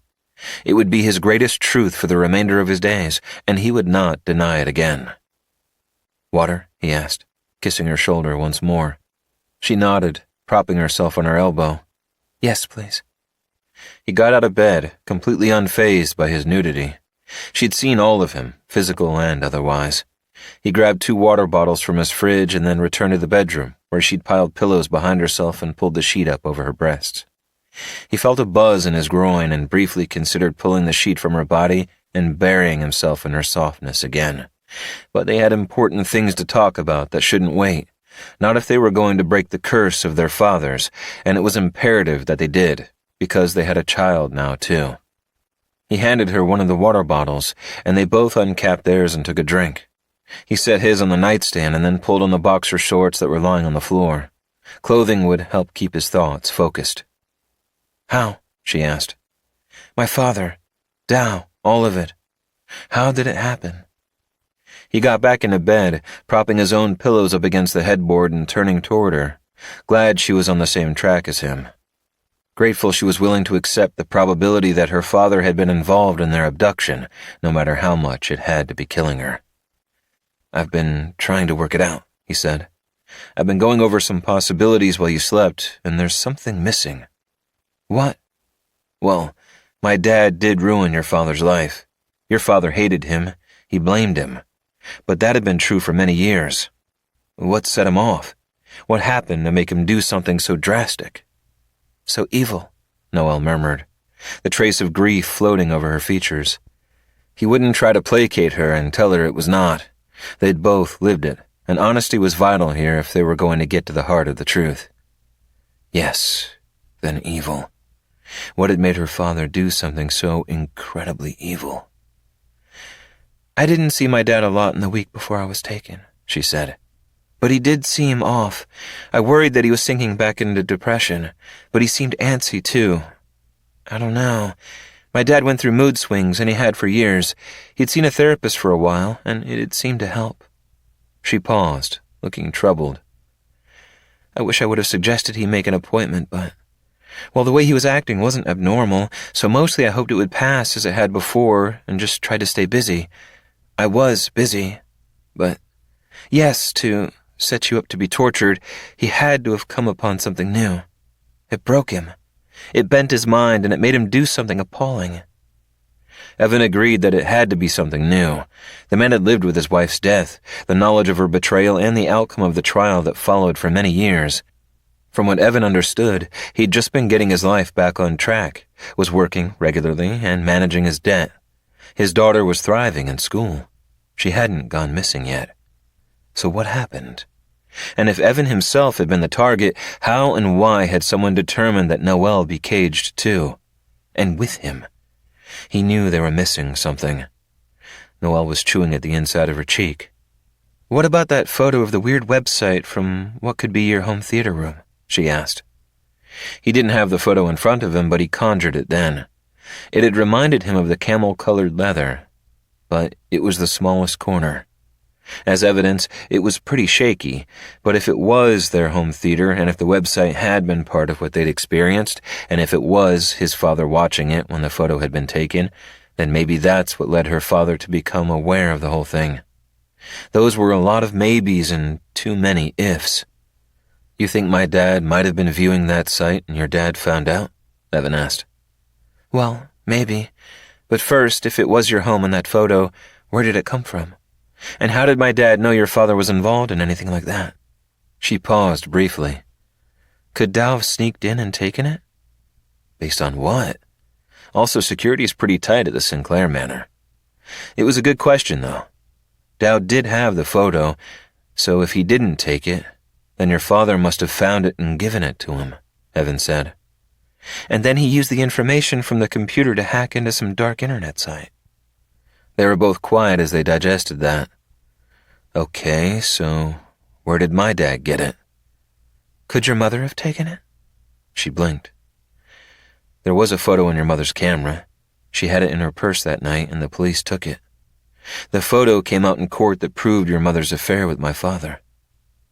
She let out a breath, briefly closing her eyes. "You think that could be a photo she took on another occasion? From what I know, there was only one photo, but it spoke volumes, apparently." Yes. From what he'd heard whispered around his house by the staff, it was a photo of his father's private parts. Parts that had been proven to be his by a mole or some other identifiable attribute. It was all so humiliating and sleazy.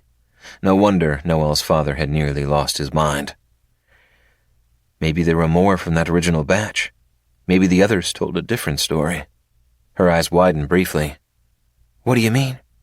"I don't know," he said.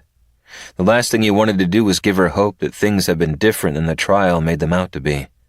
Because truthfully, any other potential photos might tell a story that was worse than the one that had been told, not better. He thought her mind had traveled along a similar path by the worried frown on her face. "My mother's books," she said. "Her books? From that box?" She nodded. "Now that I think about it, it's sort of weird that they're in there. I had put my mom's favorite books on my bookshelf after she died." She scratched her head. "I can't remember if they were missing from my bookshelf when I packed up the house, but that whole period is blurry. But if they had been on my shelf, they would have been packed up with my other belongings, and I'd have taken them to South Carolina. Instead, they were in a box with my father's things, including the organizer he'd been using until the day he died." "What would he have been doing with your mother's books in the days before his death?" "I don't know, but I think we should go back to my room and go through them more thoroughly." Despite the certainty in her eyes, he also saw the fear. Since last night, so much of what she thought she'd known had been set ablaze, and they were about to walk farther into the fire. They'd come out of a burning inferno once before, however, and they could do it again. He knew they could.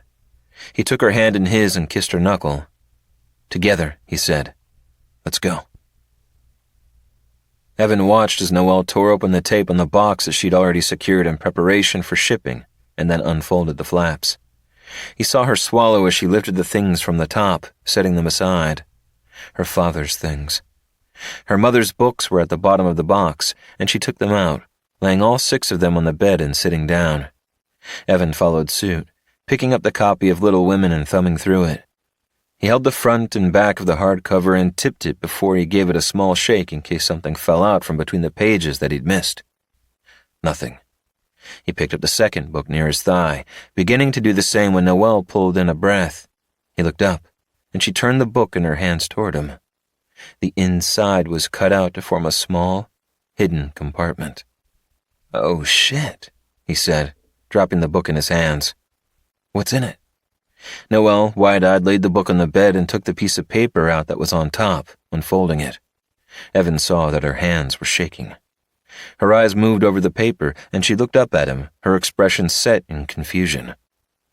"It's a travel itinerary," she said. "To Hawaii."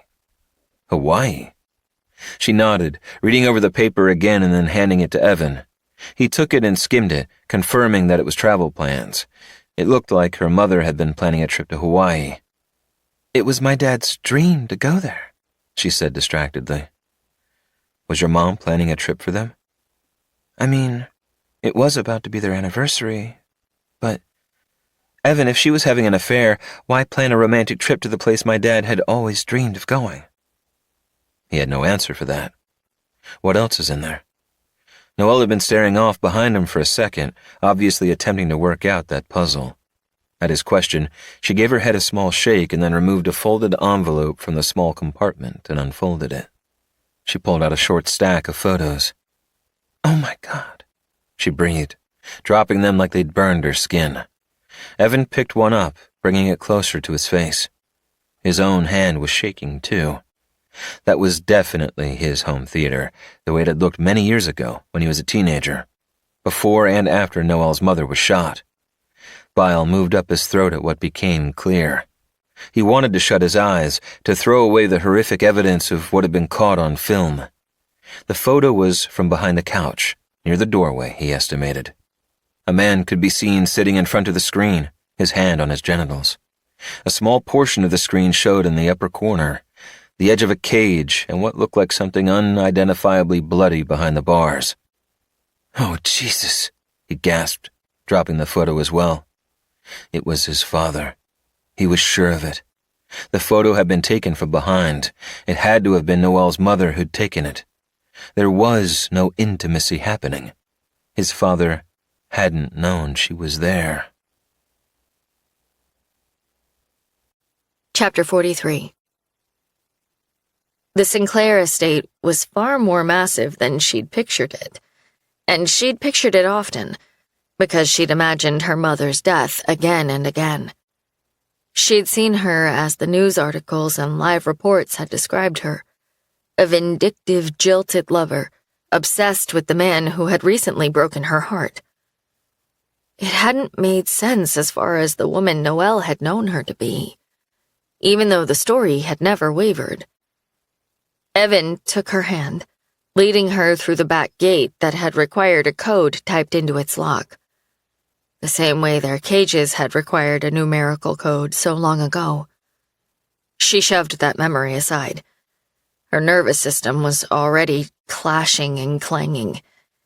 She hardly needed to create more anxiety. Evan released a breath when the gate clicked open, apparently relieved that the security code hadn't been changed. He'd told her he hadn't been to the house in months, and security was changed semi-regularly, so they'd gotten lucky. Whatever else Evan's father considered his son, a threat wasn't one of them. Noelle's head turned in each direction as they made their way through the manicured gardens, hurrying around a corner when they saw the back of a gardener, a pair of shears in his hand as he clipped at a bush. "Are you sure your dad's out of town?" she whispered as they walked along a pathway beneath the eave of the house. "He was yesterday," Evan said. "He texted me from New York. He's been there for a week." Her speeding heart rate decreased slightly. New York was across the country. That made her feel a little more secure, whereas even the gun tucked into a holster at Evan's waist had not. On the chance that Mr. Sinclair did see them on the security cameras she didn't have to assume were everywhere on this property. She could see one placed at the corner of the roof, and there'd been another one on the gate. He couldn't do much about it. He could call the police, she supposed, but Evan was his son and could easily come up with a reason for being here. She, however, was a different story, and she tried her best to stay slightly behind Evan, hiding her face from view of any cameras. But what she really hoped was that the man was in some meeting on the 40th floor of a skyscraper and would be none the wiser. Evan typed another code into a keypad next to a pair of French doors, and those clicked open too. Noelle followed him inside, stepping into a luxurious home office with floor-to-ceiling mahogany bookshelves that featured a library ladder that she could see moved on a rail around the entirety of the room, a gargantuan wood desk, and oil paintings she could only assume were originals, lit by gallery lights. If she wasn't so damn nervous and upset, she'd have taken a moment to appreciate the room. As it was, she felt a lump of bile in her throat and swallowed it down heavily. This was the room from which Leonard Sinclair had stepped, raising his gun and shooting her mother on the path they'd just walked. There was a photo of the man himself above a marble fireplace. She stared, her heart thumping swiftly. He was smiling, his teeth white and capped.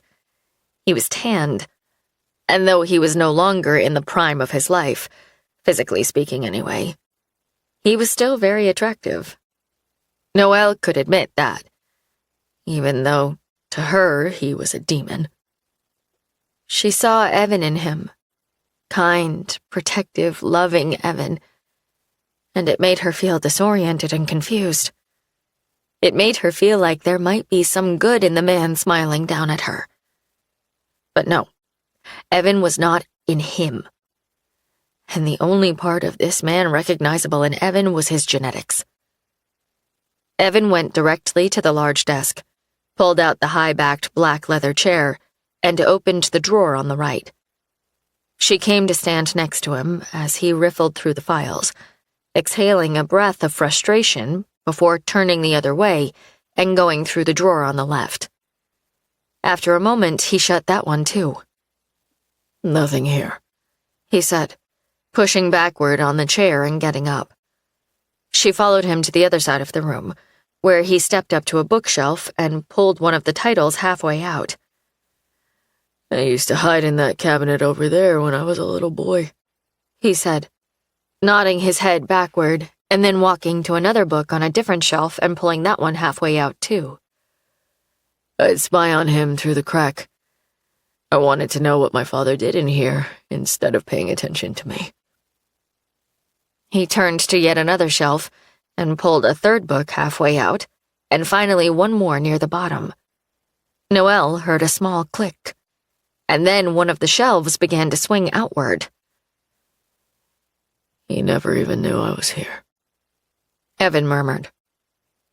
In front of them was a secret room. "Wow," she said. Evan clicked on a light inside the door, and they both went in. There were file cabinets to their left, a table in the middle of the room, and a large oil painting on the far wall. Evan moved directly to one of the built-in wooden file cabinets and pulled open the top drawer. Noelle thought she heard a noise and turned back, peering out into the office. Nothing. She released a breath. She tiptoed quickly across the room and turned the lock on the French doors that led to the garden. She didn't know where the second door led, but she locked that one too, and then returned to the hidden room. "She worked for him," Evan said. Noelle turned and hurried to his side, where he was looking down at a piece of paper he'd pulled from a file. "What?" she breathed. He handed her what she could see was a contract. "Oh my God," she murmured, bringing the hand not holding the piece of paper to her mouth.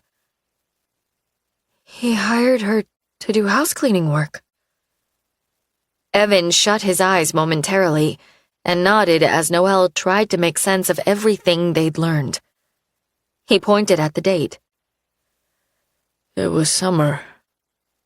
I never saw her here because I was with my mom. She took a job and didn't tell your dad because she wanted to surprise him with a trip to Hawaii for their anniversary," Noelle said. "Oh, God." She'd have had to take an extra job, a secret job. They did fine at that point, but nowhere near fine enough to afford a Hawaiian vacation. She felt a sob rising in her chest again and tried desperately to hold it back. They needed answers. She could lose it later.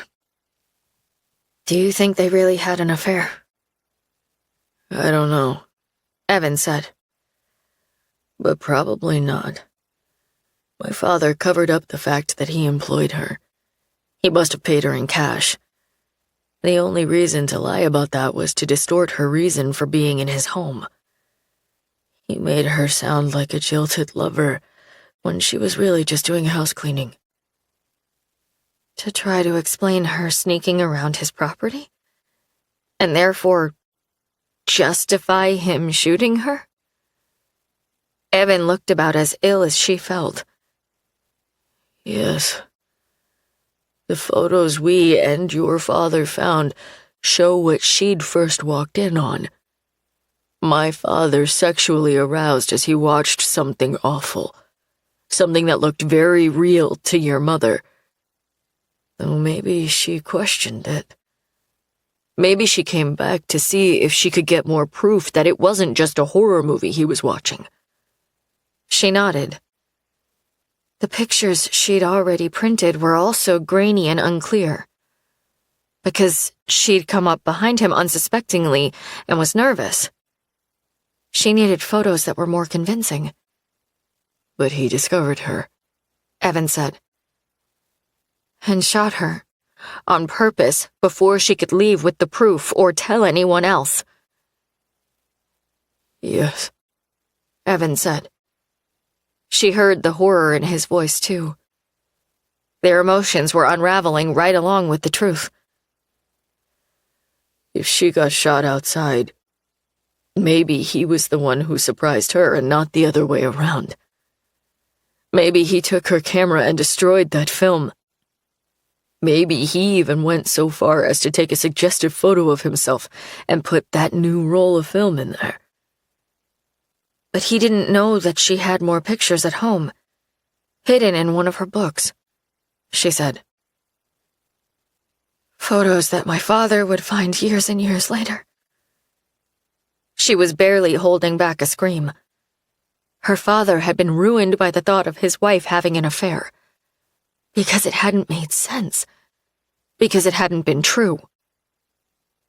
Noelle felt sadness and rage and injustice rise up inside her the same way it must have done for him. It had festered like an open sore, made worse by the fact that her mother's death had become a media sensation. Her father had been laughed at, cringed over. And yet he loved his wife unendingly. A love that came to feel like a humiliating curse. It had wrecked him. Noelle had watched it happen in real time. Little had he known then that there was something dark and malignant beneath the story that was a lie. She felt weak. She took a few steps back, leaning against the edge of the table for support. She pictured her father the moment he found the itinerary and the photos, and understood the terrible truth, or at least part of it. He must have taken them to Dow, and when he broke into the site, they realized that whatever reason she'd been at the Sinclair home, it wasn't because she was stalking her lover. She'd seen something. She'd snapped photos. It was the reason she was murdered. He'd been stripped of his life, and more cruelly, his trust in the woman who had owned his heart, and left with nothing. He'd trusted in the justice system once before and been screwed, and so this time, instead of turning to the police, he'd taken matters into his own hands. Part of his soul so twisted he'd done the unthinkable, and set his sights on an innocent in retribution for what had been done to him. How long had he stewed, allowing the open wound to become a gaping sore that he fell into, melding with the rot, becoming it, morphing into the very monster he despised, planning his revenge. Her eyes lifted to Evan as he watched her. His wheels were turning too, as the picture became clear. He turned away, folding the contract and putting it in his back pocket. The drawer closed with a small click. We should try to find the files from the case, Evan said, his voice scratchy.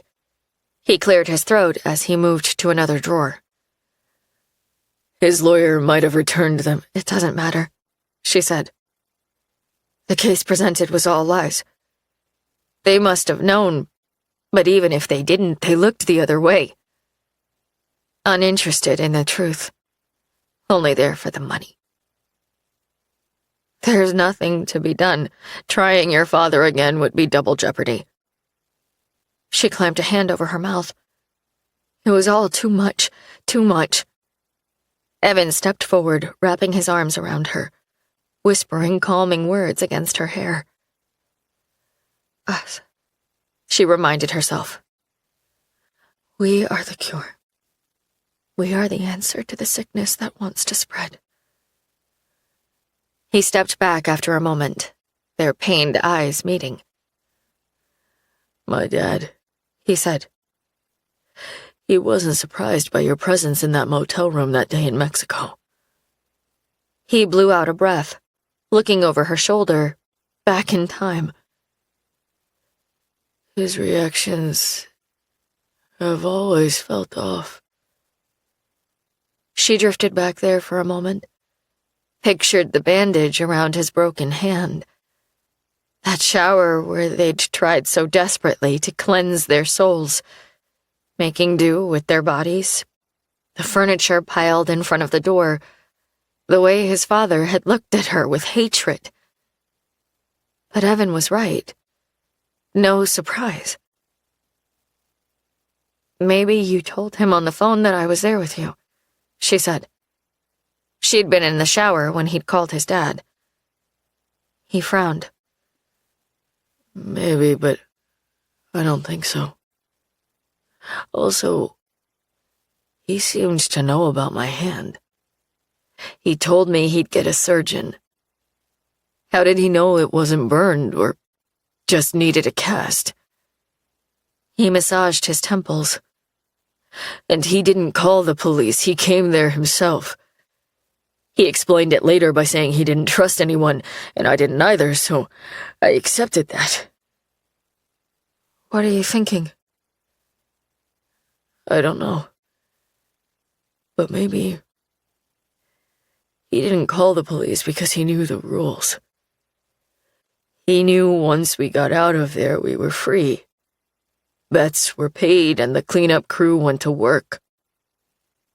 We'd won, and no one would come after us. She felt full-body shivers, but she steeled her spine and tried her best to clear her mind, to think. She wished she could help, but everything seemed off that day. It all feels distorted. I don't trust my own memories. But yes, your father did seem to know more than he should have. Because he'd watched us. She looked away. There seemed to be some evidence to suggest he'd watched whatever game they'd been a part of at some point. But to watch them and not do something? Even for a monster, it didn't make sense. Her mind snagged on something. The rope, she murmured. The rope? Yes, the one I was sent. It didn't fit at the time. What was it for? Are you thinking my dad sent it? For what reason? Maybe he was giving me the opportunity to hang myself. Maybe he thought if I did, you'd be free. A twisted kindness? Or merely a plea to end the game for his son? Hang yourself. End this. Evan looked like he was going to be ill. He turned and jerkily started opening more drawers, pulling out file folders and loose papers, giving them a brief glance and tossing them on the floor. "Evan." She stepped forward and put her hand on his arm, but he shrugged her off. "There must be something here," he said. His voice sounded the way it had when they'd been in those cages. Parched. Broken. There was too much horror being tossed at them to begin to comprehend. His dad had watched them, watched his own son suffer, be brutalized, wither away, be humiliated. She understood that he needed to throw things, and if he wanted to throw his father's files, hell, if he wanted to pick up the cabinets themselves and toss them at the walls, she had no reason in the world to stop him. Hell, she'd even join him. She pulled a drawer all the way out and let it crash to the floor, spilling its contents. Evan had gone over to the oil painting on the wall and was pulling it open like a small door. Ah, so there was a compartment behind it. She started stepping over the spilled contents of the drawer when something caught her eye. She bent, picking up a piece of paper with writing on it that definitely wasn't English. "Evan, look," she said, and he turned his head. He was holding what appeared to be a necklace case, and he brought it with him as he walked over to her. "I don't know what this is," she said, handing him the paper. "But look." She tapped the spot at the bottom that held an address. He looked up, meeting her eyes. "Brussels?" She nodded. "That story you printed, the diamond mining company. The missing women, they were from Brussels." "What is this, though?" "I don't know. It looks like some formal document. We'd have to try to translate it, but there's a name on it." Fontaine-le-Jeune. "Have you ever heard that name?" "No. The man from that article who'd been questioned was named Dedrick Van Dale."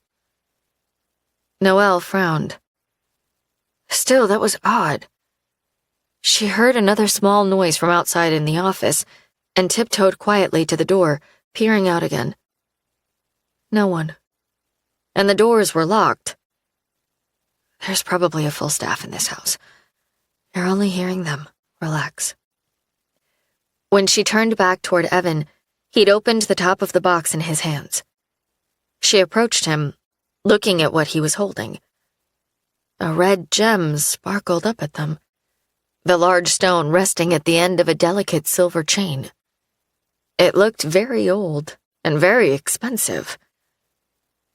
"A ruby?" she asked. "I don't know," he said. "But it's from a jewelry store in Belgium. What the hell is going on?" "I have no idea," she said. She pulled in a breath. "But we need to find out what the connection to Belgium is." He held up the jewelry box. "You know who we can ask about this?" "Yes," she said. She knew just who he was talking about. André Baudelaire, purveyor of antiques, collectibles, and fine jewelry. Evan stepped over the mess they'd left, leaving the compartment exposed. It had been empty except for the necklace. And then they both exited the small hidden room where Leonard Sinclair stored his secrets. A few of them, at least. Chapter 44. Evan drove, his mind filtering through what they'd just discovered as Noelle used a search engine on her phone to look up the name Fontaine-le-Jeune. Unfortunately, all the hits she got were in Dutch. "He might have been the son of a judge," she said. "There's a photo from the early 60s of a man named Severin Lejeune being sworn into office. The boy in the photo is named Fontaine." He glanced over at her to see a troubled frown on her face. "What is it?" he asked. "He looks like Callie." "Let me see," he said, coming to a stop at a light and taking the phone. There were 3 children in the photo, and Noelle didn't have to point out which one was Fontaine. He did look like Callie. He looked like boyhood pictures of Evan himself. He looked like his father. Evan swallowed, handing the phone back to Noel as the light turned green. The little boy was his father. He didn't understand that. He'd never heard the name Lejeune in his life. Why would his father move from Belgium and change his name? He parked down the street from André Baudelaire's antique shop, taking Noel's hand after they'd both exited the vehicle and hurried toward the black awning with the gold lettering. Evan pulled the door open, and Noel went in first. The same scent greeted him as the first time he'd been in the shop, and there was something comforting about it. And something spooky. Again it brought to mind some attic full of grandmother's treasures. Not that he'd ever known either of his own grandmothers. His mother's mother had died when he was 2, and he'd been told his father's had died before he was born. But he suddenly wondered about that. Wondered if she was alive and well and living somewhere in Brussels. When they entered the shop, Mr. Baudelaire himself was wrapping what looked like a crystal champagne flute in a piece of tissue paper at the counter. The old man glanced up, a look of surprise lighting his face. "I had a feeling you'd be back for that ring." He smiled, placing the glass carefully inside a padded box in front of him as they stepped toward the counter. "No," Noel smiled. "Actually, we're here to ask you another question. Sorry to take more of your time. I'm sure you're very busy." The old man pushed the box full of items wrapped in the same tissue paper as the flute to the side next to several more boxes just like it, and rested his palms on the L-shaped glass counter. "It's not a problem. Most of my clientele shops online now. My son, Gervais, is in charge of all that. He's quite good with photography and computers, while I'm useless with technology. Sometimes I feel more like I operate a shipping business these days than anything. These flutes, for instance." He nodded to the open box of wrapped items next to the already sealed boxes. "Are going out momentarily, and they will grace the tabletops of a local formal event that will be attended by very important men, or so I hear. 19th century baccarat crystal." He glanced at the boxes again, his gaze almost loving. "The best on earth. Available to a certain clientele with the means and the appreciation for such rare beauty." He seemed to come back to himself. "Oh goodness, there I go blathering on again and holding you up. My point is, consultations with actual humans are a pleasure, so ask away." "Thank you," Noel said, pulling the jewelry box from her purse and laying it on the counter. Mr. Baudelaire looked curiously between him and Noel and then down to the box. "This company was in Belgium," he said. "The logo is very recognizable." "Oh, you've heard of it?" Evan asked. "It's world-renowned. Their pieces are known for the high quality of their gems and Van Dale diamonds," he said. "They're not in business anymore, but when they were, they catered only to the wealthiest clientele. That's still true, only now their pieces are collectibles." Van Dale diamonds, Evan murmured, shooting a look at Noel. There it was, that link. "Yes," Mr. Baudelaire said, glancing up momentarily. "The two companies worked hand in hand. Van Dale is no longer in business either. There was rumor at the time of the closing that the heir to the company had brought some trouble upon himself." "What kind of trouble?" Evan asked. Mr. Baudelaire tapped a finger on his lips. From what I recall, a party got quite out of hand and even turned bloody." "Bloody?" Noel asked, blinking. Baudelaire hummed. "So it was said. I even heard whisperings that it was a massacre. I can't imagine that was true, however, or certainly the police would have made an arrest or two." His face did something funny, but Noel didn't know the man well enough to guess what it meant. Massacre. It was the same word that man from the second-floor room had used in his story. A chill made her draw her arms toward her body. "But in any case," Baudelaire went on, "the business folded. I suppose the family has moved on to other pursuits. When they closed their doors, many other businesses in the area linked to them did as well. I suppose they all relied on each other in various ways. Anyway, I'm eager to see what you've brought me." "We're not selling," Evan told the older man. "I'd just like some basic information. I'm willing to pay for it." "Nonsense. I'm happy to provide my expertise." The man reached forward and opened the box, leaning back slightly as the necklace was revealed. "Oh my." He stared for a moment, and Evan saw the delight in his eyes. "Is it a ruby?" Noel asked. Mr. Baudelaire reached in a drawer beneath the counter and removed a magnifying glass. He put it up to his eye and leaned forward, studying the gem. "Oh my," he breathed again. "Just as I thought. Not a ruby. A diamond. An exceedingly rare red diamond." "A red diamond?" Evan asked. He hadn't even known such a thing existed. Mr. Baudelaire hummed, his magnifying glass still aimed at the necklace. Evan thought he saw the man's hand tremble slightly. Age, perhaps, or maybe the rarity of the item he was inspecting. "A gorgeous piece," he said. "A shame the clasp is broken, but that could be easily repaired. It's sized for a very slender neck, perhaps that of a child or a young girl." A strange shiver went down Evan's spine, and he couldn't even say why. Except, who would have a child wear a red diamond necklace? That seemed very odd.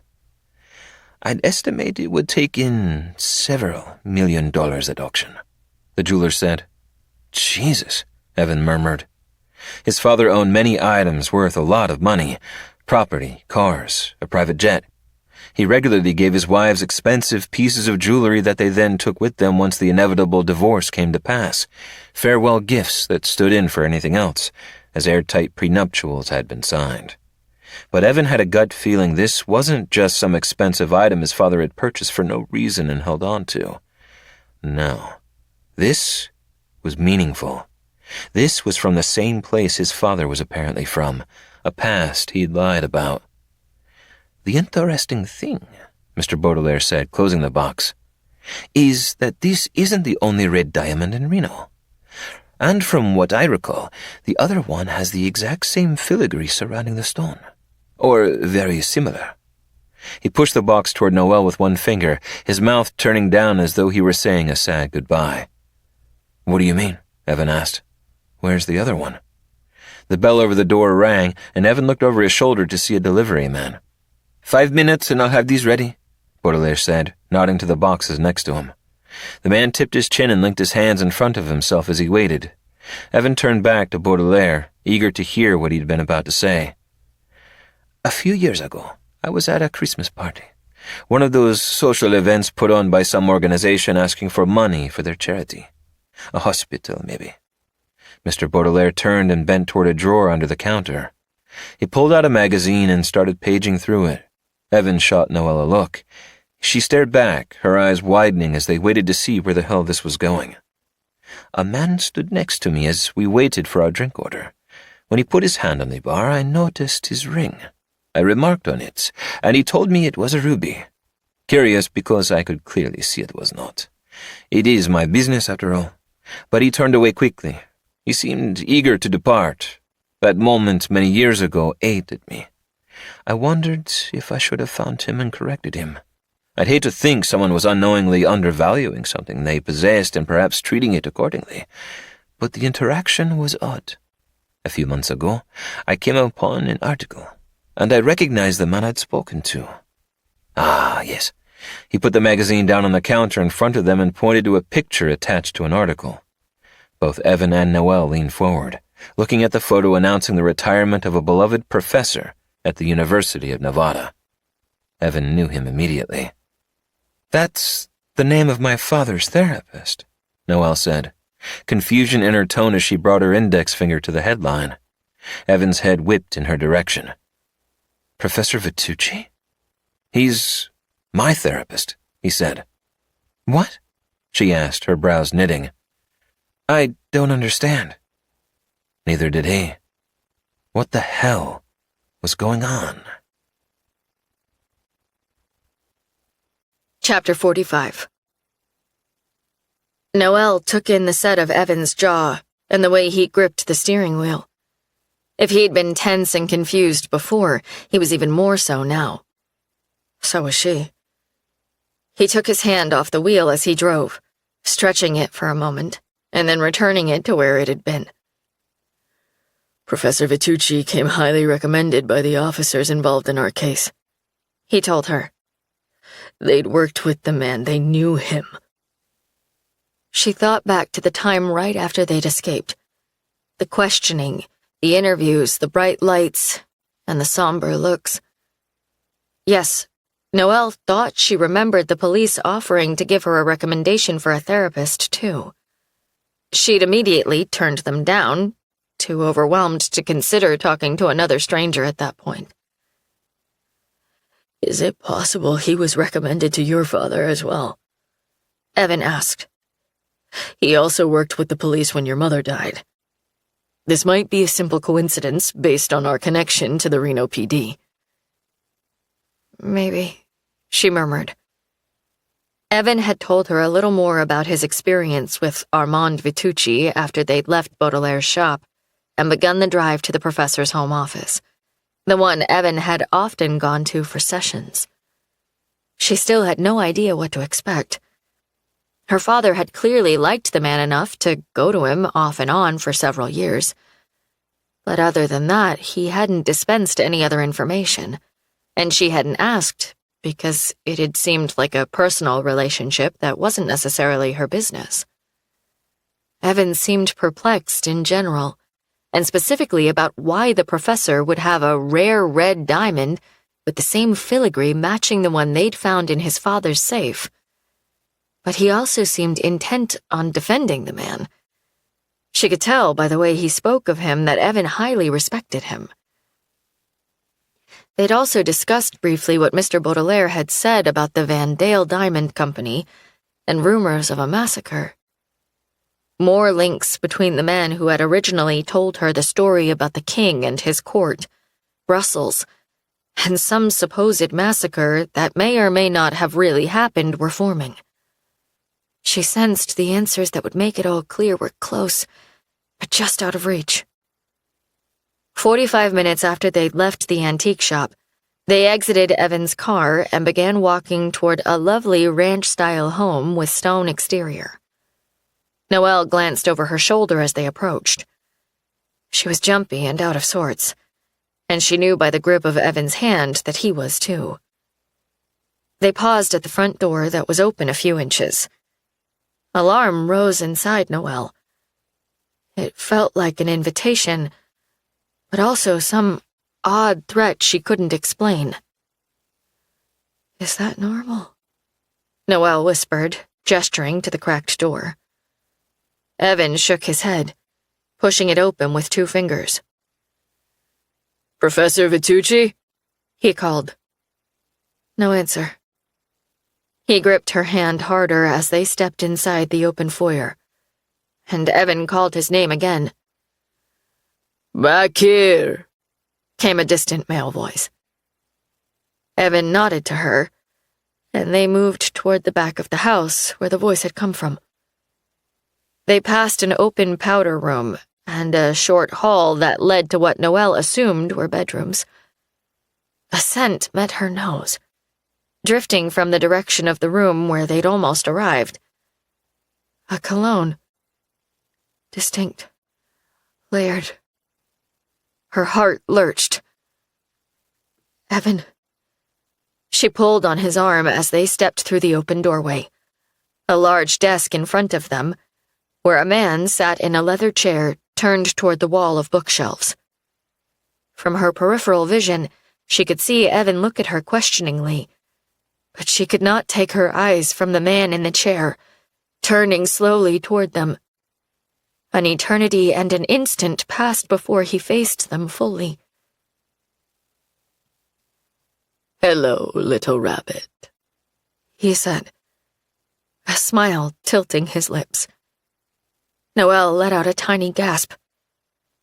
Sitting before them was the man from the photo Baudelaire had shown them, and he spoke in the voice from her nightmares. The voice from that room. He was black-haired, with a generous amount of gray at his temples. Dashing came to her muddled mind. Noelle gripped Evan's hand and moved her other to his biceps, where she held on tightly, too. Vitucci.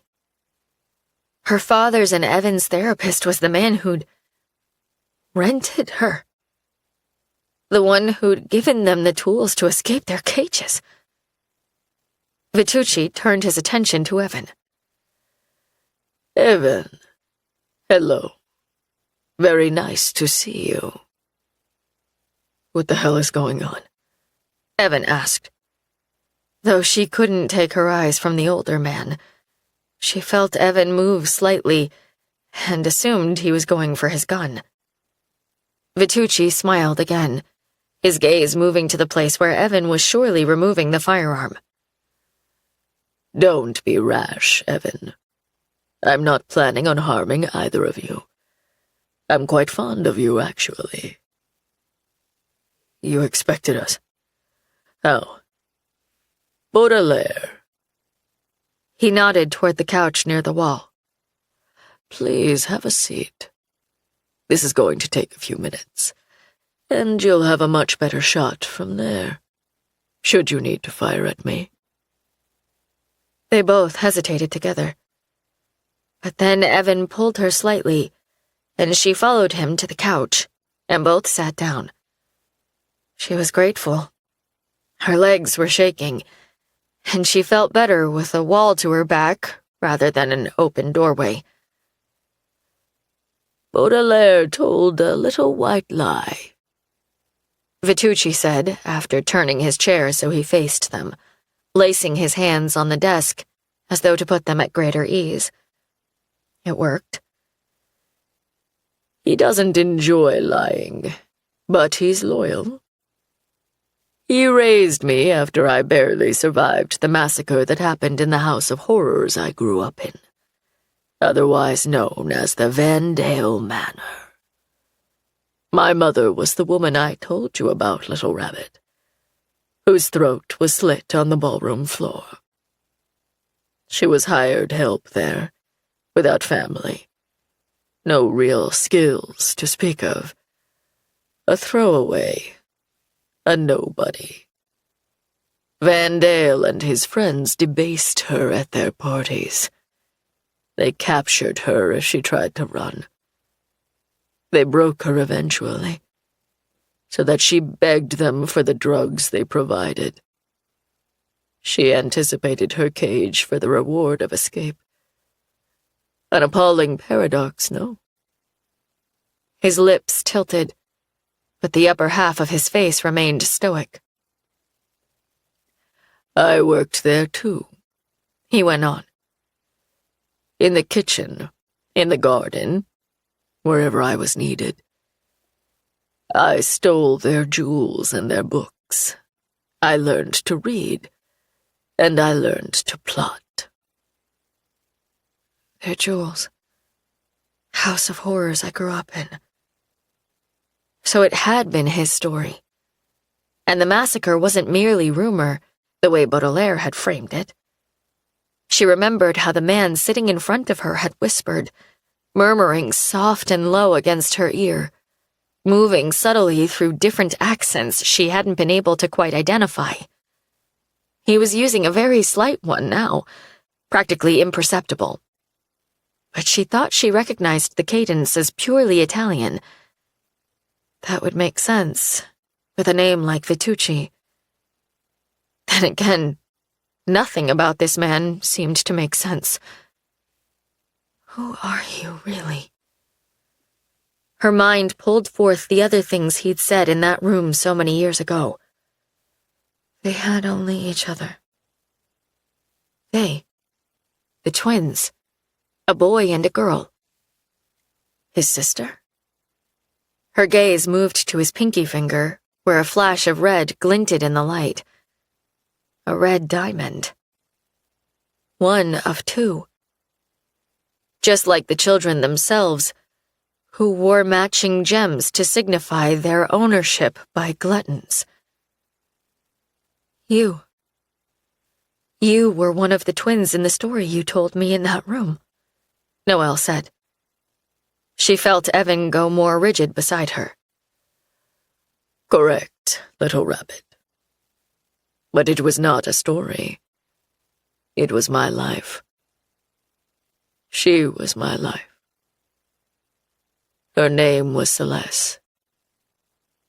A note of something she'd almost call longing had come into his voice. But with his next words, it was gone. I protected her when I could. I offered myself in exchange for her if there was interest. Sometimes there was. Sometimes there was not. He paused, his pinky tapping lightly against the desk very momentarily. As a boy, living in that house, I had survived, and helped my mother and sister survive, by reading not only books, but people. By collecting personality clues, habits, fears, and motivations. That's what being a good therapist or profiler is about, too. You put all those collected clues together like a puzzle. If you've collected enough pieces, it forms a picture. You could have used those qualities for good. Evan gritted. I did use them for good. Perhaps someday you'll come to agree. No. You became one of the monsters you claimed to hate. Yes. But it's the only way to take such monsters down. How? Vitucci didn't answer him. He only smiled and went on with his story. That night, they thought I'd died along with the rest. But a kind man who worked at the mortuary noticed I was, in fact, not quite dead after all. He understood who the men who ruled that city were. His own family had been victimized by their power. His betters, or so they thought themselves, were covering up the scene of the crime, and it gave him the opportunity to secret me away to a doctor in Italy, Vitucci. He healed me, and he gave me his name, as he had an in with the medical clerks in his village. He was a very old man, however, and so he sent me to his cousin in France to be raised. Baudelaire took me under his wing. He educated me. He raised me as his son. He helped me trace the bastards who thought they'd killed me, along with my mother and sister, here to Reno, Nevada, in the United States of America. He paused and looked between them.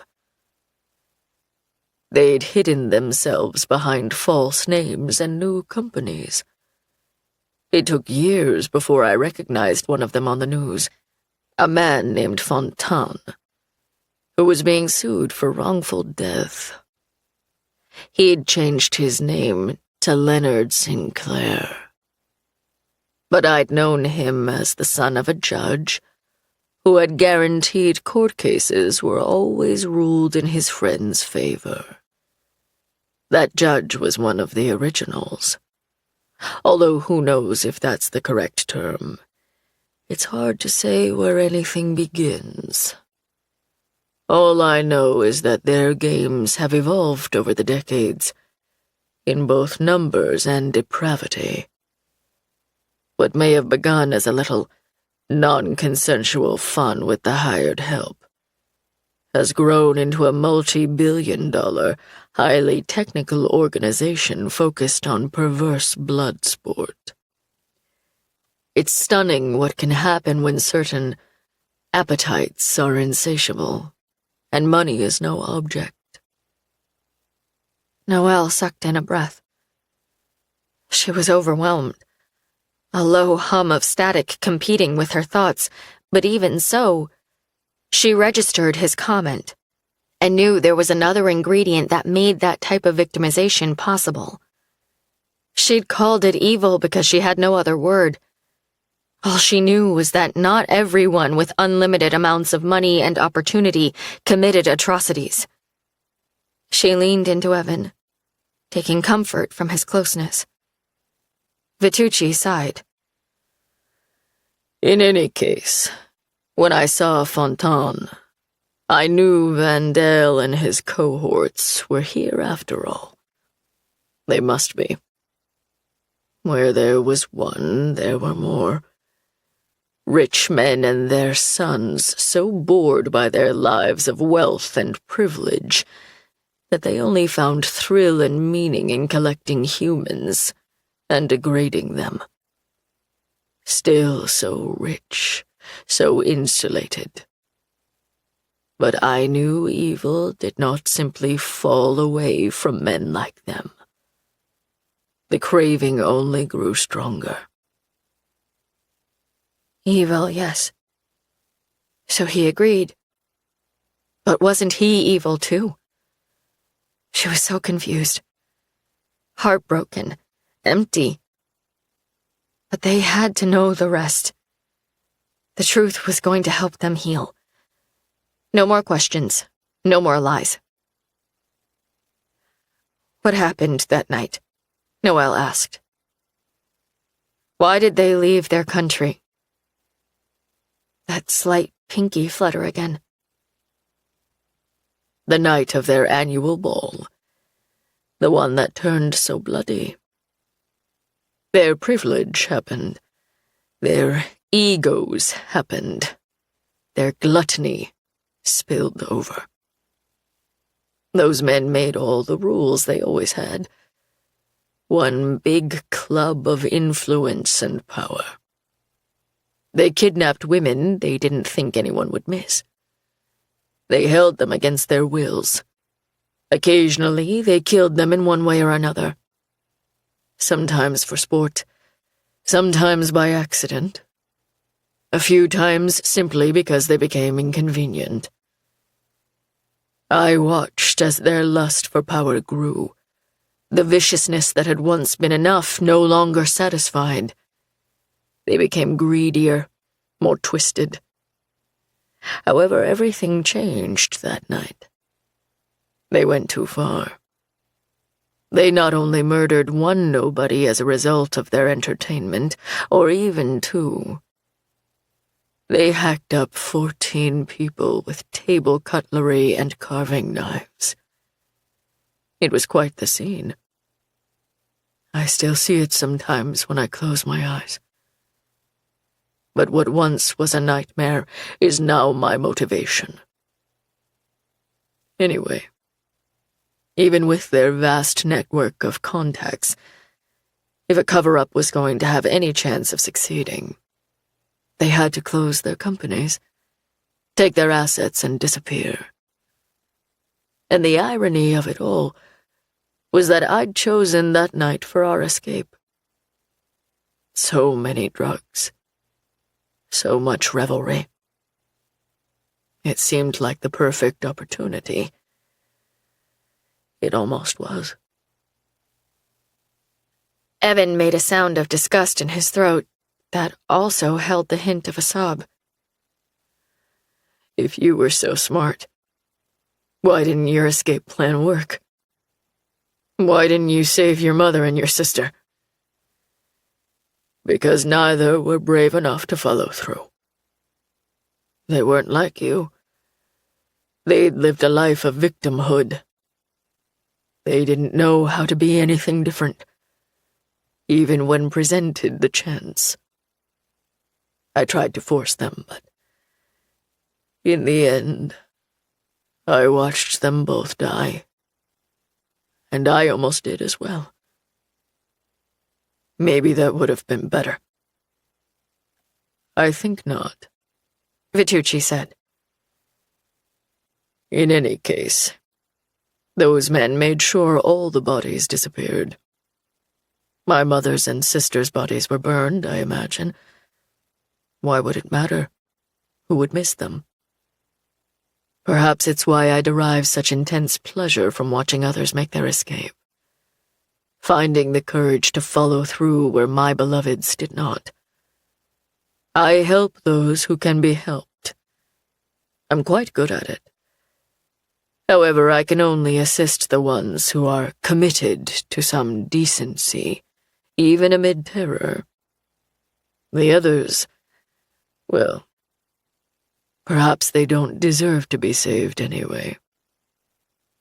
He turned slightly in his chair, and it let out a quiet squeak. She felt Evan's muscles tense from beside her. So that's my origin story, he said, looking at Evan. We agreed they were important, did we not? Sometimes they are everything. Noelle was beginning to be able to think more clearly, her mind following along with what he was saying, forming a picture of where this man had come from, of who he was, attempting to merge him with the vague outline of the man from her memory. You watched us in those cages, and you did nothing to help, Evan said. On the contrary, I did everything to help. And here you are. We were tortured, Evan yelled. We almost died.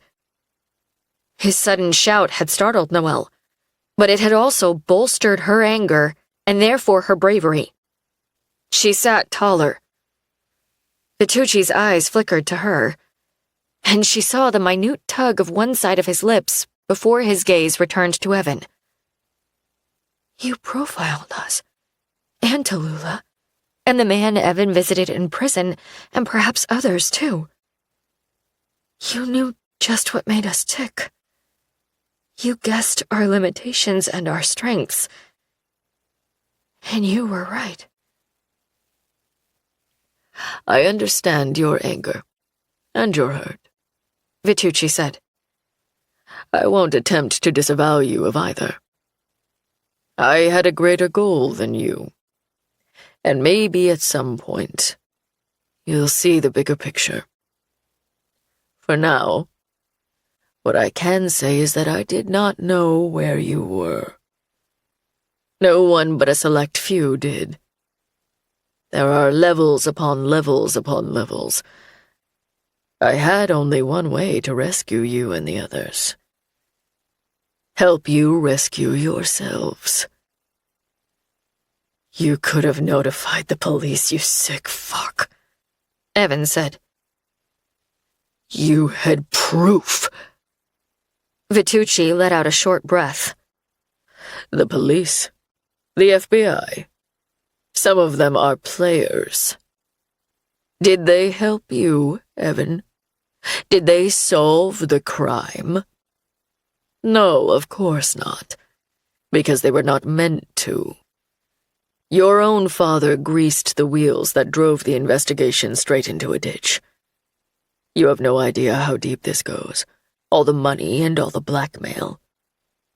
There is one chance, Evan. Only one. One chance. One chance for what? And how? What was he saying? That if he'd notified the police, they'd either be unable to find the location on the screen or, worse, they'd cover it up? And how would they identify any of the men who'd done this anyway? They'd worn masks. She felt sick. Dizzy. Vitucci glanced at his watch as if he had somewhere to be. The only place you're going is prison, Vitucci, Evan said. The older man gave Evan a small smile. I'm prepared, he said. He nodded down to his desk. If you would, Evan. There's something for Noelle in that top drawer. But first, I'd like to see her diamond, please. Her diamond. Evan hesitated, but then stood, removed the jewelry box from his pocket, walked the few steps to the desk and placed it down. As Vitucci took it, Evan leaned toward the desk from the side, his gaze held on the older man before he slid the drawer open and removed a manila envelope and a laptop. Noelle let out a small gasp. Was that? It's your father's computer, Vitucci said as he opened the jewelry box and gazed down at its contents. Noelle thought she heard him exhale, or perhaps sigh, before he closed the box and focused on her again. And in that envelope, you will find the photos I took from his house. The best of the shots your mother managed to get, and the way in which Dow McGinn was able to access their server. Or at least the one they used at that time. They have, of course, beefed up security since then. His mouth moved into a smile. Evan handed Noelle the computer and the envelope, and she took them, setting them on her lap and placing her hands over them. So many questions were tumbling through her mind about her father and Tao, she hardly knew where to begin. Your father and I shared the same enemy, Noelle. Though of course he never knew that. Vitucci said, obviously reading her confusion. I made a point to have one of the officers who worked on his case offer my services at a highly discounted rate at the time of the trial against Evan's father. Your father was deeply distraught, as you know, and he took me up on it. Evan let out a whoosh of breath. You did the same for me, he said. You swooped in to help when you really wanted information. And a connection, yes. But I helped you emotionally too, Evan, did I not? Evan looked away, appearing so incredibly torn. This man had helped him. Evan had told her as much. What did you want with my father back then, at the time of the trial? She asked, saving Evan from having to admit that, yes, this man had helped him. She remembered that moan suddenly. The confession he'd torn from her despite her best efforts. I wanted to know about anything that might not have been in the court transcripts, Vitucci answered. I wanted to know about your mother, about any small thing that might help me take my enemies down. But you didn't get that, she said. Not at the time, no. But I was the one who'd originally sent your father to Baudelaire when he'd expressed his deep sadness at having to sell some family heirlooms to pay his debts. Baudelaire paid him far more than they were worth. I'm certain it's why he returned to him years later to sell the final item he'd kept. Your mother's ring. Baudelaire noticed that he seemed unwell, desperate. He needed a priest, truth be told. But Baudelaire bought his bauble, and then he called me and suggested I reach out. For therapy. A yearly check-in, I told him, and he didn't question it. Maybe to him, it seemed serendipitous. He was having a nervous breakdown. He asked me about medication. I suggested we talk first. He was driving when I called him. I told him to pull over and compose himself, and then come straight here. I'd heard that Fontane's son, Evan, had gone missing. Could that possibly be related to Mr. Meyer's deeply agitated state? The timing was interesting. Anyway, he looked at Noelle. Your father said he'd gotten involved in something he couldn't get out of. Something online. He'd had his friend hack a site where they hurt people. That's when I knew it involved them. I knew. But that's all he would say. The words pierced her heart, even though she and Evan had already figured out that her father had been responsible for Evan's abduction. But to have it confirmed seared her soul. Her father had set Evan up as a victim in one of their brutal games. You didn't know about the games then, she said. When my father told you he'd discovered something, you hoped it would lead to Evan's father, to Fontaine, and the others. It was a stroke of luck. Your chance to avenge your mother's and sister's deaths. Very good, little rabbit. But I wouldn't attribute it to luck. I'd positioned myself well. But it was my chance, yes.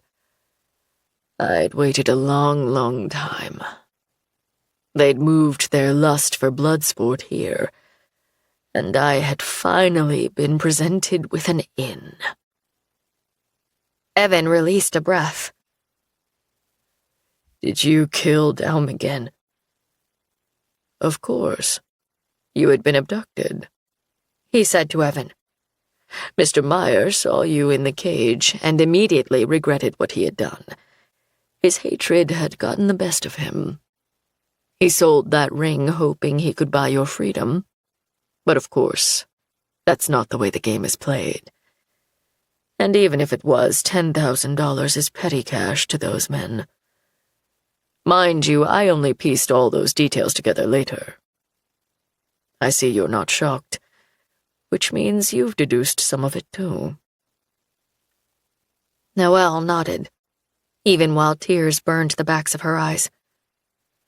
Fontaine logged in and expected to see a stranger in a cage at the start of another game, and instead saw his own son.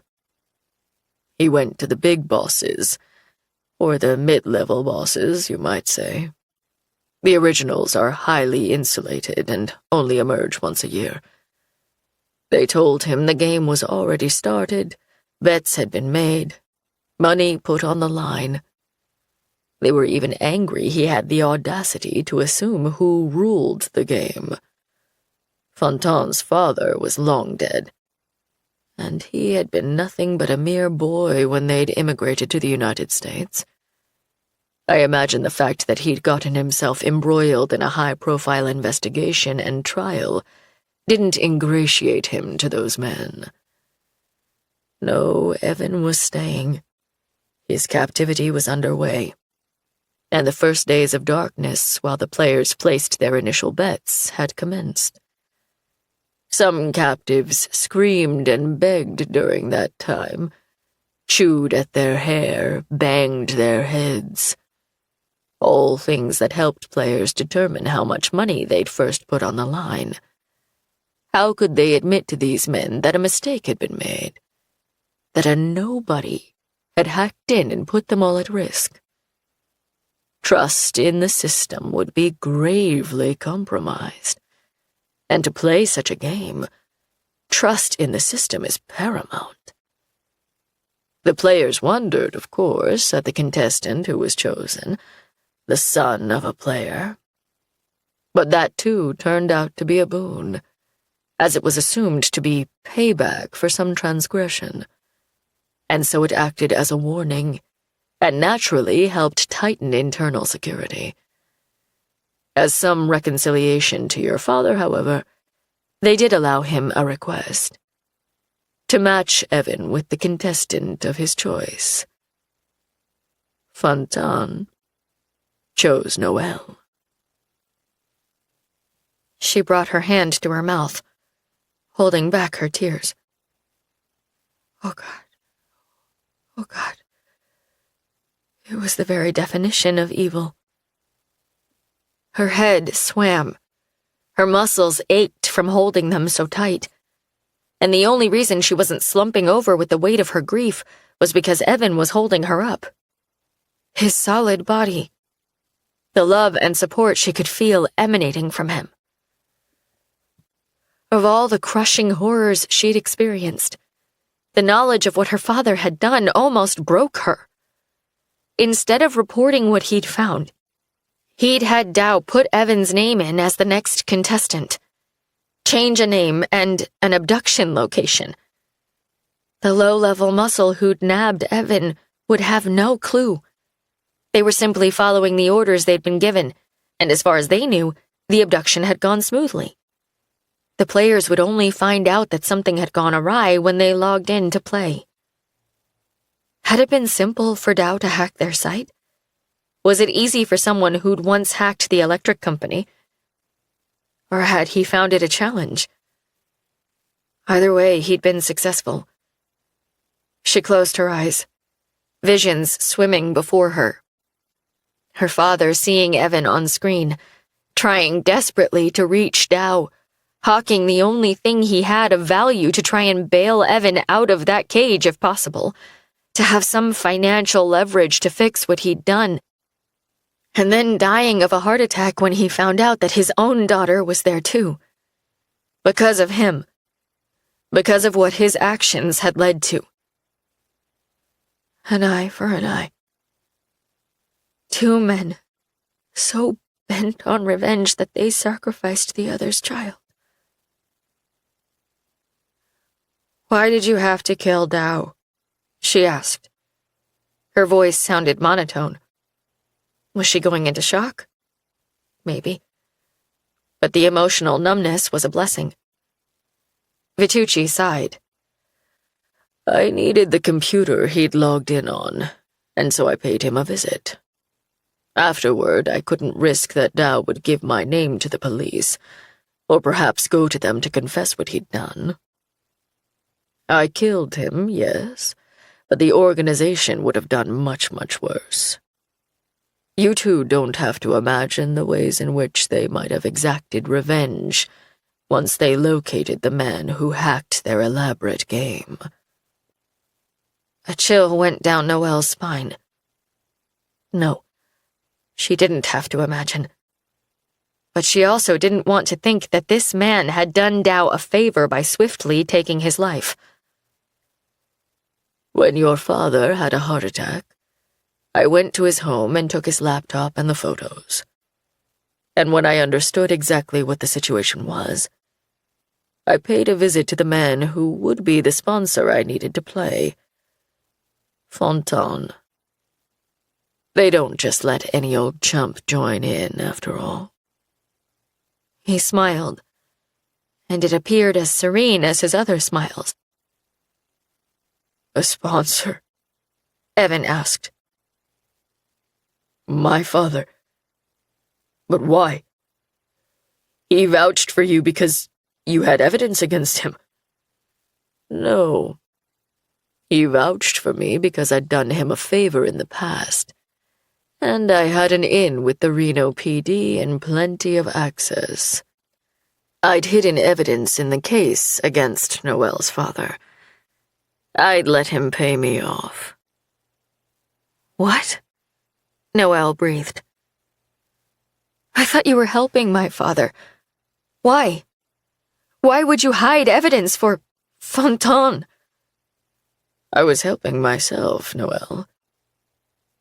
But if you had evidence against him, you could have used it to have him arrested. I could have. But exposing Fontaine would have meant exposing myself.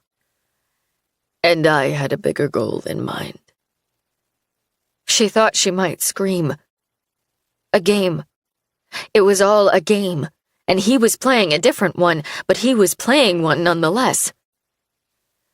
I explained to Fontaine how I'd come upon the information about the game in a session with Mr. Meyer. Vitucci went on. I told him I'd not only take a payout, as I'd done before, but that I'd like to play. It had appealed to me. By that time, Dao and Mr. Meyer were both dead anyway, all cleaned up. Or so they thought. And so it came to be that I was there to help you both free yourselves. Just another compromised player in their vast web. Evan raked a hand through his hair. How do we find these fucking monsters? He asked. All of them. I have friends on the police force. I do as well, Evan. Didn't you hear me? I'm your friend on the police force.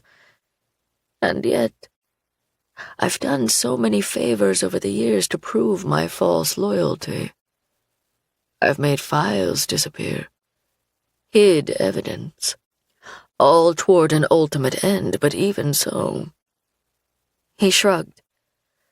If I have trust issues as far as the authorities are concerned, you'll kindly understand why. The professor glanced at his watch one more time, and then signaled to a remote sitting on his desk. If you could do me one final favor, Evan. Again, Evan hesitated, but then rose, walking to the desk and leaning in. He picked up the remote. There, Vitucci said, pressing some buttons on the open laptop sitting on the side of his desk, and then nodding to a television screen on the opposite wall from where they sat. Turn it on, please. Evan looked at Noelle. She imagined her eyes were as wide and shocked as his. He gave her the slightest of nods, and her breath released. They were together. They could handle anything. Partners. Evan pointed the remote at the TV and pressed the on button, and the screen blinked to life. For a beat, Noelle didn't comprehend what she was looking at. She leaned closer as Evan swore under his breath. Both of them stood, walking together toward the screen until they were directly in front of it, as though it beckoned in some silent way. It was a room, and in it were 2 cages, one containing a young boy and the other an older man. Noelle stared, her mouth falling open, a wail rising in her throat as she tried desperately to swallow it down. An orphaned pickpocket, living off his will alone in a town run by criminals, Vitucci said. Her eyes moved to the young, skinny boy. He was just a kid. A sob choked her, and she let out a stuttered breath. And an ex-border guard who ignored the pleas of the woman he fell in love with in that sad, poverty-stricken town, who asked him to bring her across the border. He followed the law back then, and so she took matters into her own hands, and was killed when she attempted to cross with their daughter. He blames himself. He tries to make amends by living solely outside the law now, and drinking himself to death. For her. Noelle looked at the older man, who was wrapping a piece of fabric around his bloody wrist. He had no hand. Oh, God. Their gazes hung on the screen for several minutes as they took in every staggering detail. At the top were 2 names, Trigger and Goliath. They obviously referred to the 2 people in the cages. A wave of nausea overtook her. They had named them like circus animals. She gulped down the sickness, feeling faint. It was too much to comprehend and grotesquely familiar. What were our game names? How did you monsters refer to us? She let out a strangled cry, turning toward Evan. Evan wrapped his arms around her, letting out a sound that was both anguish and fury. The feed was live, streaming from Vitucci's computer. Those 2 people were there in cages right that very moment. Evan let go of her, whipping in the other direction to face Vitucci. She turned as well, bringing her hands to her mouth. Vitucci was gone. Her gaze moved to his desk. So was the jewelry box, holding his sister's diamond. Chapter 46. Casper paused to straighten his bow tie before using the flat of his hand to knock on the rusted steel door. It was pulled open by a young, expressionless gentleman. "Invitation, sir." Casper removed the coveted printed cardstock from his inner coat pocket and wordlessly handed it to the greeter, who took a long moment to inspect it before handing it back. He recognized the man. He was the lackey who'd shot that old prostitute in the back when she was so close to freedom. The man gestured Casper to spread his arms and then patted him down once he'd done so. "Have a lovely evening, sir." "I intend to," he murmured, stepping through the metal detector into a wide open space that was mostly concrete. He had no idea where he was. He'd been picked up at a designated spot and then blindfolded and driven here, wherever here was. Somewhere in Reno, that's all he knew.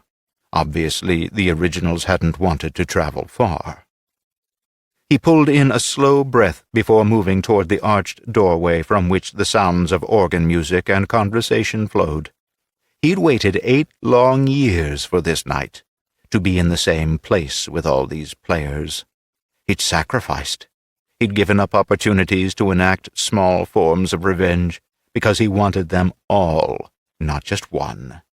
What good did it do to smack a cockroach or even a few when the rest would just come scuttling back once the lights went out? Oh yes, he had a mission here tonight. But first, he would savor this for a moment. He exhaled slowly. He had finally proved his loyalty and earned their trust. Or perhaps they were planning to kill him. He'd won the game so many times, after all. The other players had grown irritated and suspicious. He hadn't cheated, he'd played by their rules. He'd won using his wits alone, and with the help of the contestants, but even so, and though there had been few winners overall, he'd caught wind of the displeasure of the others. They preferred to possess the victories, all of them. Watching those they considered so much lower than themselves walk away, or run away, as the case always was a bitter pill to swallow. Why should men like them swallow anything bitter at all? The thought made him smile, and spurred him forward toward the celebration beyond. He'd told Evan and Noel how he'd spent his life collecting clues about people. It had helped him survive once. Then it had allowed him to provide insightful therapy to his patients and interesting lessons to his students, and even to help the police solve crimes. He'd thought of himself not just as a collector, but the collector, a persona, because it had allowed him to separate himself from the helpless boy he'd once been, the one who'd been used and victimized, the one who'd watched his mother bleed out on the floor as his sister was hacked to death. Yes, he'd gone by several names, in his own mind and on the lips of others, but tonight he was Casper again. But this time he was not helpless. He was not the broken boy who'd barely escaped with his life and his pockets filled with the gems he'd stolen over the years, the ones that later Baudelaire had helped him sell, the ones that had made him rich. He stepped into the room. Bach's fugue in G minor swelled, laughter rose, and the splashing sound of the champagne fountain at the center tinkled pleasantly. Despite the plain walls and concrete floor, there were riches here, the unequaled luxury men like these enjoyed surrounding themselves with from all corners of the earth. French and Irish crystal, German dinnerware, silk tablecloths from Myanmar, English roses and Japanese orchids. The world was their playground, and for them nothing was unavailable. He knew these men well enough to know they'd destroy it all with gusto by the end of the evening. What spoke of your own power even more strongly than possession? Destruction. True kings not only invaded, they pillaged too. He could see by their coloring that the 6 women in cages hanging above the party were from places both near and distant as well. The king and his court had learned, after all. Abducting people from one singular geographical location eventually became problematic. They'd destroy them as well. Tradition and all. Casper glanced up to see a young girl with tangled black hair. She peered down at him with half-open, drugged eyes. She was naked, her hands bound and a gag in her mouth. The jewels she was draped in sparkled in the reflected light. Ah, a nod to where it had all begun. How nostalgic these beasts could be. The combination of beauty and violence, it was their ambrosia, and they devoured it. It was what gluttons did. They'd done so for decades, gathering in numbers, making it more unlikely that they'd ever be stopped, and each act of depravity made them more and more desensitized, and so they created a bloody game where the outcome was never quite certain, and it added to the thrill because it hinged on the wills of their victims, one of the only things they could not control, in a world where everything else was predictably theirs for the taking. He glanced away from the girl. Hold tight, he thought. If I've played my cards right, you might have a savior. Of course, it would be up to her, too. No one could save you if you weren't brave enough to save yourself. He'd learned that well. He was here to avenge it. Speaking of vengeance, there was old Dedrick, the king, the one who'd started it all. My, but he had aged, and quite poorly, despite his vast wealth. He looked like a withered corpse in a wheelchair, his tuxedo hanging on his bony frame and a blanket draped over his lap. His back was hunched, but his sparsely haired head was raised, and he was staring at Caspar, his beady eyes trained directly on him. Could the old man even see him from that far away? It seemed so. A server approached with a tray of flutes filled with pale golden champagne. He bowed slightly, extending the tray. His disguise was impeccable. Even Caspar barely recognized him. Caspar noted that he had done an impressive job covering his birthmark as well. It was undetectable. "Sir?" the server asked, his pinky finger making the most minute movement toward one of the glasses. Caspar picked up the flute. How lovely. Baccarat, if he wasn't mistaken. The server moved away. "Mr. Vitucci." Caspar turned, responding effortlessly to the moniker. He'd been living under it for longer than he had not, after all. A man approached him, clapping him on the back as he let out a deep laugh. "Nice touch," he said, nodding to the tissue paper poppy pinned to Caspar's jacket. "Ironic," the man grinned, and so did Caspar. "Indeed," Caspar agreed. A woman in a cage near the back of the room screamed through her gag, the sound muted, her weak plea only met with laughter from the men below. A nobody to them. Less than that.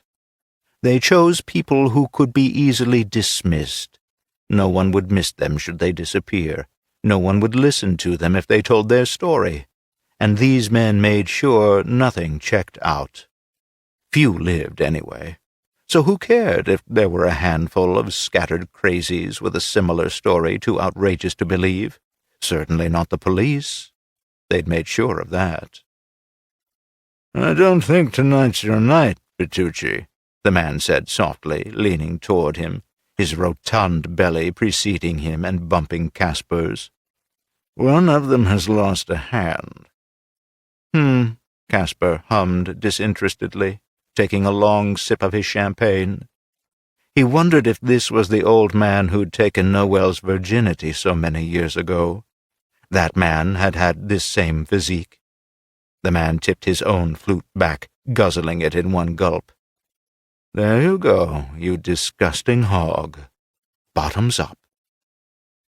The server passed by, presenting another full tray of champagne. Caspar drained his glass and took another, as did the old man. "It's almost a shame that things look so bleak for them," the man said. Caspar smiled. "Almost," he said. The man ambled away. Caspar looked around. Everywhere here there were bankers and politicians, members of various agencies and high-powered attorneys. The amount of money they represented was in the billions. They could buy their way out of anything. Or so they believed. But they had missed something. Eventually they always did, because they thought themselves invincible. The man who now called himself Leonard Sinclair was standing at Dedrick's side, watching him from across the room. Caspar raised his glass to Leonard Fontaine, the spoiled son of a judge and the man he'd once watched rape his sister and tear the necklace from her throat as Caspar had been bound and helpless. He'd taken to the debauchery quite easily, as Caspar remembered. Fontaine still didn't recognize him, not only because they believed him dead, but because Caspar had been a nobody when he'd known him before, invisible to men such as him. Caspar had guessed correctly that Fontaine had kept his sister's diamond, the one Caspar assumed the bastard took out now and again to remind himself how untouchable he was. Fontaine raised his glass in return. Caspar knew very well what the man was cheering to. He hoped Vitucci would be dead by the end of the night, and perhaps his hope was well-founded. But there was much Fontaine did not yet know. The room dimmed slightly, a hush falling over the party as the screens around the room blinked to life. The final act had arrived. Chapter 47. Grim hissed out a breath, pain radiating up his arm as he used his teeth to tie off the makeshift bandage he'd fashioned from the sleeve of his shirt. His head swam at the sight of the blunt end of his arm. His fucking hand was gone. You made it out of that room alive, though. It's only a hand, and your right one at that. His father had beat him each time he used his left hand to write, convinced that it meant Grim was stupid. He'd minded him at home, but defied him at school and once he had moved out of his house. Take that, you mean old fucker. Non-compliance pays off in the end, he thought, barely suppressing a manic laugh. He hadn't left Cedro. That was the point. Tears tracked down the kid's face, and he swiped at them, trying to hide the fact that he was crying. He wasn't so hardened that he didn't still have the ability to cry, and Grim was glad for that. Grim knew what it was like not to feel. It was no way to live. Hence the fact that he'd been on a suicide mission prior to being abducted. He supposed some would consider it an irony that he was currently fighting so hard to live. Cedro, he said, and Cedro turned his head, his eyes held to his, obviously trying hard not to look at Grim's wrapped stump, blood seeping through the gray fabric. He'd lost a lot of blood in the last few hours. It was now or never. They'd been given all the tools. He'd received the messages sent by the unknown person. He didn't know if they were tricks or lies, but they had to try. He raised his left hand and did the sign of the cross. Cedro let out a slow breath, but then tipped his chin. He'd understood the sign. Grim lay down, attempting to sleep. They would need rest for what was to come. His phantom hand throbbed with agony and a bead of sweat rolled down his cheek. He felt hot and clammy. His eyes found the poppy twisted around a bar of his cage, and he pictured his daughter, the vision of her face becoming clearer the longer he focused. He hadn't allowed himself to picture her for so long, and now he saw her in every corner of his small cell, in the room where they tortured him, and in Cedro's eyes as he looked at him from across their divide. Poppy, if we get out of here, I'm going to try to adopt you, Cedro. And your brother. Why not? They needed someone. Why not him? Why the hell not? Do something good with what you might have left of your miserable life, Grim. Something that makes up for your failures. The thought gave him hope, something tangible to shoot for. A goal and a dream. Two things he barely remembered. He slept, he supposed. He wasn't sure. But he became aware of the door opening and the same man entering their room. Grim pulled himself up, meeting Cedro's eyes as the man came to stand before Cedro's cage. You've been rented. Here we go. He didn't look at Cedro for risk of throwing him off in any way. The kid started to cry, but this time his cries were manufactured. Big gulping sobs as he sputtered and begged. Exit or I tase you, the man told him. Cedro hung his head, his shoulders shaking as he cried for another moment. Wait, he said, reaching back and grabbing his last peppermint. Please. The man looked slightly confused, but then smiled slowly. Sure, he said. A last supper. Enjoy. Cedro curled his shoulders forward and crawled on his knees slowly to the front of the cage, while the man stepped back. Cedro stood and unwrapped the candy slowly, placing it in his mouth and sighing. The man jerked his head, and Cedro began to walk, but then suddenly stopped short, bringing his hands to his throat. Grim moved to the front of his cage. "Cedro!" The man with the taser had taken another step back as Cedro began flailing, his face turning beet red now as he brought his hands to his throat once more. "Jesus, he's choking! Help him!" Grim called. "Beat him on the back!"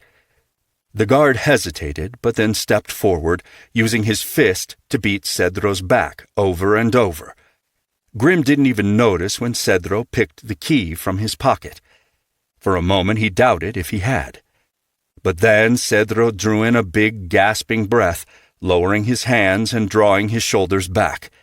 There were tears streaking down his red-tinged skin. He drew in another breath, and then another, turning his foot slightly in the sign they'd agreed on through their prayer language. Grim wanted to weep. He almost did, a sob of pride filling his throat so full he had to work to swallow it down. "That's it. That's my brave boy. Good job, Cedro." He took another breath, straightening and steeling his spine. One step down, many more to go. The man gave one final knock on Cedro's back and began to step away, when Cedro spun and raised his hand high above his head, rage blooming in his young face as he swept his hand downward toward the guard's artery. "One chance. You only have one chance, Cedro." Chapter 48. Even with his muscles tensed, pride shimmered in Casper's chest as he watched the dance he'd choreographed over so many weeks.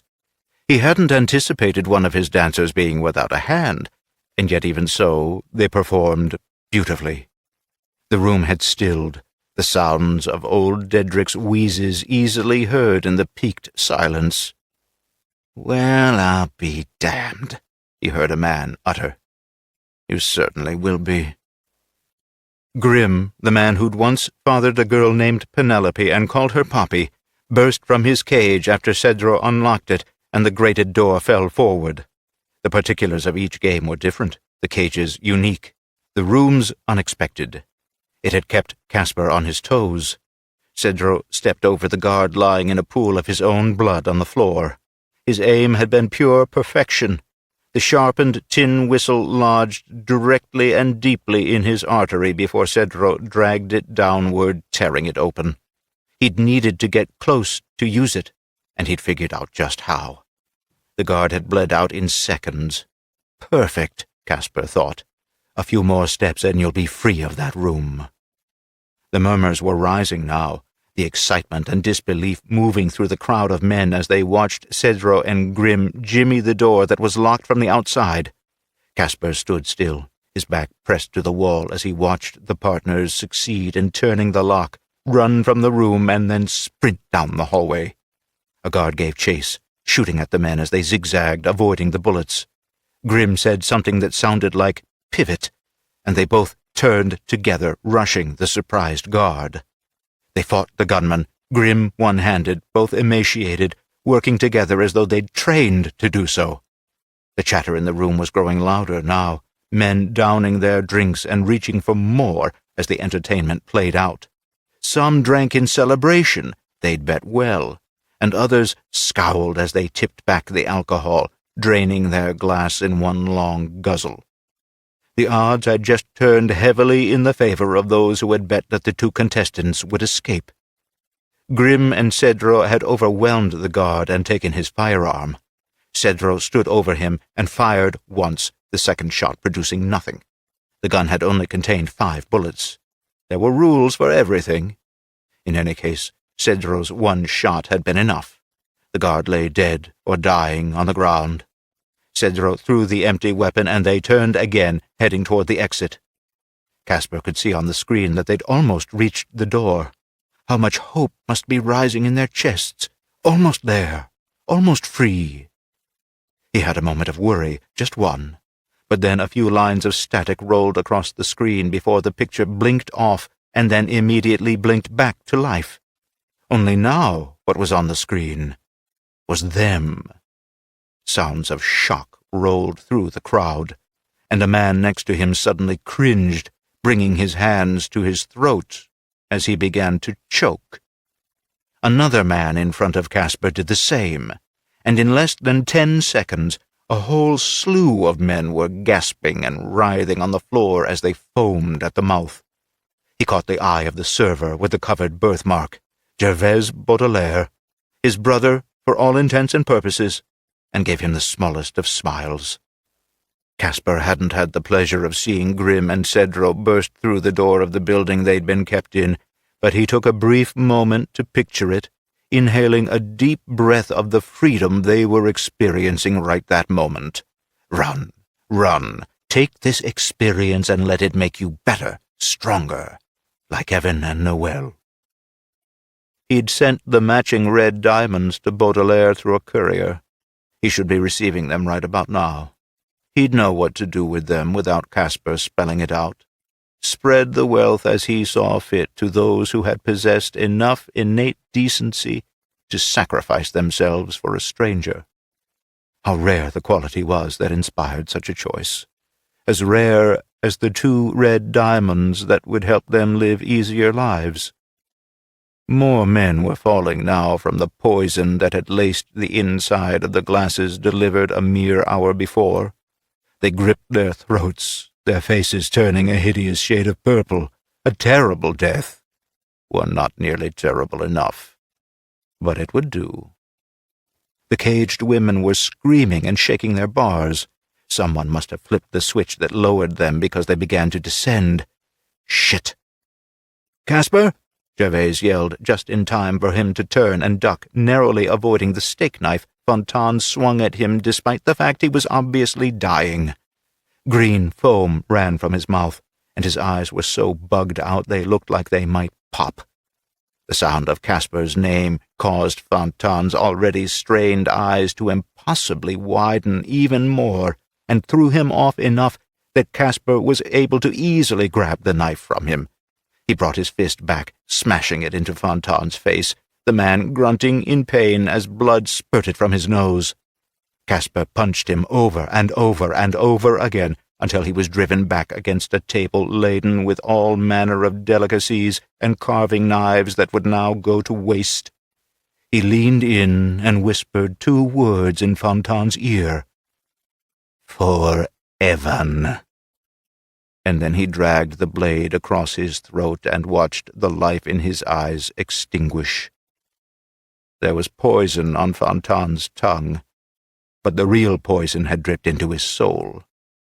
His son would not carry his twisted legacy. It dried up here, with him. The noise around Caspar was growing louder, a chorus of misery and death, the sound of demons floundering. He wanted to watch it until the end, but the women in the cages needed help. "Get them out and then leave," he said as Gervais approached. "I'll come back for you," Gervais said. "No," Caspar answered. "It's too risky. We talked about this." "You'll meet us, though, right? You'll be there." "Help them, brother," Caspar said, squeezing his shoulder. Gervais paused. He'd known him much of his life. He sensed what Caspar was not telling him. "Help them," he said again, meeting his eyes and giving him a nod. The cages had reached the floor, and a couple of the women were moaning and slamming their shoulders against the bars, begging to be set free.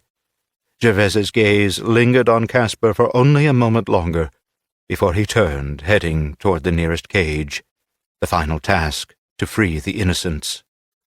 This night would not end as that one had. Chapter 49.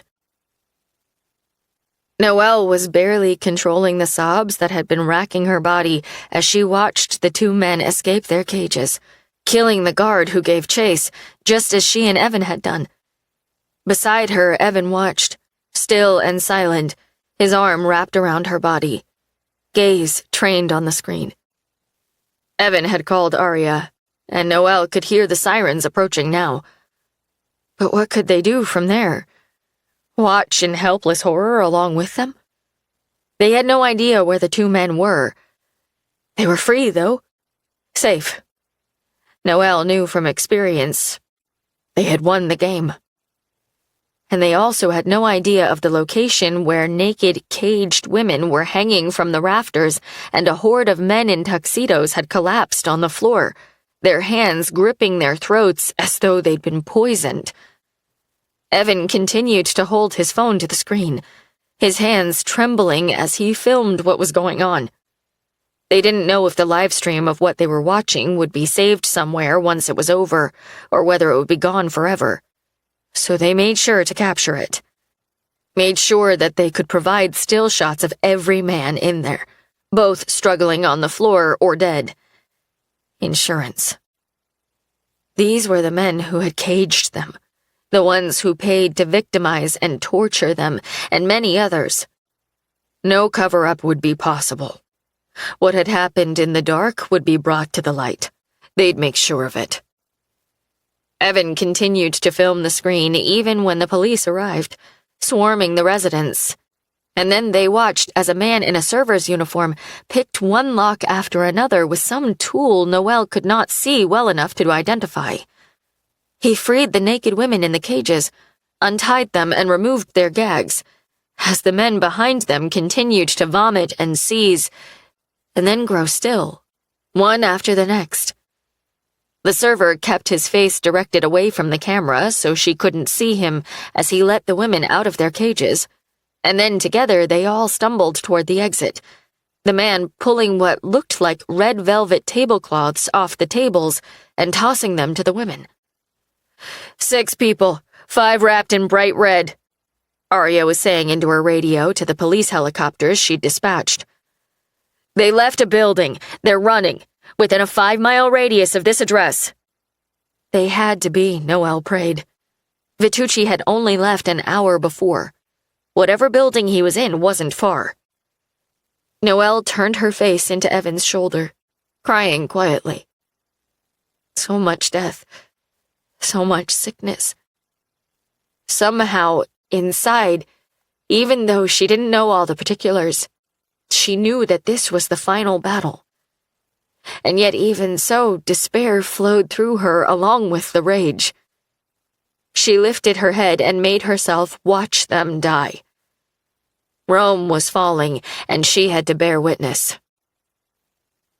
She had to know that evil eventually ended. The visions in front of her were horrifying, but they were also a complicated form of justice, and watching it unfold was going to help her heal, help her unravel her grief. It was over. She glanced up at Evan to see his eyes trained on the screen too, and despite her raging emotions, the one that glowed brightest was her love for him. And she vowed with everything in her to keep that glow front and center, no matter the darkness that threatened to descend in the wake of this horror. We leave here whole. We leave here together. Her gaze moved back to Vitucci as he walked slowly through the dozens of bodies, maneuvering around some, stepping on the throats of others, pausing and leaning closer to a few faces before their bodies went still. She had the notion he'd wanted those particular men to see his face in their final moments. She watched the man who had staged this moment and so many others. She wondered what his real name was. The man who was some strange and elusive mixture of evil and goodness, revenge and righteousness. Both a sociopath and a savior. She knew suddenly and clearly that the event she was watching would go down in history, as would he. She wondered if he'd be called a villain or a hero. Even she wasn't sure. And he'd helped save her life, and that of the man she loved standing beside her. Sirens began wailing in the distance. A limping Vitucci approached the old man in the wheelchair slowly. He was the only one not on the floor. Whatever poison had been administered, the old man hadn't consumed any. Vitucci slowly wrapped his hands around the frail man's neck and leaned closer, whispering something in his ear. The man began to shake, but not with fear, with rage. His eyes bugged out, a hellish wail coming from his mouth, and his claw-like hands raised as he uselessly attempted to fight back. The sounds of helicopters could be heard in the background now, too. Vitucci leaned back, the old man's face going a deep shade of red as he squeezed. The old man stared up at Vitucci, still defiant even as death's shadowy figure swooped nearer. "Casper," he wheezed. "That's right," Vitucci said. And then he squeezed and squeezed, the man's face going from red to purple to near black as Vitucci brought his face so close to his that their noses nearly touched. Still, Noelle did not look away, even as Vitucci finally let go with a gusting exhale, and what had been the old man tipped from its wheelchair and fell to the floor in a heap of flesh and bones. Vitucci turned, the expression on his face victorious, but somehow shocked as well. He stumbled as though he was having trouble finding his footing, and let his head fall forward for several long moments, his shoulders rising and falling. The room was silent now. The last of the death throes were complete. Vitucci reached for a glass sitting on a table next to him. Noelle blinked as his gaze met hers over the screen, and she sucked in a breath, certain he knew she was watching him. Certain he was looking straight at her. He raised the glass and toasted the camera, and then, without any hesitation, he brought it to his lips and threw it back, swallowing every drop. Then he reached for another and another, downing them both before falling to his knees. One word whispering from his lips, too silent to hear. But Noelle watched his mouth, and was certain he'd uttered, "Celeste."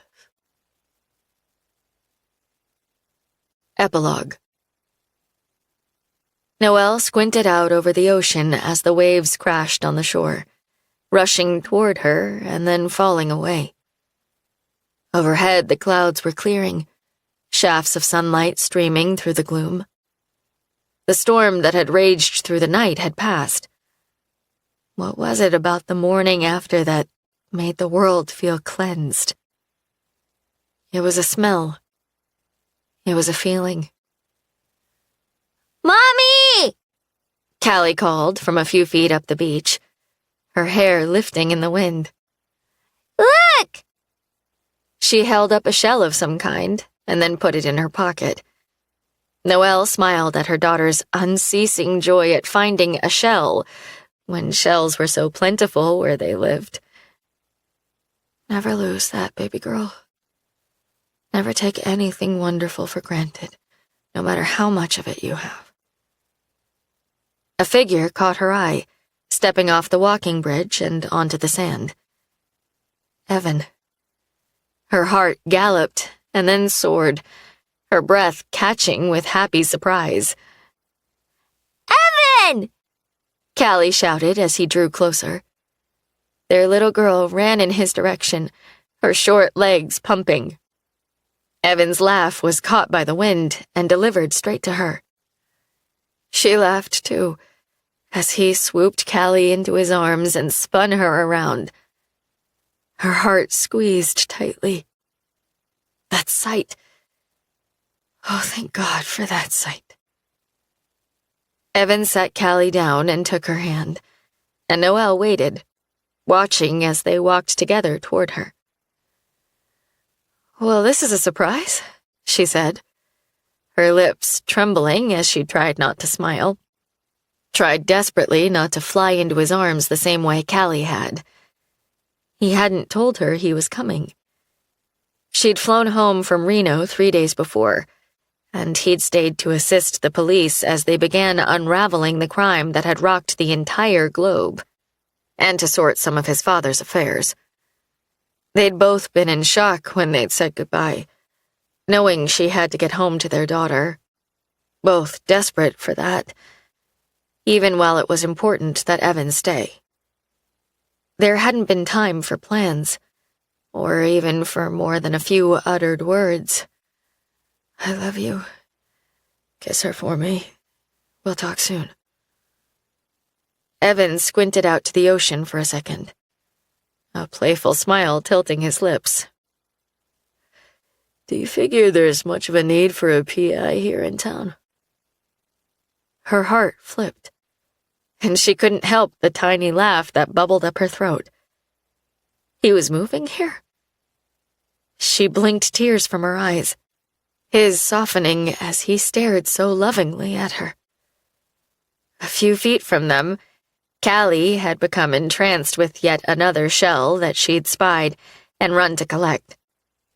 She was holding it up now, her gaze moving over the details of that particular one. "There's always need for a PI.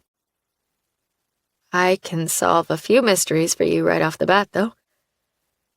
He grinned, a ray of sun hitting his eyes so that she could practically see right through them, the blue deep and endless. "Yeah. Like what?" "At least one cup of coffee before I'm conversational. Preferably 2, but definitely 1. "I appreciate the heads up." "I'll do anything after a salted caramel creme brulee."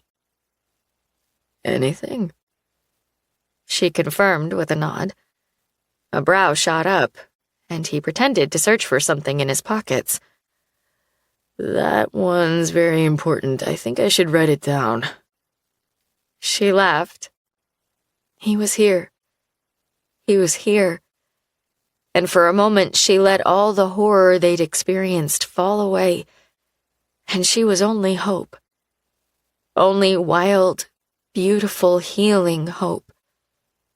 She let it wash through her, the sunlight after the storm. "Come on, sweetheart," she called to Callie, linking arms with Evan as they turned toward Sweetgrass. Callie ran ahead of them, skipping and singing one of their favorite nursery rhymes. Noelle could see Tilly sitting on the porch. She couldn't wait to introduce Evan to her. They were going to love each other. "Can we figure out when to tell her?" he asked, his eyes on Callie. Noelle pulled him closer, laying her head on his shoulder as they walked. "Yes. Let's get you settled and her used to you being here, and then we'll sit down and tell her." Noelle couldn't wait.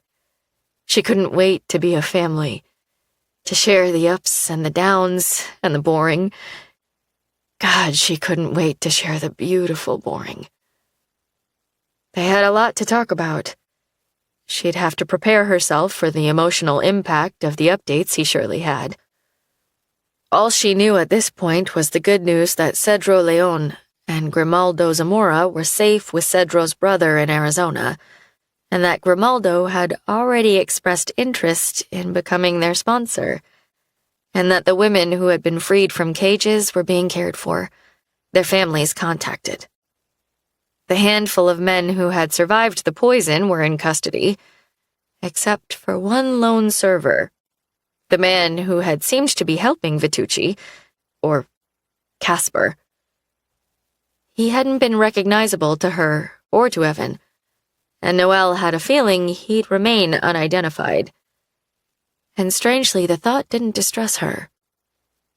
Whoever he was, and whatever conflicting feelings she had about Casper, that man had been there to assist in taking down evil. Yes, there was so much more to learn about the monsters who'd victimized so many. And all that was important, but so was this. A few moments of blessed peace. of only them. He stopped, and she did too.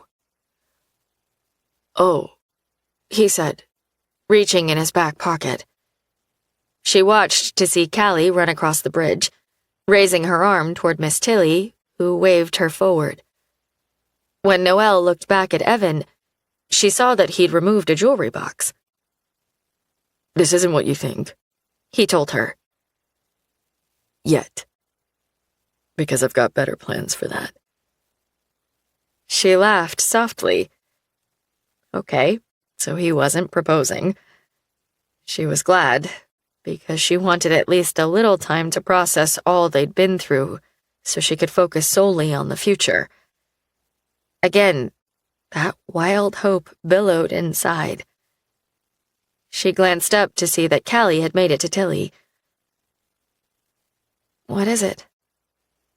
He opened the box, and she inhaled a breath. "My mom's ring."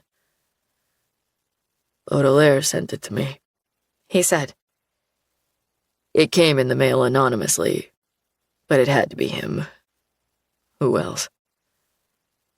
She stared down at it for a moment, thinking about that before picking up the beautiful, delicate piece of jewelry, the one her mom had once worn. She slipped it on her right hand. "For now, a promise," Evan said, their eyes meeting.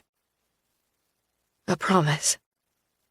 That they'd love hard, that they'd always be honest, that they'd try their very best to be a living embodiment of the victory that had risen from the ashes of evil. Love. A promise, she repeated. They were good at keeping those. They turned, fingers linked, and headed toward the house. Whole. Together. We hope you have enjoyed our presentation of All the Little Raindrops by Mia Sheridan, performed by Jesse Valinsky, Aaron Shedlock, Christopher Lane, Tom Rivera, and Andre Santana, directed by Jennifer Aquino. Performance copyright 2023 by Brilliance Publishing, Inc., all rights reserved. For further information concerning this program or other Brilliance audio titles, please visit our website at www.brilliancepublishing.com. No part of this recording may be played for an audience or reproduced in any form. It may not be streamed, downloaded, broadcast, or copied without written permission. Address all inquiries to Brilliance Audio, P.O. Box 887, Grand Haven, Michigan, 49417. Audible hopes you have enjoyed this program.